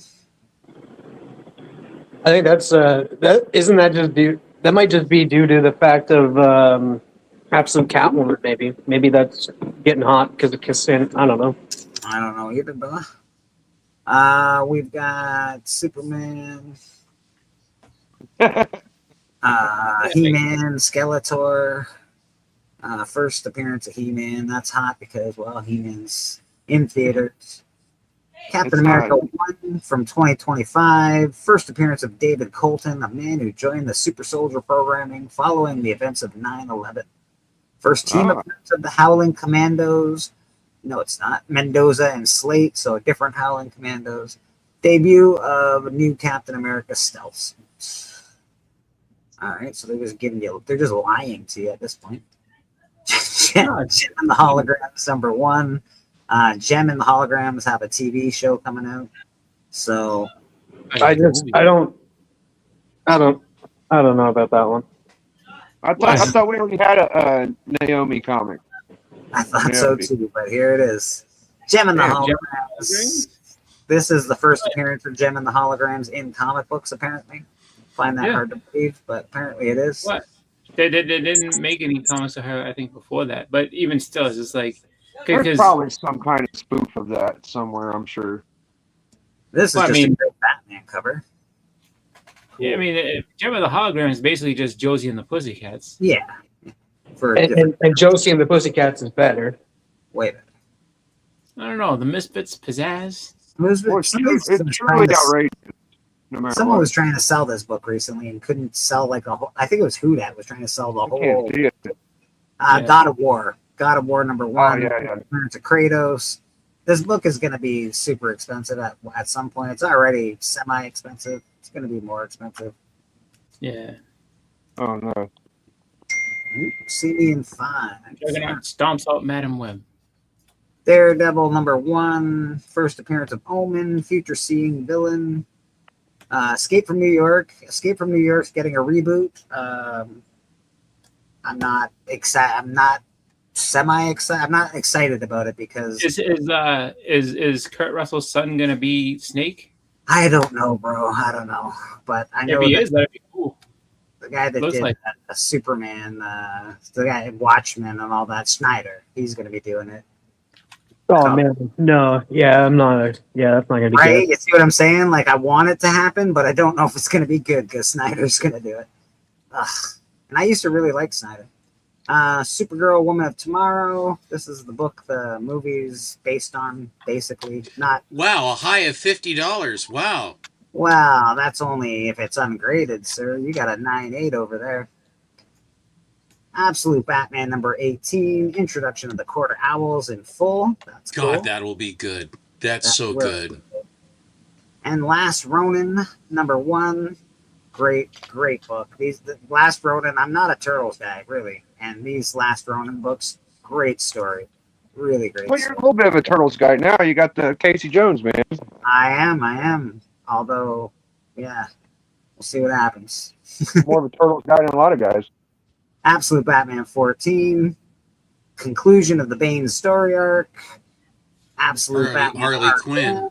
Yeah, this is Arkham. First origin of Arkham. The Arkham Absolute. Master of the Universe 1. I sold this to Papa Wheelie. Papa. Love you, buddy. 3-issue limited series. This is obviously, it's just cool He-Man stuff. He-Man's popular right now, sort of. Even though he's flopping at the theater, he's still popular. Is it flopping at the theater? It's not doing yeah, it's not doing well. Is it not a good movie? No, it's a good movie. It's a good movie. It's just there's too much coming out right now. Like it's like Disclosure Day's out. It's Steven Spielberg. People are going to see that.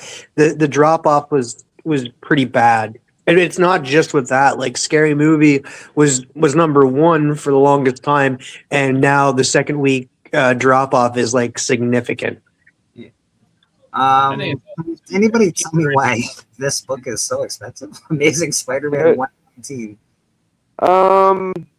Is it the first battle? It is their first battle. It is their first. Is it? No, that ain't true. I don't even know if it's their first. It just says battle. No, because ASM 14 the Hulk is in it. Yeah. Why is this book so expensive? Oh, if it has anything to do with like a battle between them, yeah, it's because they're gonna fight in the new Spider-Man movie. That's crazy. Oh, you got. I mean, it's probably the first like pure just Hulk and Spider-Man because ASM 14 is the first Goblin. You know what I'm saying? So. I'm not saying it's not a good book, but I'm just surprised it's worth so much money. I mean, it's a cool looking book. That doesn't make much sense to me at all. No. Yeah, it's supposed to be a big pivotal point. Like something's going to happen to the Hulk in the Spider-Man movie to make him go into Rage Hulk, and him and Spider-Man are going to fight in the movie. So that might be the reason why it's going up in price. Rage Hulk. Yeah. Rage Hulk. Okay. He's gonna stub his toe and get real mad, and Spider-Man instead of hey. I've stop. never seen Hulk get mad at all. So. No, he usually gets a little sad, but I mean, other than that, he gets a little Sad bit. Hulk is no good. Mad Hulk is good. Well, he gets frustrated, and that's about it. He gets frustrated. We got Dork. Dork's popping He off. lives with his frustration. Okay, that's good. Dork has gotten a little cheaper, so people are buying it again. So it'll get more expensive again. I wonder what the print run was for Dork number 1. I don't know. Beckerman would know. I say it's less than 5,000. So this is ROM number 1. This just came in a foil bag for a different comic. Original. I can't remember the comic. Oh, is that what's going on? Oh, is it the Mask one? Yeah, it was. The Yes, yeah, that just came one. out in the Mask foil. So this was just like we just randomly put this in here. So if you Yes. find it, great. If you don't find it, well. Yeah, this is it's the first. Yeah. It's written by Robert Kirkman. Yeah, it's like, and you can't buy it. Like that's what it's exclusive to the mystery bag, so you can't get it off the shelves. Yeah.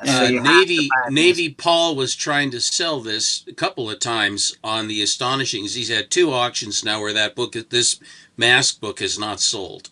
Yeah, it's cool. I dig it. I wonder if it's because people are still taking the chance. Like, I'll probably find it in the blind bag. Don't worry about that. I just don't think Mask is like as popular as like G.I. Joe or Transformers and that. So it's just like. I mean, it's definitely something that I mean. The hardest part with some of that stuff is that like you're talking about cartoons from like almost 40 years ago. Yeah, well, they've already had a bad start to their universe with He-Man, because that's supposed to be He-Man. What? Well, no, it's sort of Mask, Transformers, G.I. Joe, Like I don't know. I don't know. I think they'll be fine. I think they're not worried in that way, just because I think what happens is that when it gets to streaming, everything kind of like you can recoup on that, like not money that you put into it, but you can definitely get I guess interest up in that. So it's just like, because of the fact that you had like if they didn't have to shut everything down, like with COVID and everything like that, then yeah, you could definitely panic, like saying that it's not going to work. But I think that because a lot of people now choose to go ahead and just like, buy something through streaming or just wait till it gets streamed, those numbers count towards continuing on to I guess gauge the viability of projects. So I think it'll be fine. I think a lot of people are like, yeah, I'll just wait for it to come out on streaming, and then I'll just watch it then. And then if the numbers are good there, then they'll definitely continue on. I think with Mask, Mask is tough just because, again, it's like a 40-year-old cartoon that, I mean, there hasn't been like a relaunch of it or a meaningful relaunch of it that like, gets like young people into it. So it's tough because like that's definitely like an older person's thing. So it's like something where they're gonna hope that the adult will sit there and bring their kids to it. And I don't know. I don't think it's impossible. I think you can definitely. Mask hasn't really had any. Like Mask was a cartoon when I was younger, but it hasn't had any, like, it hasn't been like, oh, we're gonna reboot it for 2020 or we're gonna reboot it for 2010. Like, it's not one of those cartoons. Yeah, it wasn't a rewatchable too. Like I grew up watching He-Man, but it was due to the fact of reruns, right, in the 90s and that. Yeah, they never, and like same thing. They reran Transformers and G.I. Joe, but I've never remember seeing like a Mask reruns. There's your answer right there. There's your answer, because that was aimed like at you, and it just wasn't even there. Didn't make it. It was. I mean, it had its time. It's one of those things where it's just like, like overall, they weren't. I mean, there were small toys to deal with. It was like, you had this little minifigure and you had the vehicle and this and that. And it's just, I mean, at the time, yeah, it was great, but there was so many other things around that it's easy to get lost in the shuffle. And the fact that like, it makes me kind of wonder, because they never redid it, like why they try to do that again now, if they're thinking that like, oh, like I have these toys, I'll go and see the movie. I mean, you can definitely go ahead and you can reinvent or reinvigorate a crowd into it, but I think that one is going to be a tougher call. Jem and the Holograms, okay, I could kind of see that working, just because I'll be back in a couple seconds, guys. Okay. Yeah, it's something for girls, so it's like, okay, like you can kind of have that, and you can kind of stimulate that audience, like, oh, like here's this musical thing, and we're not going to do Josie and the Pussycats, but you can have this instead, and it's a little bit different, and you can make it. I mean, and they did make a Jem and the Holograms movie a couple of years ago too. I remember that, and it didn't do well at all. Well, I'm thinking the thing about Jem and the Holograms too. It's like it's kind of like it's they're an '80s band, like they're and stuff. And so it's hard. Like Josie and the Pussycats, you can evolve them, but Jem and the Hologram, they're like their whole stick, and that is they're 80s. They're like Josie and the Pussycats. If you're gonna go, I mean, they're a '60s band. But like, but they evolved them. They've evolved them and stuff, but they can't really. You do a Jem and the Holograms, and you take them out of the '80s. It just doesn't work. Of course, you can. Yes, absolutely, you could. You could. I mean, it's all in the fact of how they just make different kind of music, just like Josie and the Pussycats is from the '60s, and then they like brought them into like a late '90s thing. At some point, it's like like 30 years later, they made them, okay, this is what you're gonna do, and it's gonna sell and look differently. Like you can absolutely do that with Jem and the Holograms. It's just how you do it is different. I mean, there's still rock bands that are multiple people and all the rest of it that work in that way.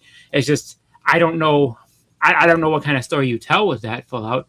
I don't know if the last movie didn't do so hot. Why? Like so what are you gonna do to improve on this one so that it kind of? You know what the last movie really focused on? No, I didn't see it, but the '80s. Yeah, I mean, I don't know.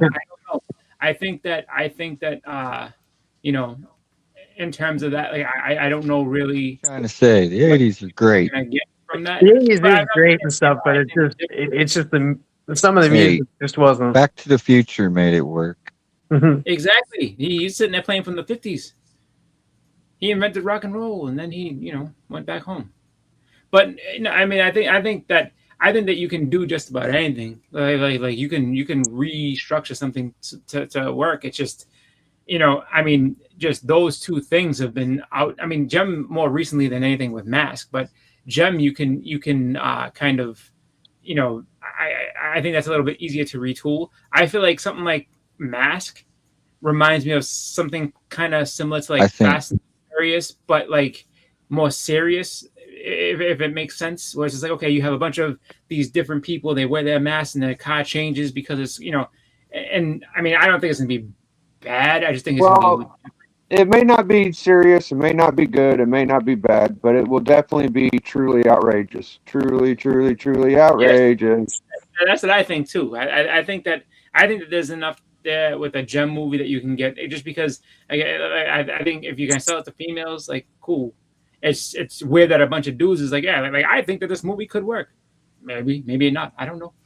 I just like, I mean, it's what they want to do though, which is the Mattel universe is kind of a thing that they're like, they're really big on. I think that He-Man's going to be fine.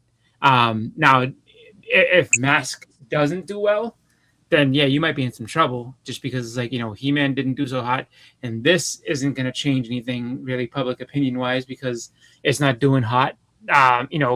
You kind of end up falling back to, okay, so you have to do G.I. Joe and Transformers movies, and the other stuff just kind of, I would say maybe I think it's just more of the Mask comic series. Yeah, I don't think there's going to be a movie. I think we're just talking about the comic series.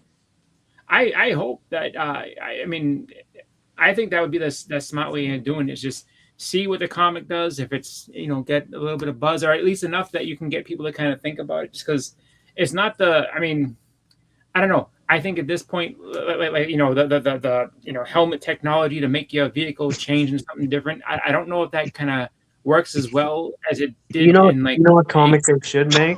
Remember that I forget the name of the cartoon, but it was the guy that turned into a vehicle.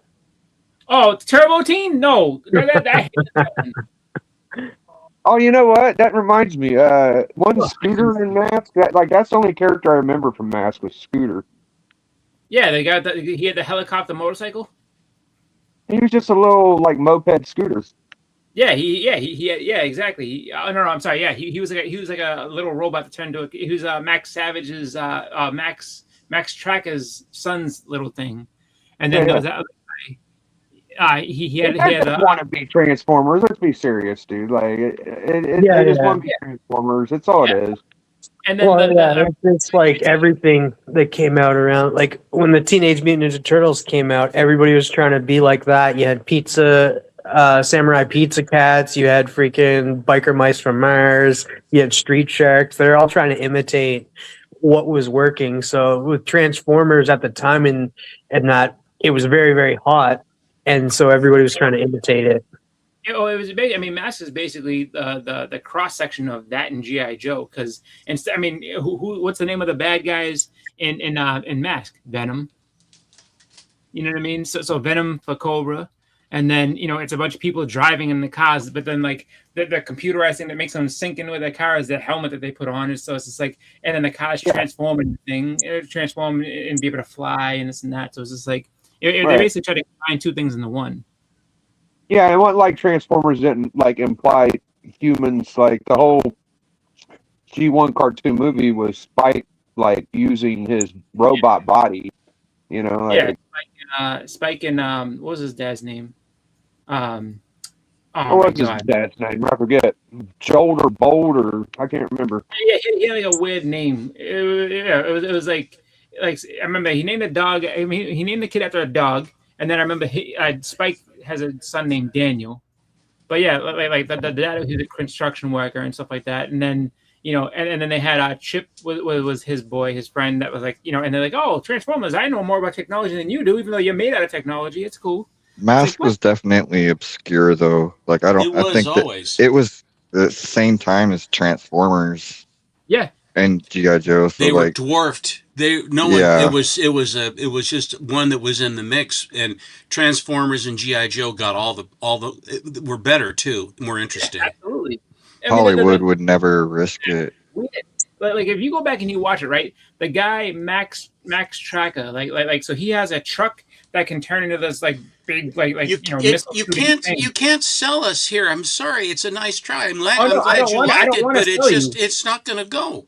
No, I'm telling you that it's strange. Even his house turned into like this fort that could like shoot off like missiles and stuff and things. Like, why do you need all that? You live in a neighborhood. What do you and like none of his neighbors are like, dude, what the hell is up with this like house that turns into a like just this mobile command or this command base that like endangers all of us. It was a weird thing. Like I'm not saying like it had some cool moments, but like it was very hard to get into. It didn't make a lot of sense. And the toys were tiny, like so it was easy to lose stuff. And I think that's another thing that kind of hurt them a little bit was that the toys it wasn't something that like little kids would be able to be. Be glad you didn't invest in Mask, okay? You need a really good hero and you need a really good villain. That's like He-Man had He-Man and Skeletor. Transformers had Optimus Prime, Megatron. Yep. Like Mask, who was the hero? Who was the bad guy? Like, Thundercats had Lion-O, and they had, the most petty and amazing villain of all time, and Mumra. I mean, that was it. Like, and that was that. That formula worked so well for everything. And it was just like, if nothing else, and I'll say this much too. I don't give a shit about getting a Mask movie, a Gem movie, nothing like that. I demand my Thundercats movie. Like that has to happen at this point because there's no way that you just. I hope they do. I hope they do. Just for how well they did with He-Man. I really want to see a Thundercats movie of that quality. Like that would be amazing. You're right. I think they're still gonna make a He-Man sequel, even if it flops or whatever, as everyone's saying. Like by the time it goes to streaming, it'll still give people a reason to. It'll get watch time on streaming. All it really did is like lower their budget. They're gonna say, oh, okay, we need to cool down in the sequel and let's just cut the budget in half. Like if they had done really well, then they would have kept the budget up. And they might do. So I'm scared the sequel might not be as good, but we probably will get one. They might do what they're doing with like Voltron. They'll just make it for streaming and that. They could do that too. And stuff, right? Because it is MGM. I've talked about this with Houdat a couple of times, and it seems like the movie industry, entertainment industry, in that regard, is they're testing waters right now. They're seeing, I think so too. Nostalgia, dude. Yeah, that nostalgia is fantastic, but the problem is throwing crap at the wall and seeing what sticks. Yeah, not everybody loves it. There's definitely a fan base for He-Man, but how big is it? There's definitely a fan base for Mask, but how big is it? That's way smaller. So you gotta put in the factor of the Guardians of the Galaxy shit too. Like people don't think shit'll work until they see it, and then it might work. So I never count anything out. Yeah, there's always a chance. Yeah, no, absolutely. I think Rad's right. I think you're right. I think they'll. Even though He-Man won't be a financial juggernaut that they wanted it to be, I think it's a decent start for a universe. Hopefully, absolutely, it could get over with the toys and the merchandise and stuff. It can still make money. I think. No, I agree with that too. I think that really, it's not end all be all cut and dry. It has to be this way. I think that it'll make its money back. Don't mean it flops, right? Well, at one point, what you were saying is about them testing the waters is a big. It's like, all right, let's see, because how we consume media changes all the time. Yes, and I think that's I won't really buy a Mac one because we've been talking about this shit for a half hour, so there must be something to the shit. I got to buy this book now. I'll be honest with you. I save really, your money. I really think. we can't get off the fucking topic, Steppo. Well, somebody won't let us off the topic, and he's in Boston, and I don't know what the problem is. He must have stock in it somewhere. I was talking about He-Man, and I was talking about He-Man and the holograms for a little bit. And I agree with We're at odds with Gem and the Holograms. I think Boston's an idiot for thinking Gem and the Holograms can win. Damn. The natives are getting restless, Chris. You better watch your back. No, hold on. I'm just confused at why you think that something from the 60s has the ability to change and be remolded for decades later, but something that's 20 years younger Because than that. I guarantee you that people have done that with Josie and the Pussycats, but when I guarantee you, if anybody picks up Gem and the Holograms is like, oh, I'm gonna make a movie or a series, they're gonna place it in the 80s. I guarantee you. I mean, if that's what somebody wants to do, but you could also, place it into the right now. Just make her band different. Place it in the garbage. All right. It's really not impossible. I mean, shit. If you wanted to make her a rap group, you can do that too. Like shit, Gem and the Holograms. Okay, here we go. It's very simple. It's not that hard. Just like, okay, instead of it being a hardcore 80s group, we're gonna make it this. Oh, okay. Like, I mean, it seems to me that they, as well as comic collectors, we've all been doing this for a long time too. We've been speculating on 80s properties, buying cartoon comics and doing all that stuff because, we think there's a good future in it, as well as we enjoy the property itself. But it's not all roses when it comes to these properties because, like I said, they don't have billion-dollar franchises. Gem and the Holograms is liked by, I'm just throwing out weird numbers, but it's liked by 100 people. So, that doesn't translate into millions and millions and millions. I got one for y'all. I know a cartoon entity that would be a knockout. Freaking Hong Kong Phooey, dude. Bring Hong Kong Phooey back. See, you're gonna run into a trouble there. Is his name? They make, hey, wait a minute, we don't like all that shit. That's a little racist.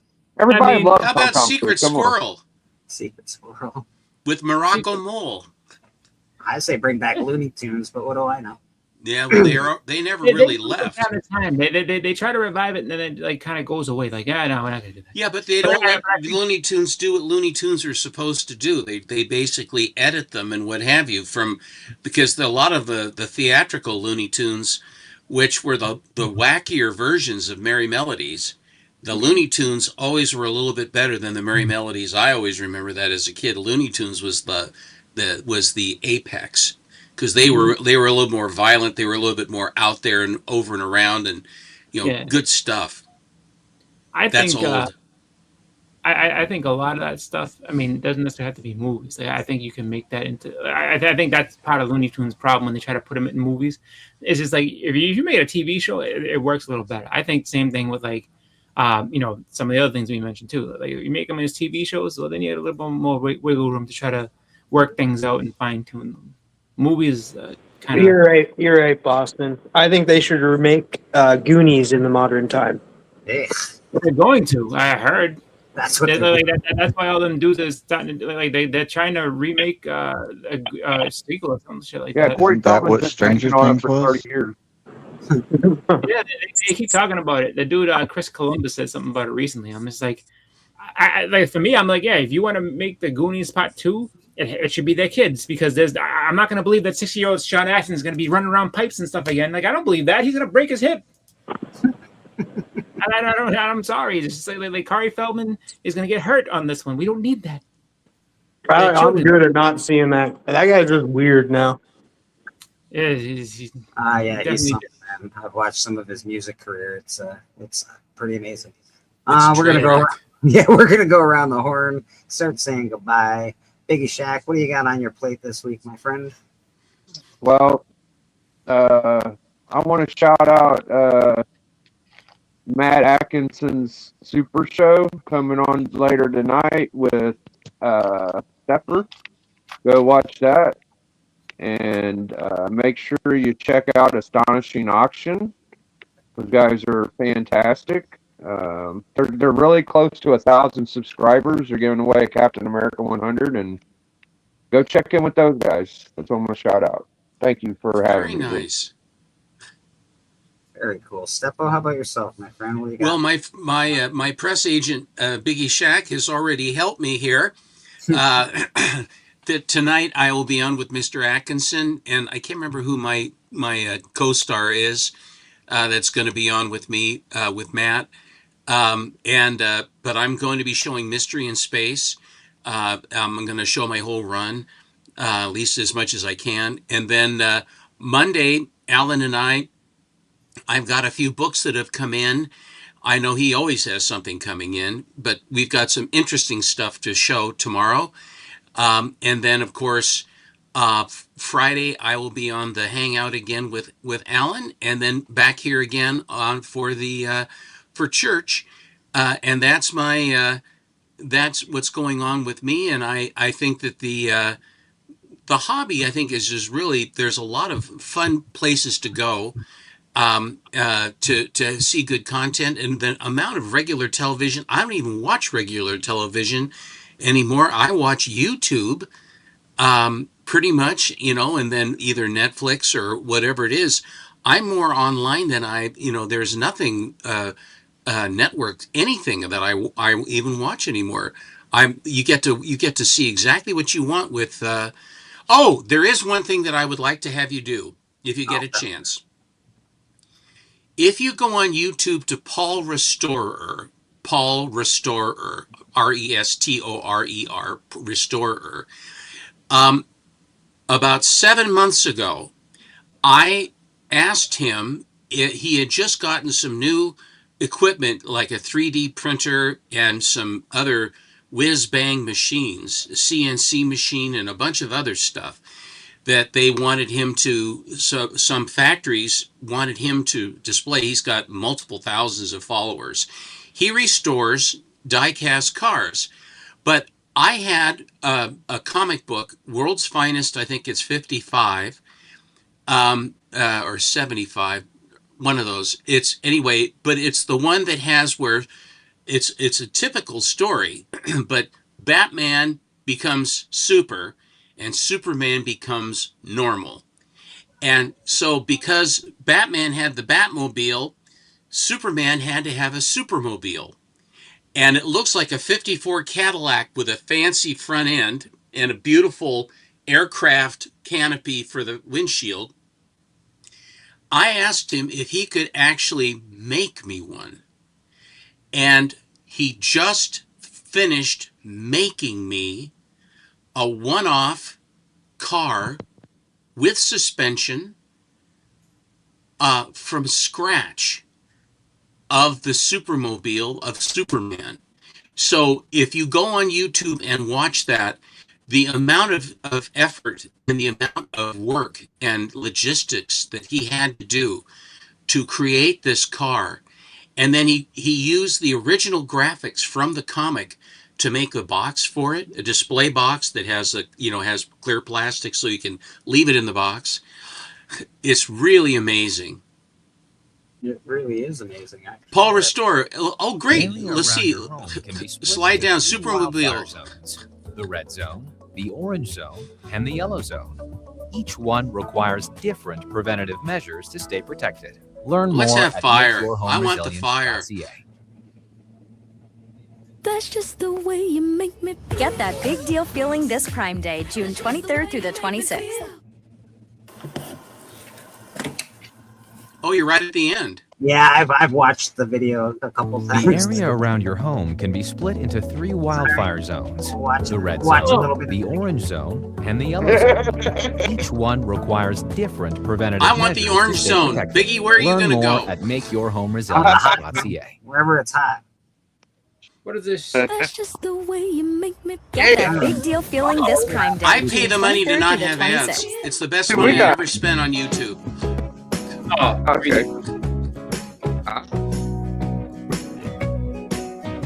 Very, very neat. Okay. Just give us a couple minutes of it, would you? Of course. That's why I turned it on, my friend. Thank you. So this is him. He's doing this in probably Blender or another. Do the Blender. Yeah. So this is you can, if you want to do this kind of stuff, you can do this stuff on Blender. It's a free program. Yeah. This is how he puts the windshield in. Not Well, no, easy yeah. to use. So he's using that as kind of. He's doing a great I'm over it. I bet you that Alan has one of these in his cart right now. I don't think There's only one. No, well, this is just this is just him designing it. Once Yeah, the he's guy just designing it right now. prints it or whatever, then So we'll get a little past this. So he designs it, he prints it, and then he puts it in a bath here. Obviously, he's printed it. He's done it. He's printed it out of resin. It's not a plastic. It's a resin. That's alcohol. Yeah, he's smoothing it up.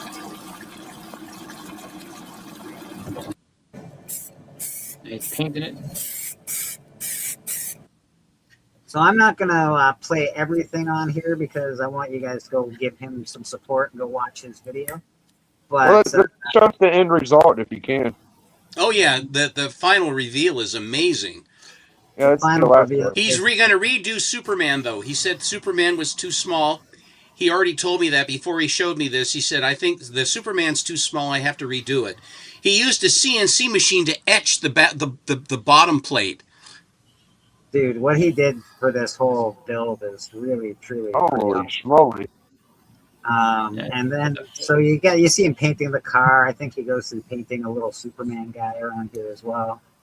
So there's Superman. He's painting him. He's making his He cave. 3D printed the Superman from a figure, then hand painted him.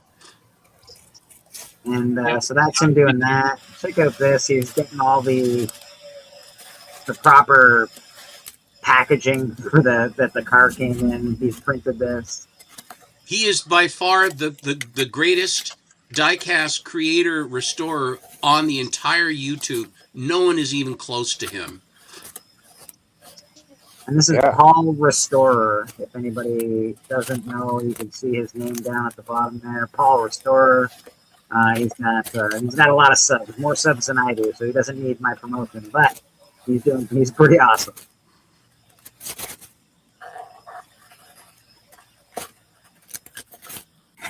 That's him just making the packaging for this thing. Amazing.